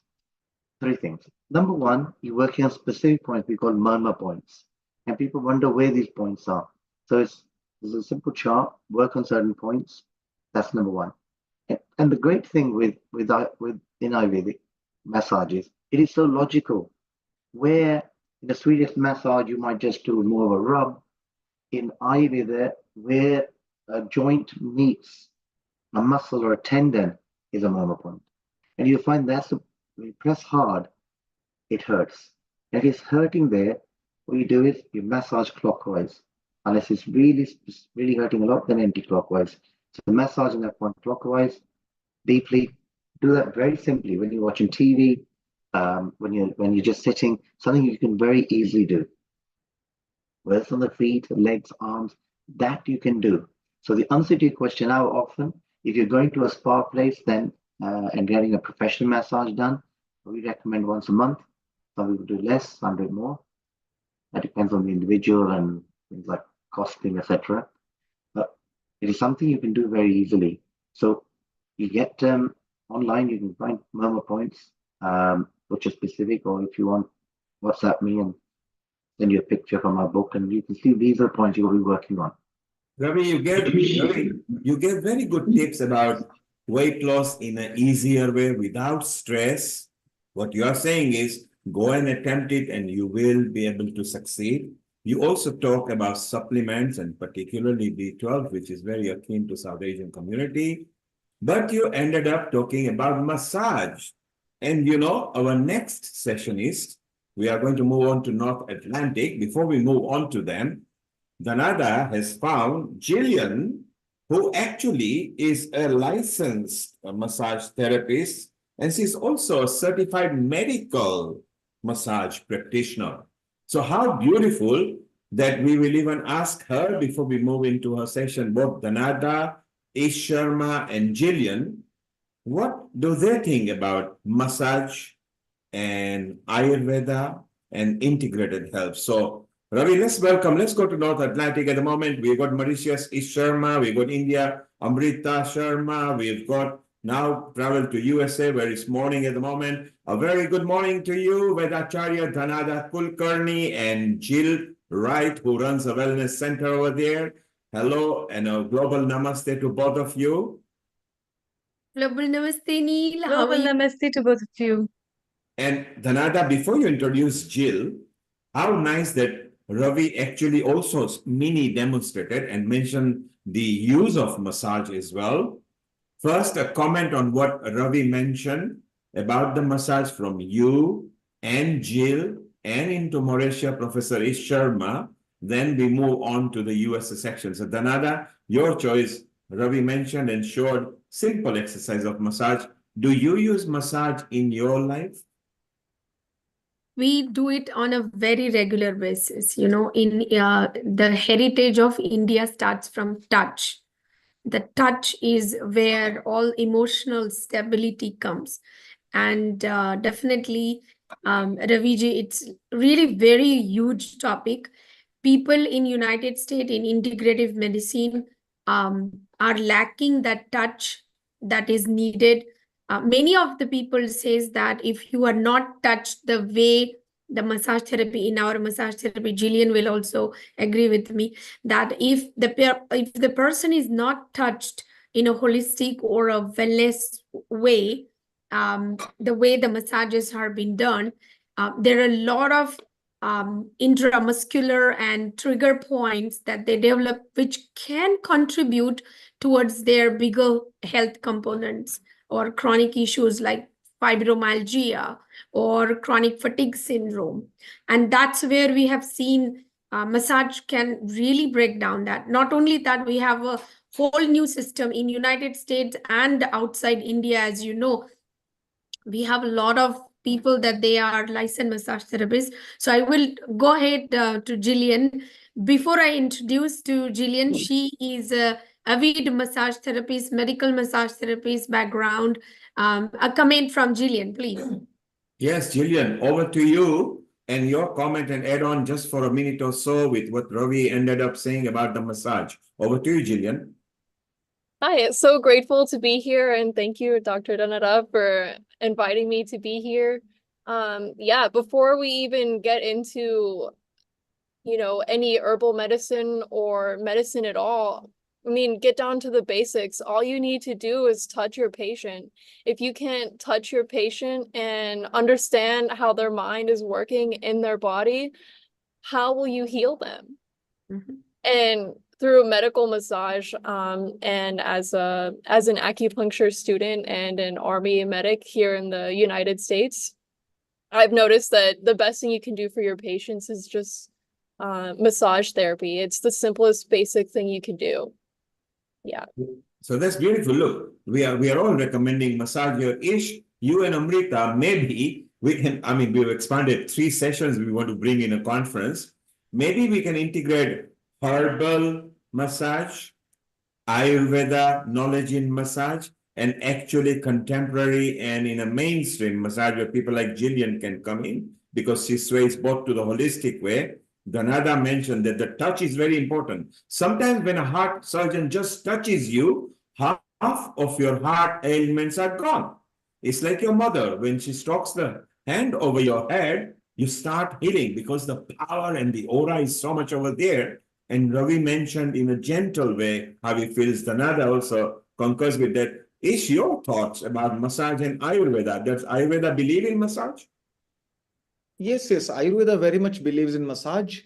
There are like so many types of massages. These can be with oil, without oil, like hot, or it could be room temperature. It can be with leaves or rice bolus and salt bolus and whatnot.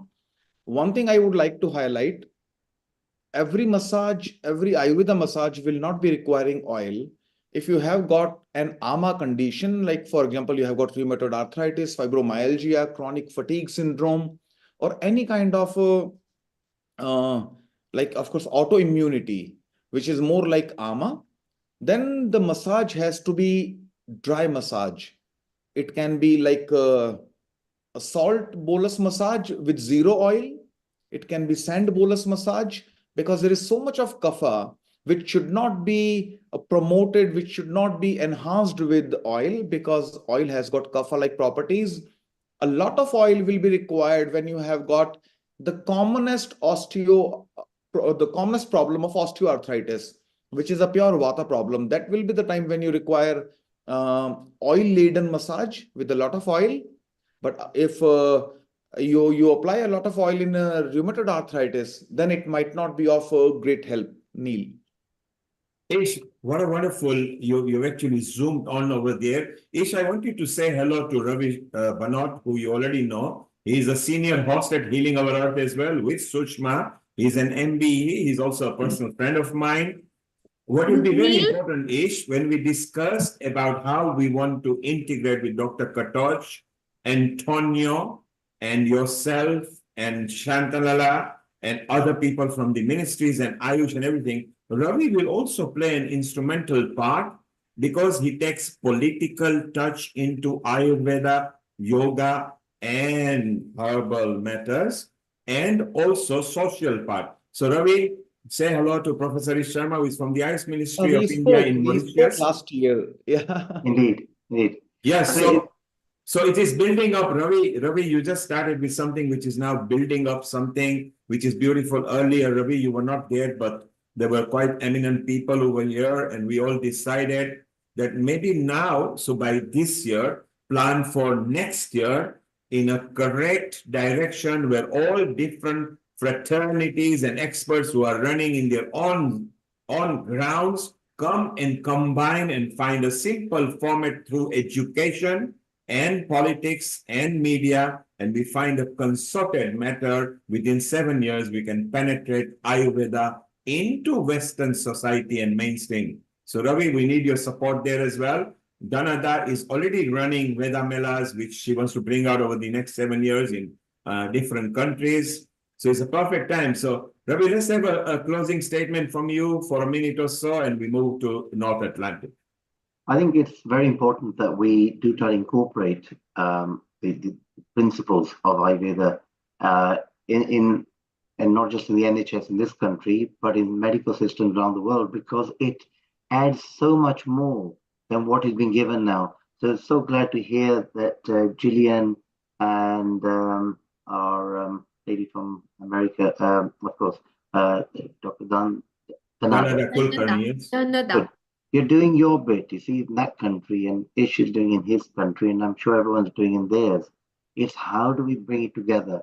So if we have a concerted effort of a plan of action that we can then take it forward to the right authorities, I think that will have more power when we can use the research from different places to present our case. Yes, Ravi, and earlier when you were not here, MP Bob Blackman was here when he was in Parliament as a governor. You know, now the government has changed in the United Kingdom. He actually came and did announce that Ayurveda is the next thing, like yoga and meditation that we want to bring in. Of course, with the new government, we'll have to wait for 90 days how they will take it in. But Ravi, we can maybe unite. Now is the right time if we start uniting and then maybe collate everybody and see how we go about it. So Ravi, thank you very much for coming. You are, of course, a senior resident host at Healing Our Earth as well. And Amrita will be in touch with you. Maybe we bring in massage and therapeutic side of massage and weight loss, etc. with Professor Sharma, yourself, Rajiv, Dhanada, and Gillian, etc. It can be an episode on its own, Ravi. Thank you very much. I think Meenakshi has a question and she's had her hand up for a bit of time. Perhaps we should. Yeah, she has not got video on, so we can't highlight her, but maybe Meenakshi, you can if you go to volume, speak on. I just want to acknowledge Sriniji is also here as our panelist for next topic. So welcome Sriniji on Healing Our platform. Yeah. Okay, Say so hello to Amrita. everyone. Amrita, time to move on. Take it over between you and Ish, and let's introduce Dhanada, who is part of Healing Our Earth and the lead at Veda Mela as well. Ravi, thank you very much. Stay around because you'll get more ideas what is being planned over here. And we welcome Srini as well. So Amrita, take it away. Thank you very much. Thank you. Thank you, Neil Kumar. Thank you, Raviji, for such a wonderful talk as well as giving us a light on various aspects of holistic side of Ayurveda. It has been a very interesting talk where we are heading from one of the sides of policies and globalization to massages and moving ahead to a different continent. Let's welcome Dr. Dhanada. Dr. Dhanada, a very good morning to you. Very good morning. Actually getting afternoon, 12 at our now place. Afternoon. Yes. And by the time you joined and you moved to a very good afternoon to you. Well, and all the guests, Gillian and Srini, a very warm welcome to Healing Our Earth family. Professor Isharma, let's welcome them. And then we hand over to Dr. Dhanada. Over to you, Professor Isharma. Global namaste to all. Global namaste and welcome the team USA. And Dr. Dhanada will be leading us through wonderful talks. So maybe over to you, Dr. Dhanada, and we are there with you just to enjoy your wisdom. Thank you. Thank you. So we have a beautiful guest aligned here. Before that, I will deep dive myself into our topic. It says, Dharmartha Kama Moksham Arogyam Moolamuttam. Arogyam Moolamuttanam Jeshtam Tasmat Sarvartha Sadhanam. Charaka Shushrutstan Adhyay 5th. health is a supreme foundation of attainment of dharma, artha, kama, moksha. For Jillian, dharma is righteousness, artha is wealth. For kama is your desires, the moksha is your liberation. Whatever you are having the purpose in enlightening and maintaining that health would be your foremost duty to facilitate all the achievements of your life's objectives, why you are born on the earth, what's your dharma. And I have recently given a talk where Sriniji were also present there, that this shloka of Sharaka highlights a comprehensive, individualized, preventive nature of Ayurvedic medicine, which you will agree, Ishti, that it underscoring the relevance of the modern integrative healthcare approach. You know, in today's world, I have been listening Dr. Katoj and Dr. Kulkarni, other came, and Dr. Bhargav and Rajan Patankarji, and the great debate on how we want to format coursework, accreditation, the herbal things on a global perspective. And that's exactly the topic that we need to discuss today, which is pain and pride together. You know, it is a pride that we have this tradition, but then it's a pain in how to fit in technology, how to fit into some of these relevant approaches of Ayurvedic principles into today's world. And I feel our panel discussion today with the Shrini ji and Jillian, they are the best people coming from different dynamisms of the modern technology and going into the integrative medicine. So let me say that our topic is basically harmonizing traditions and technology, the role of integrative Ayurvedic type medicines in future.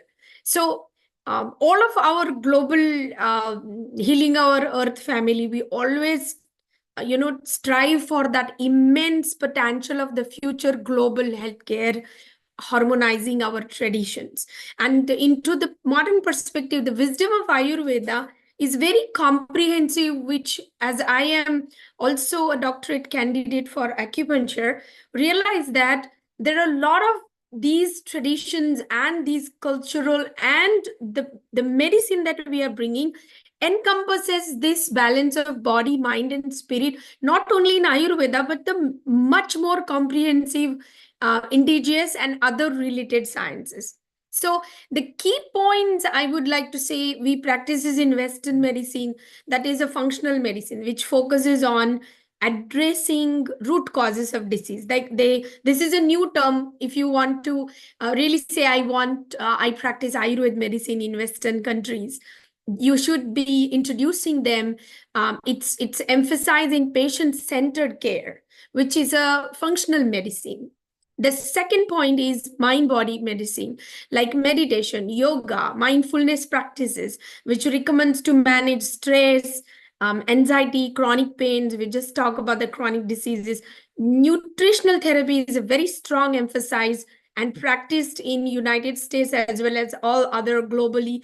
The dietary guidelines of Ayurveda, I remember somebody was telling Ahar Vidhi Visheshayatan about, and it's really very comprehensive.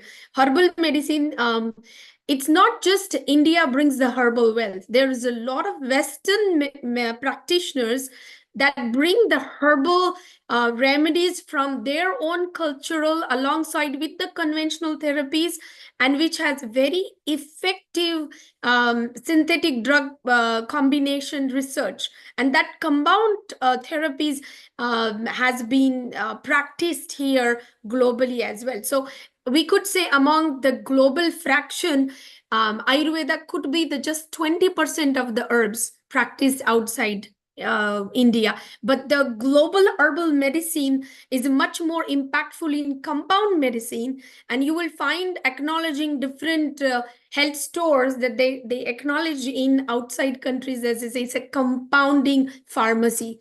Sriniji must have known because he travels in Bay Area quite often, and there they have more compound prescription, drugs and synthetic drug combination. And lastly, of course, TCM, which is acupuncture, also called as a traditional Chinese medicine, frequently integrate the pain management for the chronic diseases, which many Western healthcares are now adapting. And we might, as Jillian know, we might win the patent of getting the Medicare, Medicaid on our side, which is the elderly people's pain management, global insurance on our side. And if we do that, we are looking into the bigger tapping industry of future medicine in harmonizing this traditional healthcare. So now it's time for me to introduce my first case, because I know Sriniji, thank you. And I know you also have to go. You really accepted the invitation within a small time frame. But Sriniji, please go ahead and also introduce yourself. I would like to little bit tell about the Sriniji is a CEO for Bhuma.dev, which is a low-code venture startup, and with the offices in US, Costa Rica, India, and more development must have happened since last Vedamela, Sriniji, because I have your bio from there. And and previously, he been a VP with the designs innovations in Apple, and 25 years building several successful startups. With that as an iconic, his introduction, he is a very passionate yoga teacher, and he runs across the global USA different yoga shows, and his yoga shows are incredible, and he could tell more. We have videos. Last hour Veda Mela, he had a crew come over and did a wonderful. He has won many yoga championships, and he's also the founder of the 10 Youth Excellence Center. He has a very good heart and future passion for the youth people, and I'm so glad to be connected with Sriniji. Welcome. Thank you, Dhanaraji, and thank you for this esteemed, wonderful group of people. It's super refreshing listening to you. And I always say, listening to Dhanaraji talk about me, that actually shows more like a vision, what I should aspire to, rather than who I am. It's more like a blessing, what I could potentially become. So thank you, Dhanaraji, and thank you, everybody. As Dhanaraji said, I'm the founder and CEO of a VC-based, VC-funded tech startup called Booma, where we allow people to build software without having to write code. So it's about how do we democratize the power of building software to even people that do not have any capability of computer science skills. So that's our mission. And we are funded by some of the top tier investors like AI Fund, Andrew Ng, and NeoTribe, and a couple of other folks.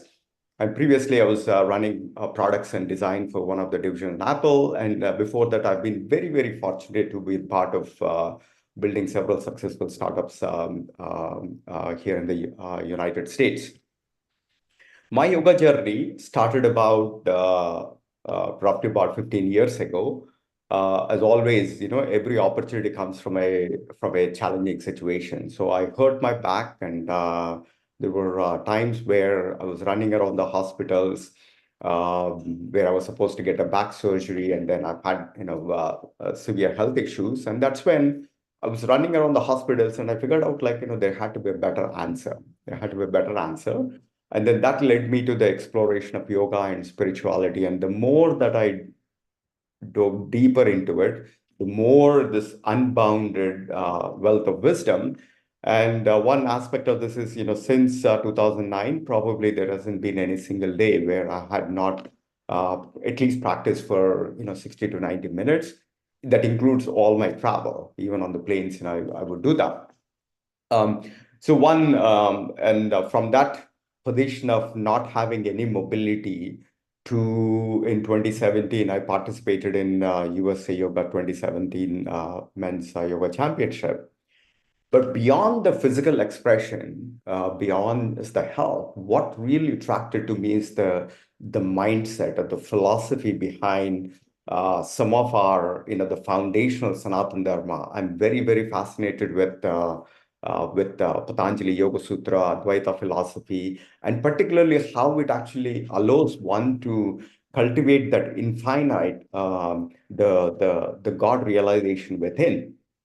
So what we do at the nonprofit, based on my experiential reality and based on my resonance and the conviction of this Eastern wisdom or Sanatana Dharma, Yoga, Ayurveda, and holistic living, not only the holistic living, but also the growth mindset, we started a nonprofit called the 10 Ys, the Youth Excellence Center, where our focus is to help cultivate entrepreneurial and healthy or excellence mindset using some of the yogic powers. In particular, we focus on the three big superpowers of yoga. One is samyama, and the other two are yama and niyamas.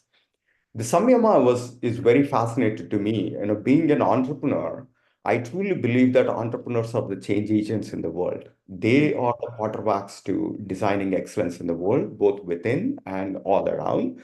So, coming from the startups, today, if you look at the world, who are shaping up the world? If you look at AI or the future of medicine or future of the technology and the social media, most of it is being powered by the technologists. And I'm connected to that. But the only thing is these technologies, without having the proper foundation of the holistic living, they are creating a lot of inefficiencies in the world, like inequalities and the health and inefficiencies. So what we are trying to do is we are trying to cultivate that entrepreneurial mindset. The samyama is the harnessing the power of the mind with the three powers, which is dharana, dhyana, samadhi. And then rooted in the right values, yama and niyam. Yama is, how do you conduct towards others? Niyama is how you conduct towards yourself, which is Saucha, Santosha, Tapaswatya, Ishwar Pranidhana, along with, keeping your body and the mindset. So this is something that we are doing a lot of programs in India, in government schools and United States. And I also have a secondary purpose or the objective. Particularly, I have two daughters. My older one is pursuing medicine at Columbia, one of the top tier medical schools here. She's a very gifted kid, but very much only focused on the Western medicine. And she's pursuing some new frontiers. In fact, there is a book that she's writing with some of the deans that's about the next generation health. And then my younger daughter finished college this year.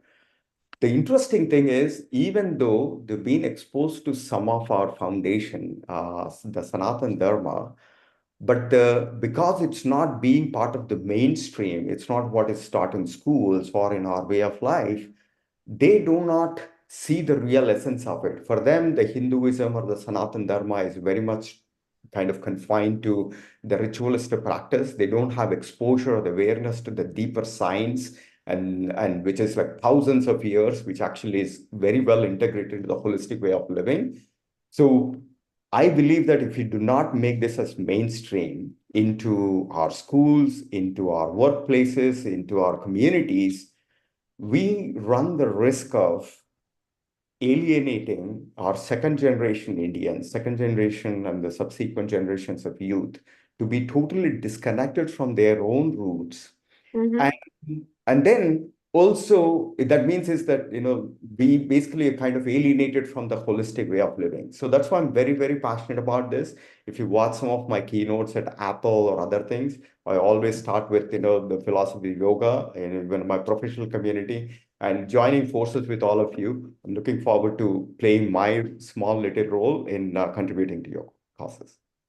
So you are a perfect example of combining the tradition and technologies right now, as you come from technology background and going towards understanding holistic medicine, which values the fitting of common people what they want. How you have observed that people respond to it in US and other countries that you travel? I know you travel many small islands plus the global things. How do you feel that they respond and how they're fitting? And if you are conducting those programs, what are the things that you feel which is most needed for us to do at this hour, that we should be, how we should be approaching that? And this is a very good conversation, because the folks that back in India or the other people, they look Ayurveda or yoga in a very different style than what we see here. You know, they feel that it has the authenticity, that turning power of Sanskrit to be practiced, and understanding the way we do the yoga has to practiced in other countries. But we see there's a lot of customization. People cannot adapt, especially the work that you do with the youth people, and we have seen it many times, right? So the youth are not able to accept as is all these sciences. So what should we like, how do you bridging these, how do you working? And I know this is a great conversation that we could really treasure in. Yeah, I mean, that's a fantastic question. Like, in fact, without sounding, belittling some environments or not, when I travel around the world, there is growing amount of appreciation and the value of this, and people wanting to take to the practice of holistic medicine, explore Ayurveda and other things in the United States and the Western countries. And sometimes when I get the sense that in India, at least the places that I travel, there is a sense of entitlement, but there is an attraction for them to kind of go to the other way. I'll give you an example. So one of my colleagues, who is a general manager at VMware, her name is Purnima Padmanabhan. And when I was talking to her about my own journey, and she was like, apparently she recently spent some time when her dad in India was going through something. She spent some time at the Jindal Care in Bangalore. She was so fascinated with it. And when I basically talked about the journey that I'm doing, including my ranch, and she's like, Srini, let's partner together to actually go create something like in the Bay Area. Right? That's number one. And number two, one of the VCs that we both built a company, and one of my investors, his name is Kitu Koluri. He is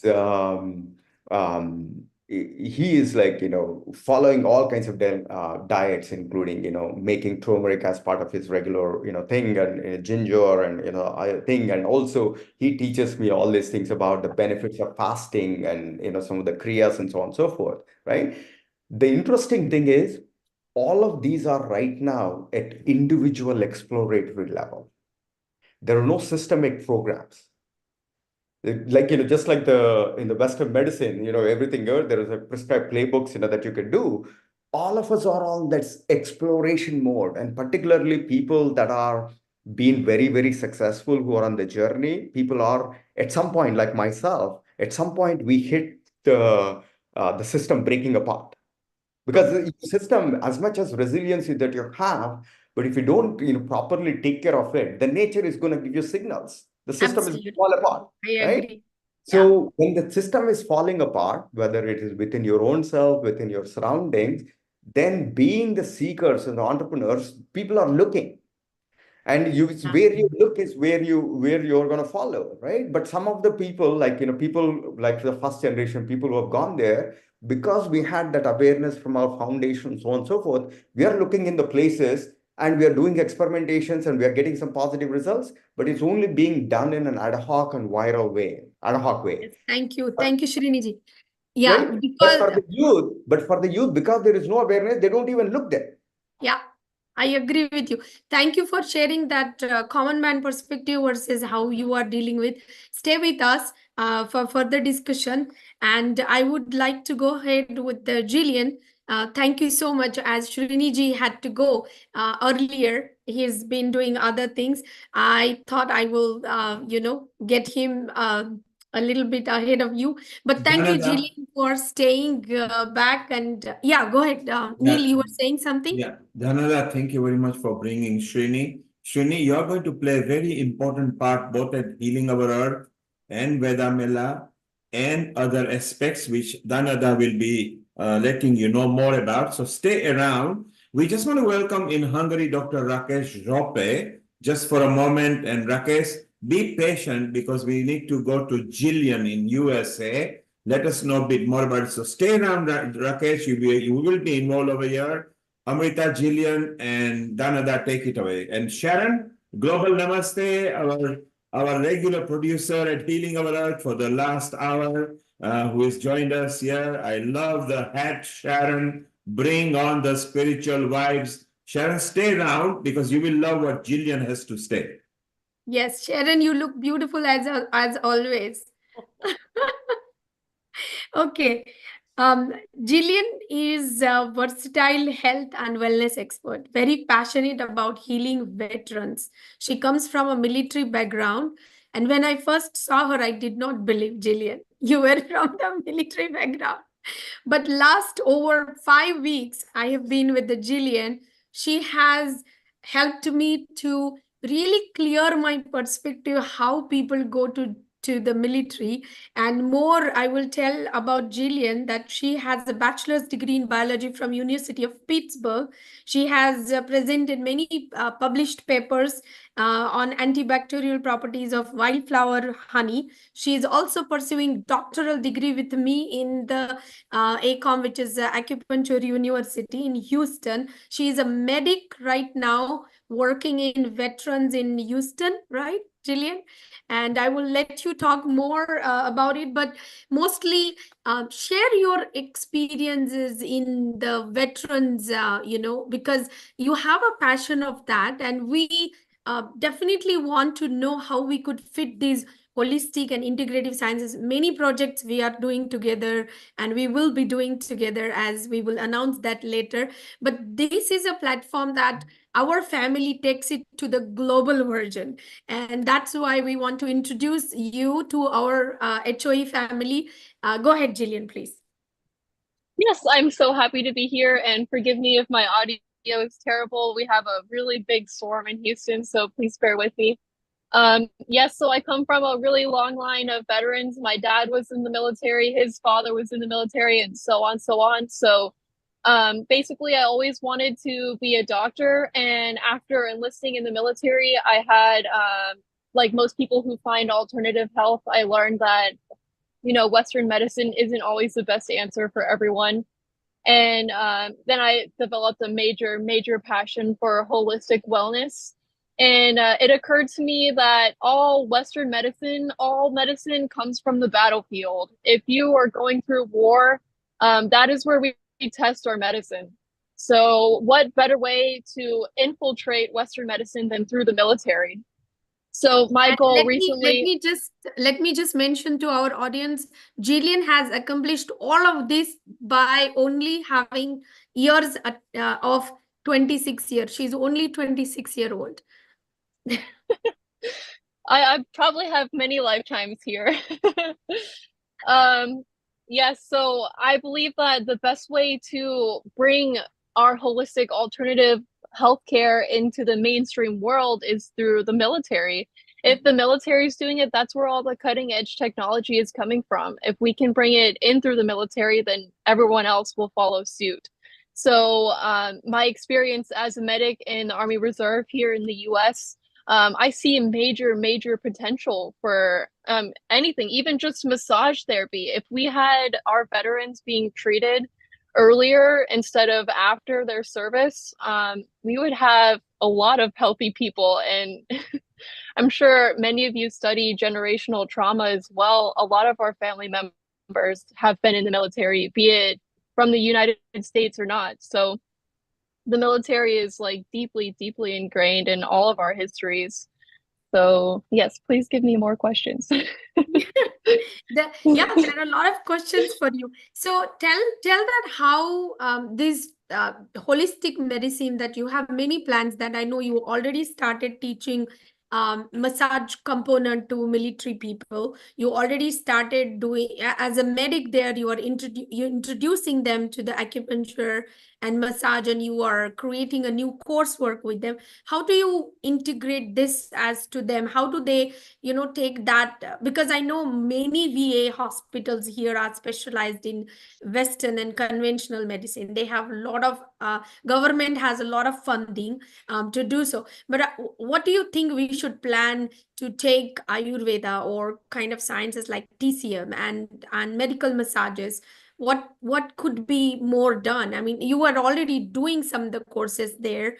You're already teaching and practicing there. So how did that round went? The globally people would like to know how youth people also, the younger generation also should see this as a future medicine, right?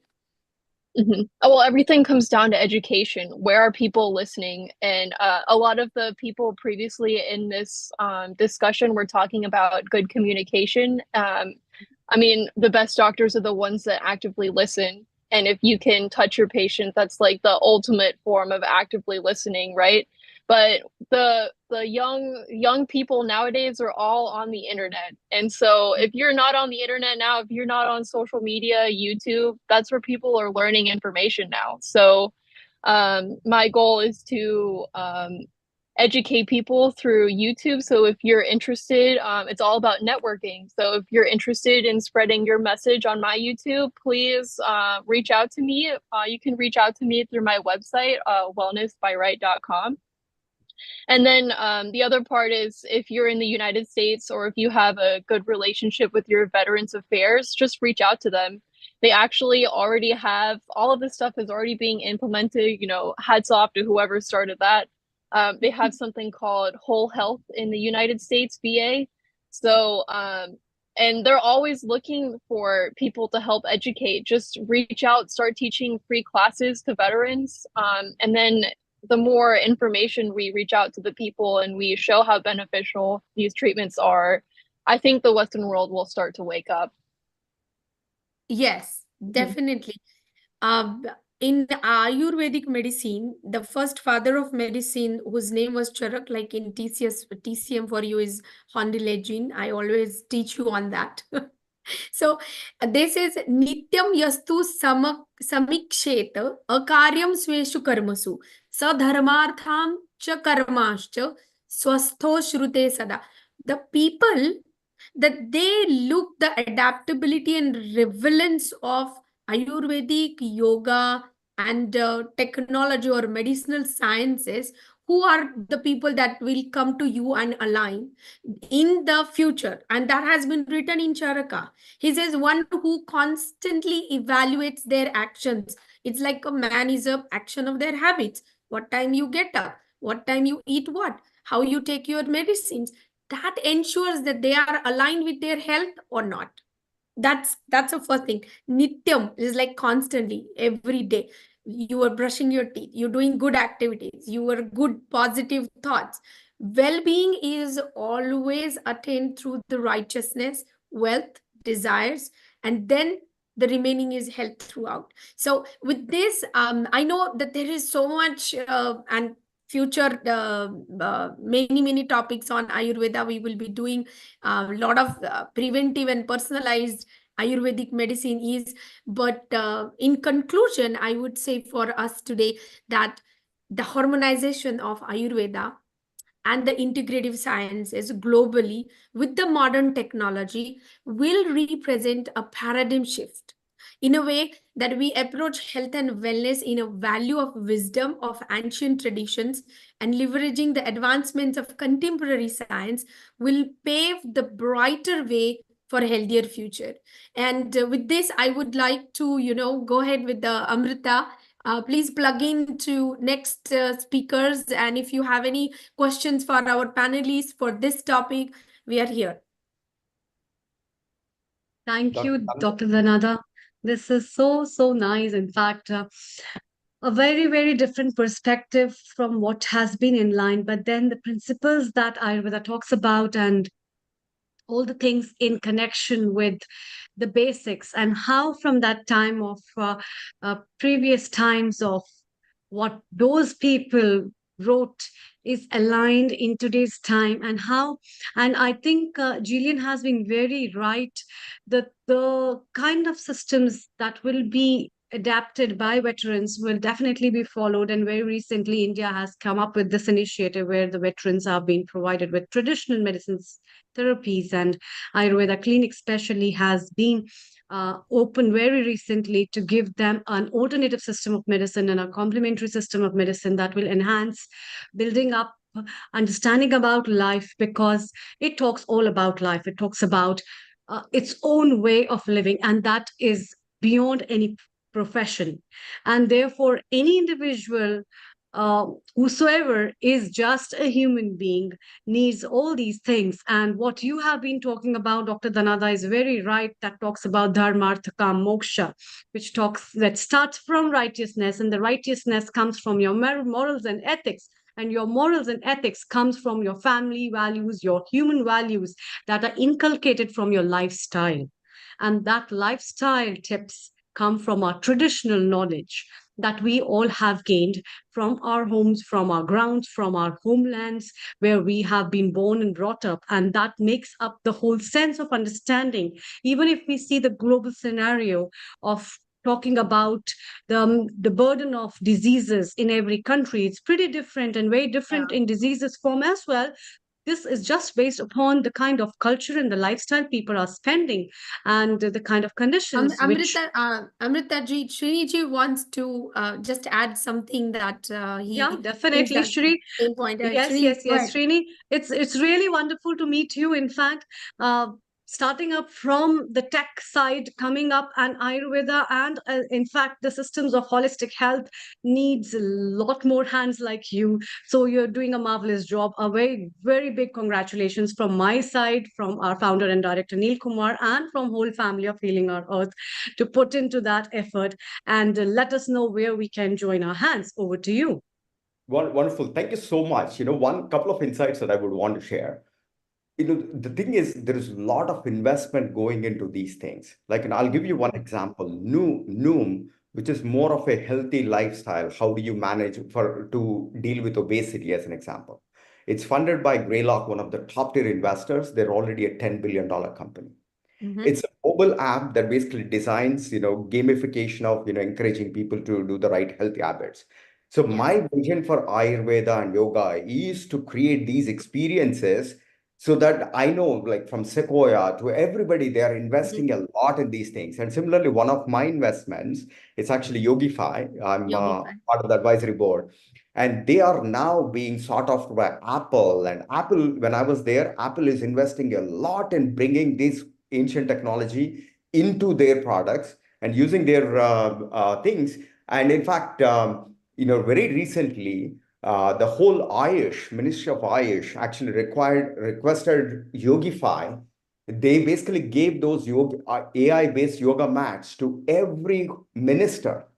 Last year, our Veda Mela had showcased them here, and we had thousands of people, that did contribute towards the Yogify mat. If you remember, Sriniji. Yes. In fact, we invited them. So is there anything special in that mat? That is basically completely AI-based yoga mat, and then it has all the sensors. Like when somebody sits on top of it, basically measures, how well the alignment is. It also measures your breath. It also integrates with all the other sensories. Yes. And then it's like your personal assistant. So the future is, how do we design these, our science as personal, assistant through mobile apps, through social media, so that, and then in a way that's gamification. Like, the other example that I'll tell you, another $10 billion company, Apple, used to require all of us to use every October. All it does is basically it's a meditation app, 10% happier. So the thing here is, for us, we have to we have to learn from the Western practices of how to build profitable businesses and take our proven age-old science. Very well said. That way, because that is the only way. We are not doing We here can to go forward. We are spreading the overall excellence. Absolutely. Yes. So if Absolutely. you have anybody Totally. ideas, I can actually contribute my thing. We have a lot of investors. I can put some money, but we have these playbooks, and we just have to bring all these sciences into this the traditional ways of building, like a startup, and then use the same go to market. Yeah. Let's use the Next time technology. we will have Yogify's founder. I forgot his name. Murli. Murliji. We will call Murliji also in one of the panel discussion. But it is a yoga mat that you can, Amrita, the yoga mat is app oriented. So what you do is, if you stand on yoga mat, it gives you analysis of your tridoshas, and then it will give you the asanas list, and then it will show you the asanas on your, they also developed a ring, I guess. Yeah, they have a yoga ring, and they develop you wear the yoga ring, and then they analyze you as your prakriti. Okay, and then once you are analyzed, then I guess that is the prakriti factor is he's still working on it. But now they launched it. Now they launched it. Yeah. So we were Dr. Dhanada, for the prakriti factor, they are taking up the parameters from some particular standardized zone or just from the random books. No, there's a lot of study involved. There's a lot of study. I'll explain that. But if you stand on that mat today, it analyzes you as your prakriti, and then that prescribes you basically at that moment. At that moment, you are just standing there. You're just standing there, and then it gives you a scan. It gives you all the asanas, and then it shows you how to do the virasana, how to do, padmasana, how to do the mayurasana, and then it shows also, Sriniji can add it. It shows also a very analysis, like how perfectly you have done. You are at the basic level, you are at the intermediate level. I only had a couple of minutes in my Veda Mela to explore the Yogify mat, and very interesting. In fact, Sriniji. And there are more technologies, like they are now reading the face, they are connecting you to the pulse, and then they are actually doing all these things. And I'll tell you this funny, one time I travel a lot. One time I was at LA airport. There was a pop rock star. He came by, I was wearing a Yogify shirt, and then he immediately came and greeted me, and he basically is like, I'm also using this Yogify. Oh, great. Okay. Wonderful. See, so Sriniji is involved in so many other such projects. I know we do not have much time on that, but it's very interesting fact how we are building in outside India, and we are cultivating Ayurveda and yoga in future medicine. And this is a real future medicine that we are contributing towards the healthcare. And what is the first Ayurveda says? Swasthasya swastha rakshanam. Isn't it? Ayurveda says that you should prevent what you have first. You do not really waste that. So we are trying to prevent, and there is a huge number of awareness and a huge number of work and projects going on in the preventive healthcare and Rakshanam, the Swa part, coming to the Swa part when, who said that today? I don't remember, but he said Swastha, which means coming to Swa, which is self. Swa means in Ayurveda is a self. Okay, you coming back to yourself is actually the health. And what beautiful thought that would be. That's what Yoga Sutra said. Tada drashtu swarupe. Swarupe is, avasthanam. Your own. I will actually end with one thing. I was about 3 years ago, I was invited to be a keynote speaker at a medical convention in Frisco. Back then, I was the vice president at Apple. Some of the greatest words from Tim Cook, the Apple CEO. What they are basically saying is some of the Apple's greatest contribution to the society is going to come in healthcare. Apple is investing a lot. If you look at their watches to devices, they're actually bringing in every aspect of it. And Amazon. And the reason why this is important, American economy and the rest of the Western economy is crippled by the mounting healthcare costs. Right now, I think 1/3 of the GDP is spent on healthcare. The current system of Western medicine and this stuff is not going to break it. This is going to bankrupt the whole thing. So that's the reason why this technology comes. It's a massive opportunity. This is the time for Ayurveda to get into the mainstream. So we have to embrace the technology. We have to form the right technological partnerships. We have to bring all the entrepreneurship and the community. We have to give them the data so that everybody can see how they could be. They're already being done. We just have to participate in this thing with all our heart. Srini, thank you very much. You hit the knot on the nail. You mentioned the education side, you mentioned the social media, and then you also came into funding. So you were almost like a 360 degrees. Let us show people what you practice.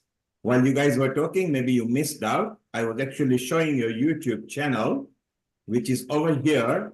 Quite exciting. So for those people who are watching, the 10YEC, so Youth Excellence Center, and Srini actually mentioned various other methods, and he has demonstrated by using the social media over here. Let's go and build it up with more subscribers, and we help him out. We also showed Jillian's website. which again showed, and they take insurance as well. So, you can visit Jillian's website. It's all recorded here on Healing Our Earth. This becomes a recorded link. So let's go and visit it. Srini, what we do, we will have a Zoom session. Earlier, when you were not here, we had the senior government ministers from India at a ministerial level. We had Ayush people from here. We all agreed that together, if we can combine our effort through Healing Our Earth in different countries, let us find a conduit that we can go via education to the youths and youngsters in a systematic way, and we penetrate the knowledge of yoga, meditation, Ayurveda, Herbalife, everything to do with Ayush, and how wonderful it will be to have a diverse people. Dhanada was very keen because we had a chat when we were talking about Veda Mela, about sponsorship. You were there, Srini. So you will play a very important part, not just demonstrating your knowledge and technology, but also saying, okay, fine, put in some funding and I will bring some funding. And funding is very required. So Srini, you're going to play a very important part in what we want to develop this year for next year. So it will be very useful. And we want to carry on this conversation. Jillian, you have done an excellent job as well. Your website is good. Let's bring in more subscribers. Jillian, you like YouTube as well and social media. We actually do transmit our episodes right now into different partner YouTube channels. So Srini, you and Jillian through Dhanada should be in touch with Nishit, who can drive the episodes through your channel without you having to do anything. And that way we can build our family and our network. Very proud of both of you, Jillian, Srini, Dhanada. Thank you very much for bringing them over here. Stay around. Now from India to London to USA, let's go to Europe, Hungary, where Dr. Rakesh Zope is waiting, and let's listen to him, and then we again chit chat. Over to you, Amrita. Take it away. Thank you. Thank you, Neil Kumar. Thank you, Srini. Thank you, Jillian. Dr. Dhanada, please stay around. It's time to welcome. Amrita, Yeah. Srini wants to just make a closing statement. Is he there? Okay, he is just Srini gone. left. Srini Yeah, no left. worry. We'll carry on. Take over, Amrita. Yeah. Okay. Dr. Zope, you are an Ayurveda expert as well. And you heard about the talk and the technology, right? And you are presently in Hungary, and you have done your master's in Ayurveda pharmacology, the herbs of Ayurveda, right? And your talk is also pretty much based on food and its relation with healthy living. And so, what kind of Ayurveda do you see in Hungary? And how do you correlate all this with the technology side when you heard our previous guests? Over to you. Yes, thank you very much for Global giving the Namaste. opportunity for me to be here and share my views with the global community. So, global namaste to everyone. And I was listening to all the talk. It was very nice to listen to. And then I remembered Sri Ravi Shankar ji, who is the founder of the Art of Living. Many years ago, when I joined the college, then he was giving a talk. And he said that Ayurveda is the future medicine. And that now is becoming a reality. Because the best thing about Ayurveda is that it is based on the laws of the nature, which are universal. They don't change with the time. Like a simple example which I give is that when we light a candle, the flame, it goes up. Even if we make it upside down, the flame still goes up.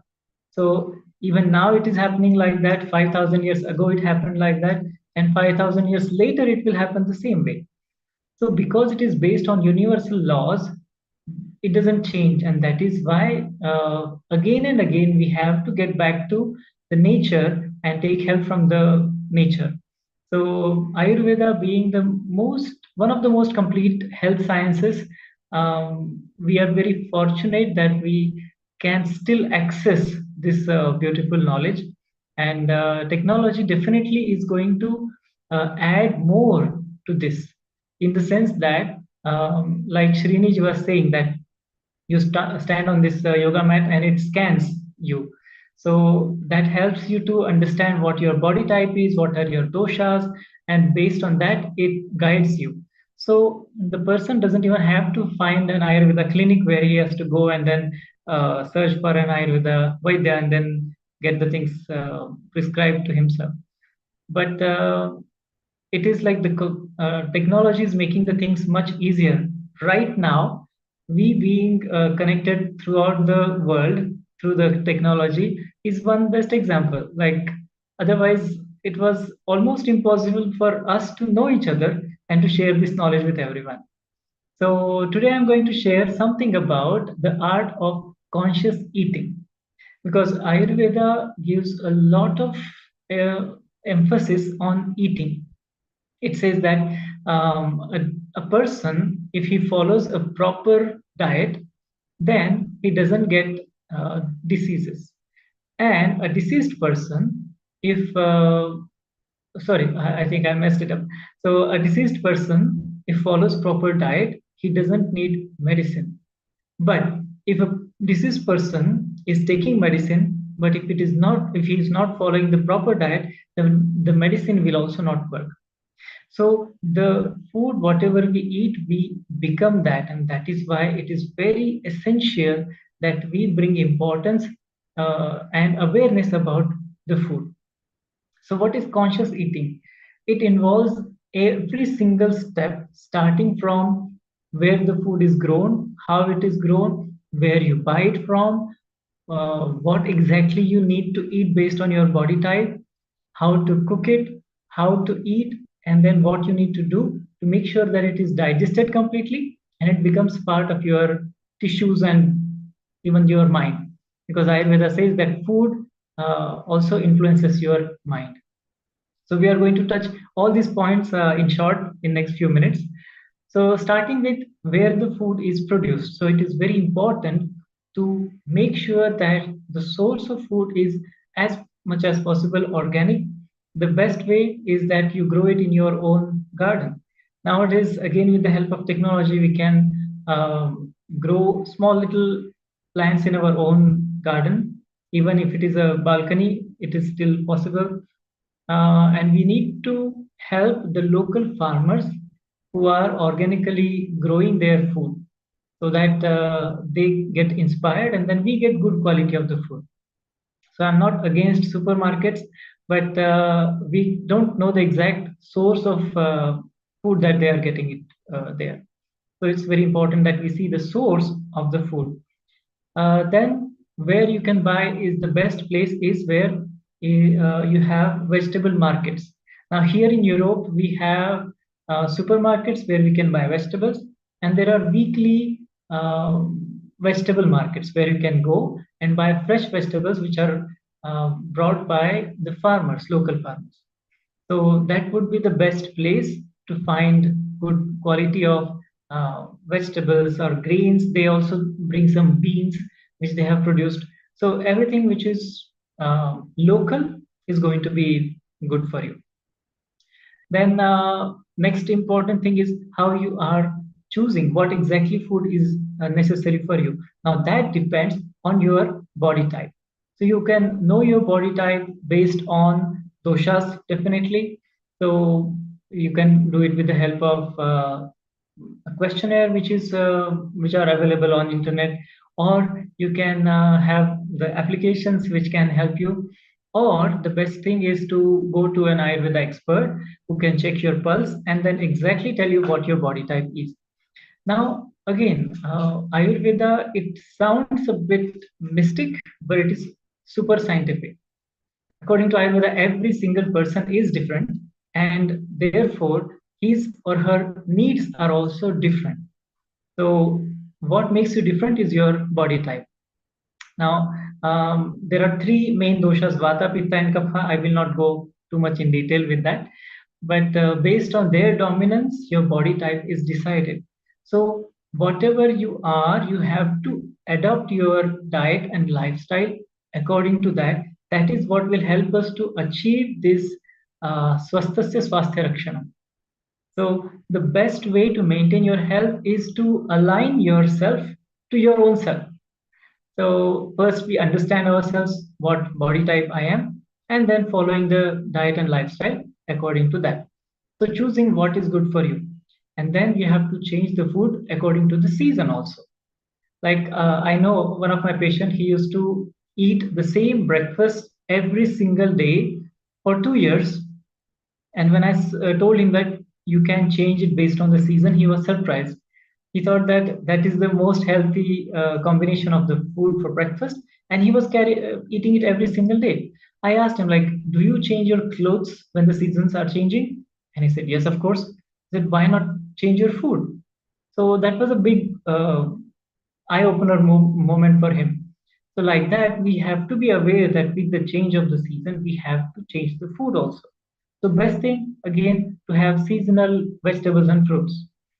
Then we know what exactly we are supposed to eat, then how to cook it. We have to cook consciously, because many a times what happens, sometimes people, they don't have time to cook. They just grab something on the way to the office, and while they are walking, while they are commuting, they eat. That is not a very nice way to eat. And the one who is preparing the food doesn't know for whom he is preparing or she is preparing. So you can experience or you can remember the food which you ate in the fanciest restaurant, which is most famous, and the food which your mother or grandmother was cooking for you. Which was the tastiest one? Of course, the one which was prepared by your mother or grandmother is because they have put their whole love into that. So it's not just putting the ingredients together. It's not just making it tasty. It's about making it really healthy for you. And I heard one of the speakers was saying that your intention matters a lot. So with what intention you are cooking, that also has to be seen. You can try it for yourself. One day you be angry and then you cook food. After eating that food, you will also, the people will start feeling angry again. So like that, we have to make sure that we are calm and relaxed. So cooking and then just mixing things because they have certain chemical properties, like mixing carbohydrates, proteins, and fats, just to make it a complete food doesn't mean that it would be healthy for you. Because Ayurveda has laid down very interesting and different principles about combining the food. There are certain combinations which are not healthy at all. For example, eating yogurt with fruits. Any kind of fruit is not supposed to be eaten with any milk product. So, of course, there are certain exceptions, but what we are seeing is that eating fruits with yogurt is considered as very healthy. And unconsciously, we are creating problems for ourselves, and then we don't know where the problems are coming from. So making sure that you are cooking it consciously is one more important aspect. Now you have food in front of you. How to eat, that is also very important thing which you have to do consciously. Usually what we do is we just stuff the food inside our mouth. Maybe first 1 or 2 bites you enjoy, and later on it just continues. You don't even know when you're full. So it is very important that you are paying attention to what you're eating. So the place has to be very calm and relaxed, not in the cafes where people are talking and there is loud music. You won't feel relaxed while eating.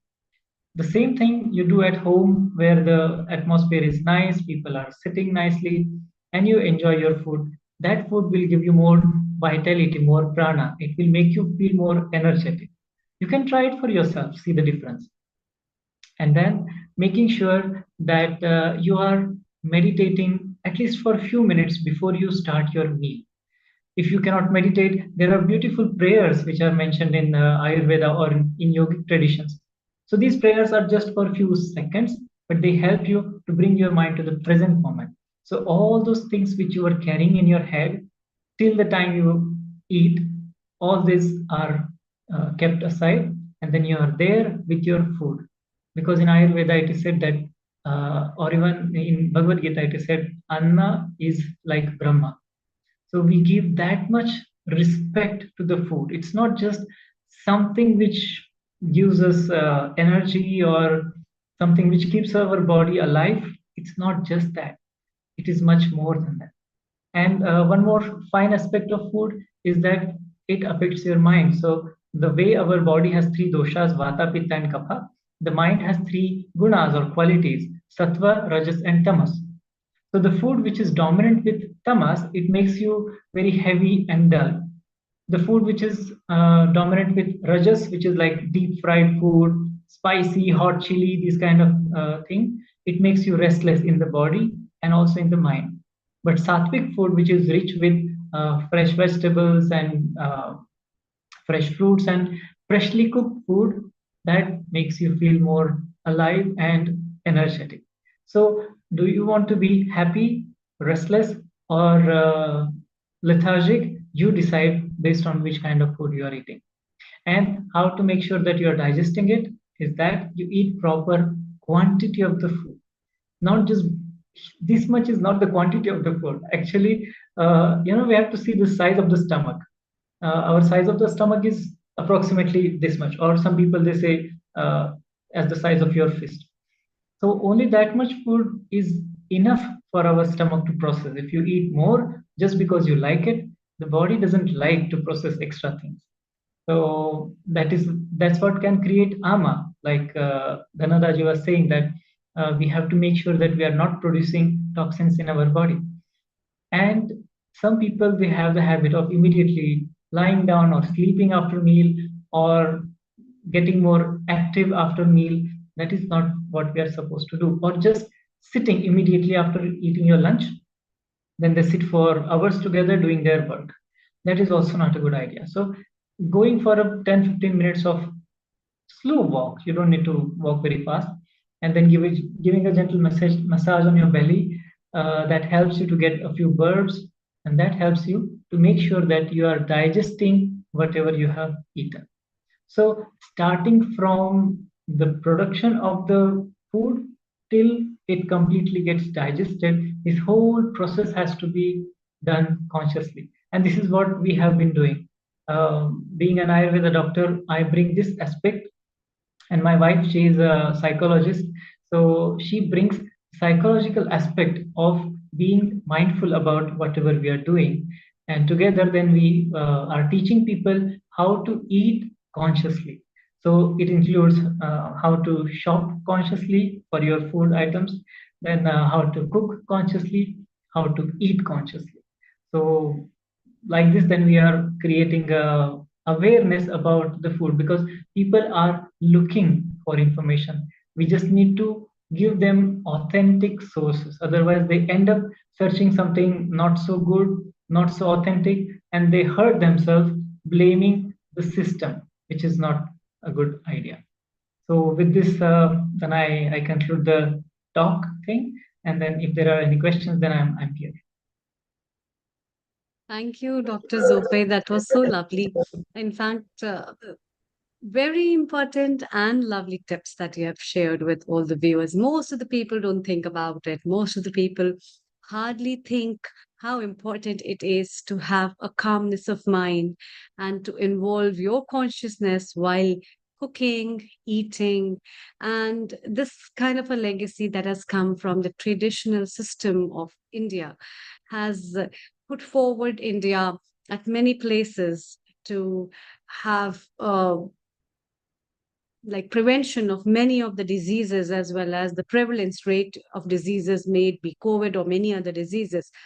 And on the part of that, the another aspect which is very beautiful about eating is about your mind and how you eat, how you chew the food, how much you eat. And before that, filling up, that reminds me when I added up a chapter during COVID about eating and shopping, because that time was the time when people were holding a lot of materialistic things, especially food items, which went out of stock. And so I had like an opportunity to add a chapter in one of the books which talks about this thing: overconsumption and underconsumption of certain things may give you a hell lot of diseases, even if you think you're eating healthy. And a lot of people think they eat healthy, but still there's much more lacking into it in form of their nutrition or the kind of things you mentioned about your patient, where you talk about one food every day a whole year. This will give you so many other problems. And even in today's time, food passions are very common where people hardly think about what kind of combination of food should be very right. So if whether you're adding chilies to ice cream, or you're adding salt, too much of salt with sugars, or you're adding dairy with other kind of stuff. So these kind of incompatible combinations add up toxins at an unconscious level that you mentioned, which add up with this. And food flavors, that is so important, which comes not just from your mind, it comes from your fingers, it comes from your own sattva or purity within you, how you cook the food, how you prepare the food as well. And in this beginning of the episode, we started the episode with the touch therapy that Ayurveda emphasized on, whether you started with the pulse touching of a patient, or you started with the mom's a pat on your shoulder, their head, and it touches with a small grain that she's putting in your mouth, and it heals everything in whatever pain you are. And that's what is the magic of touch therapy, which is so important. And that touch comes from the Annapurna, which is the kitchen where you cook, where you do your own service. And that's what Ayurveda talks about. It's really wonderful. And I could see Sharon smiling. I can see Lakshmi ji nodding her head and thinking about with a smile, and a lot of other guests who have been putting up the positive note on thinking, yes, we have been doing all these things and we are into it. So this is what is Ayurveda about.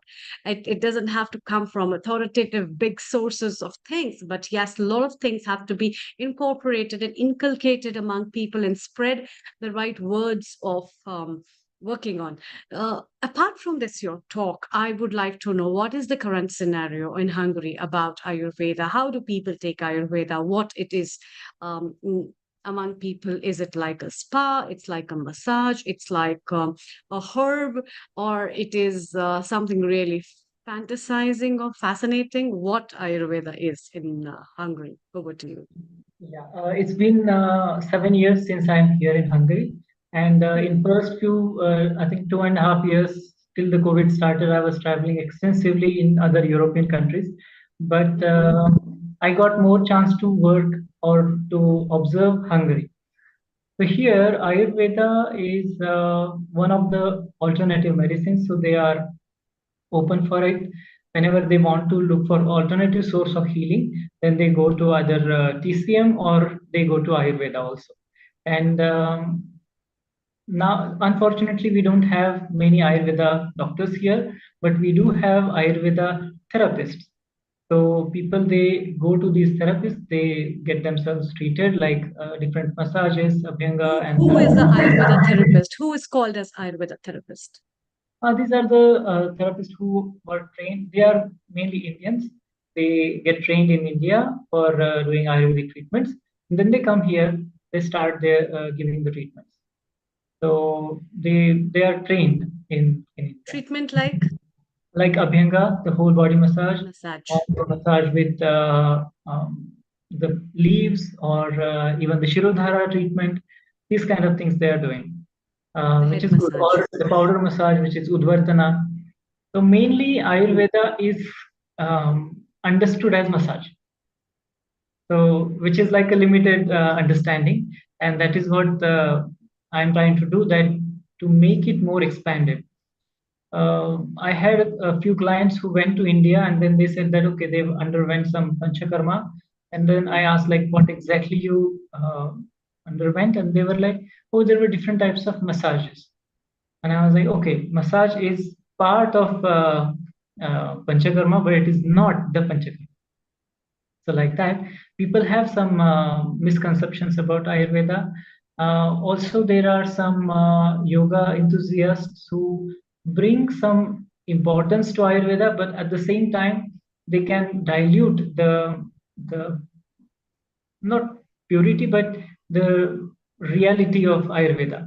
So because they are not completely or properly trained in Ayurvedic knowledge, they just hear it somewhere, or they read some blogs, and then they start teaching it to their students. And sometimes these students, they end up coming to me asking for help, that, okay, I did some Ayurvedic routines. it was not good for me. Can you help me to fix it? Another thing about Ayurveda is that yes, herbs like ashwagandha and shatavari or triphala, these are the three most famous herbs. And shilajit is also getting popular nowadays. So it's kind of dangerous also that they are taking the herbs on their own without knowing if it is really suitable for them or not, and how much they should take, when they should take. They just say that, okay, I add 1 teaspoon of ashwagandha to my smoothie and then I drink it and it feels good. So they think that it is a superfood because it is sold here as superfood. So it's a kind of fancy thing, but it has not got that name and importance as much as it should. So there is a huge potential here for Ayurveda. That is the current Are there state. any policies and rules that are built up for practicing Ayurveda or supplying of these herbs that are in the market?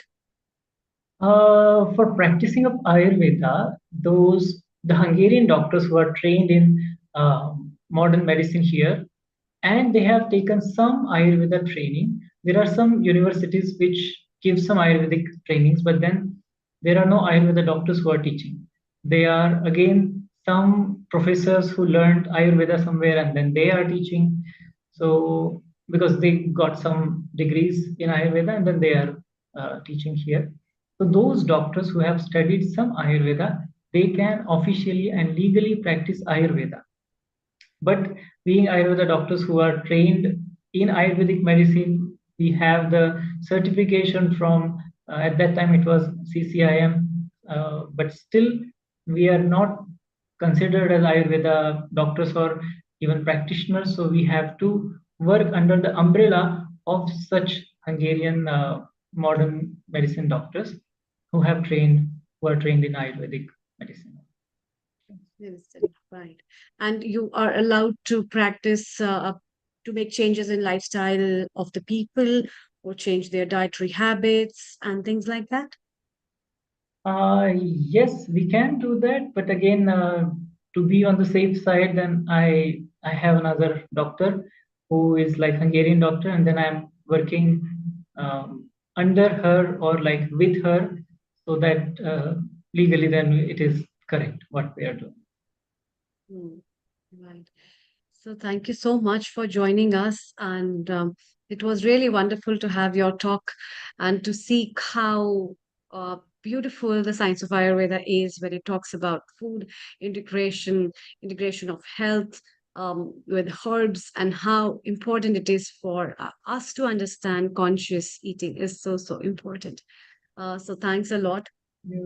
Before we wind up today's episode, if anybody has any comments, Lakshmi ji, over to you. Yes, please. We cannot complete, and I think Kushal.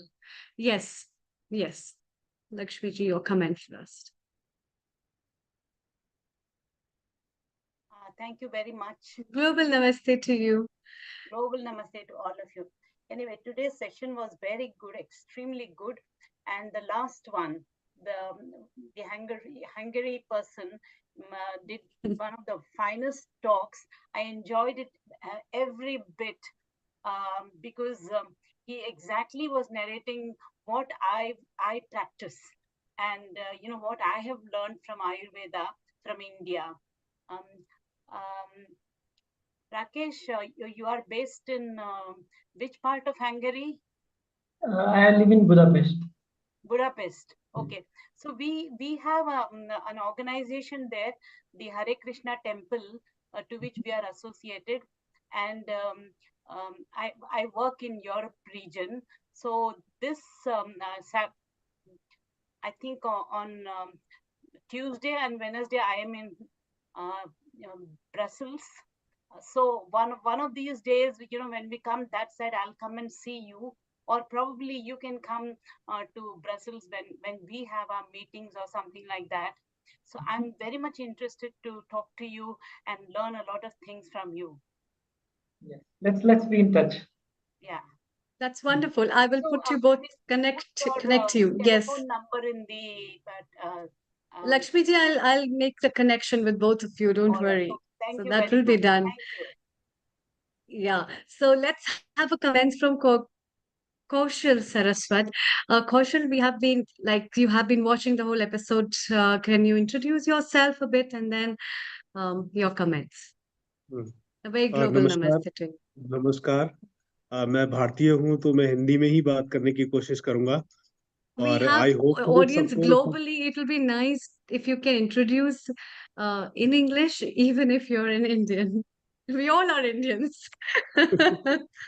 इसीलिए इसलिए मैं हिंदी में ही बात करने की कोशिश करूंगा और आई होप सो सबको समझ भी आएगी अब डॉक्टर राकेश जी से मुझे एक सवाल करना है और जो मुझे बहुत Question. ज्यादा इम्पोर्टेंट है। वैसे मेरा नाम कौशल है, कौशल सारस्वत। मैं चंडीगढ़ से हूँ और एक शुद्धि आयुर्वेदा नाम से ऑर्गेनाइजेशन है जिसमें मैं वर्किंग हूँ और वहाँ पे 250 डॉक्टर्स हैं लगभग। हमारे पैन इंडिया में लगभग 30 से 35 हॉस्पिटल्स हैं और हमारे लगभग 130 के लगभग हमारे क्लिनिक्स हैं, डे केयर सेंटर्स हैं। तो मैंने अक्सर ये देखा है कि जो भी पेशेंट है ना, उन पेशेंट्स को मतलब पीपल्स को, पेशेंट छोड़ते हैं हम, पीपल्स को आयुर्वेदा पे ट्रस्ट नहीं होता, मतलब वो ट्रस्ट नहीं करते। तो ऐसा क्या कोई वर्ड्स है, ऐसा कोई सेंटेंस है जो हम उनको बोल सके कि वो ट्रस्ट करे? एक पहला सवाल है मेरा। दूसरा, जब भी हम आयुर्वेदा की बात करते हैं तो हम बीमारियों को रोकने की बात करते हैं कि हम लाइफस्टाइल को चेंज करके बीमारियों को रोक सकते हैं, लेकिन कहीं ना कहीं हम बीमारियों को क्योर करने की बात जब भी करते हैं तो उधर से सामने से पीपल्स की, और वो जनरली भी है भी जेन्युइन, उनकी उंगली उठती है कि भाई एविडेंस क्या है आपके पास अगर आप क्योर करने की बात करो, खासतौर से क्रॉनिक डिजीज में, जैसे किडनी फेलियर है या फिर कैंसर है या लीवर है या हार्ट से रिलेटेड प्रॉब्लम है। इन जगहों पे वो एविडेंस मांगते हैं जहां पे फेलियर होते हैं। मतलब आयुर्वेदा में डॉक्टर्स अक्सर मैंने देखा है, 90% देखा है कि वो नई रिसर्च को दिखा पाते कहीं पे भी, है ना, जिसकी वजह से ट्रस्ट नहीं बनता। तो ऐसा क्या वर्ड है जिससे ट्रस्ट में ला सके और किस तरीके से हम लोगों को बता सके कि आयुर्वेदा में भी क्रॉनिक डिजीज का भी ट्रीटमेंट है? So Zope, your question Over to you. basically is Over to how you. can we build trust and faith in Ayurveda? And this is very interesting question, in fact. And yes, you add on your comments and I'll put on. Over to you. So it's very important that we, as Ayurveda practitioners or Ayurveda doctors or really the Ayurveda spreaders, we have to believe in our science. Because if you believe, people will look at you and they will come to you. For example, like we become the advertisement for everyone. Simple example is that I meditate for last 20 years. And earlier times, whenever I was telling people that, meditation is very important for you, you should do it and it is very good for you, you will feel more relaxed and stress will go away. They were like, okay, but I don't know, maybe when I get old, I will try that. Now they see it on my face, that smile, I don't know what they see, and they're like, okay, I would like to be like you. How do you have this smile on your face? Then I just said that, okay, I meditate.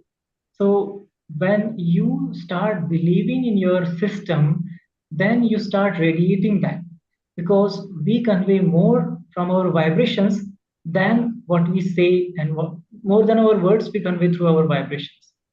So it's very important that we start living and believing in it, and automatically it will happen. We don't even need to convince them, they will come to you. And this has been my experience also. The answer for the second question is that to be legally safe, again, we should not claim anything, because nowadays that has become a huge problem, that as soon as we claim something, they immediately, even though we have evidence for that, there are a lot many researches, but still we cannot claim, because then it comes in this magical drugs act and things like that. So we have to save ourselves. So we tell them that yes, instead of saying that we can cure renal failures, we can say that we can help you to deal or manage your renal failure in a better way. When the person comes, he or she gets healed and cured, and that's it. The job is done. Because if we promise that we can cure it, and if we cannot cure it, then we are in a problem. Then they would immediately come and catch your neck that you said that you will cure me, but nothing happens. So just to be on the safe side, and we tell them that you need help with this, we are here to help you. What happens? And really, there is a very beautiful article. Maybe you can go and check that. It is called as "Predicting the Unpredictable." So it's an article about how the medical diagnosis can be done, or we literally cannot predict anything, literally nothing, because every single event is influenced by every single thing in this universe. Like we know this butterfly theory, so our butterfly effect. Therefore, we cannot promise anything, but we can definitely say that yes, the quality of life will be better. You will be feeling some improvement in your own condition, and that's it. So, how much it happens, it depends on the client's body also, how they are responding, how much they are following. Otherwise, many times I suggest the best prescription. If they don't follow it, they don't get any benefit. Thank you, Dr. Zope. I think there's a lot more to be done for standardization of Ayurveda, for making up strict rules and policies that can be practiced in Ayurveda, because faith will only come when you have a firm faith and a procedure which is very well streamlined and crystal clear to all the people before they practice all these things. And secondly, think before you say. That's very important for every practitioner, rather than just saying this can be done. And so magics do happen, but then there are a lot of ifs and buts to it. We'll be sharing all this with everyone and bringing with you another beautiful episode on Ayurveda to talk about different aspects on how Ayurveda can heal various things.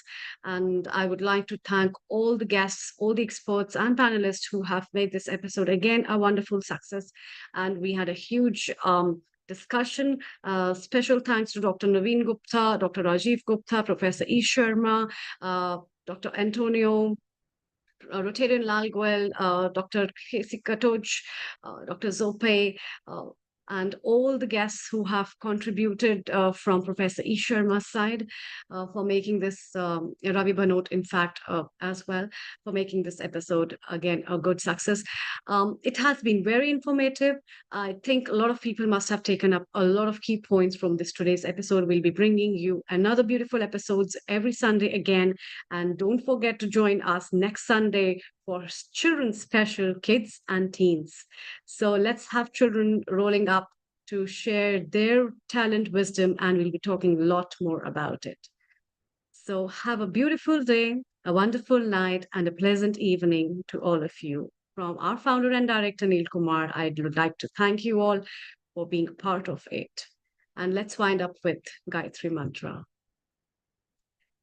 Om Bhurbhuva Swaha Tatsaviturvarenyam Bhargo Devasya Dhimahi Dhiyo Yona Prachodayam. Om Bhurbhuva Swaha Tatsaviturvarenyam Bhargo Devasya Dhimahi Dhiyo Yona Prachodayam. Om Bhurbhuva Swaha Tatsaviturvarenyam Bhargo Devasya Dhimahi Dhiyo Yona Prachodayam.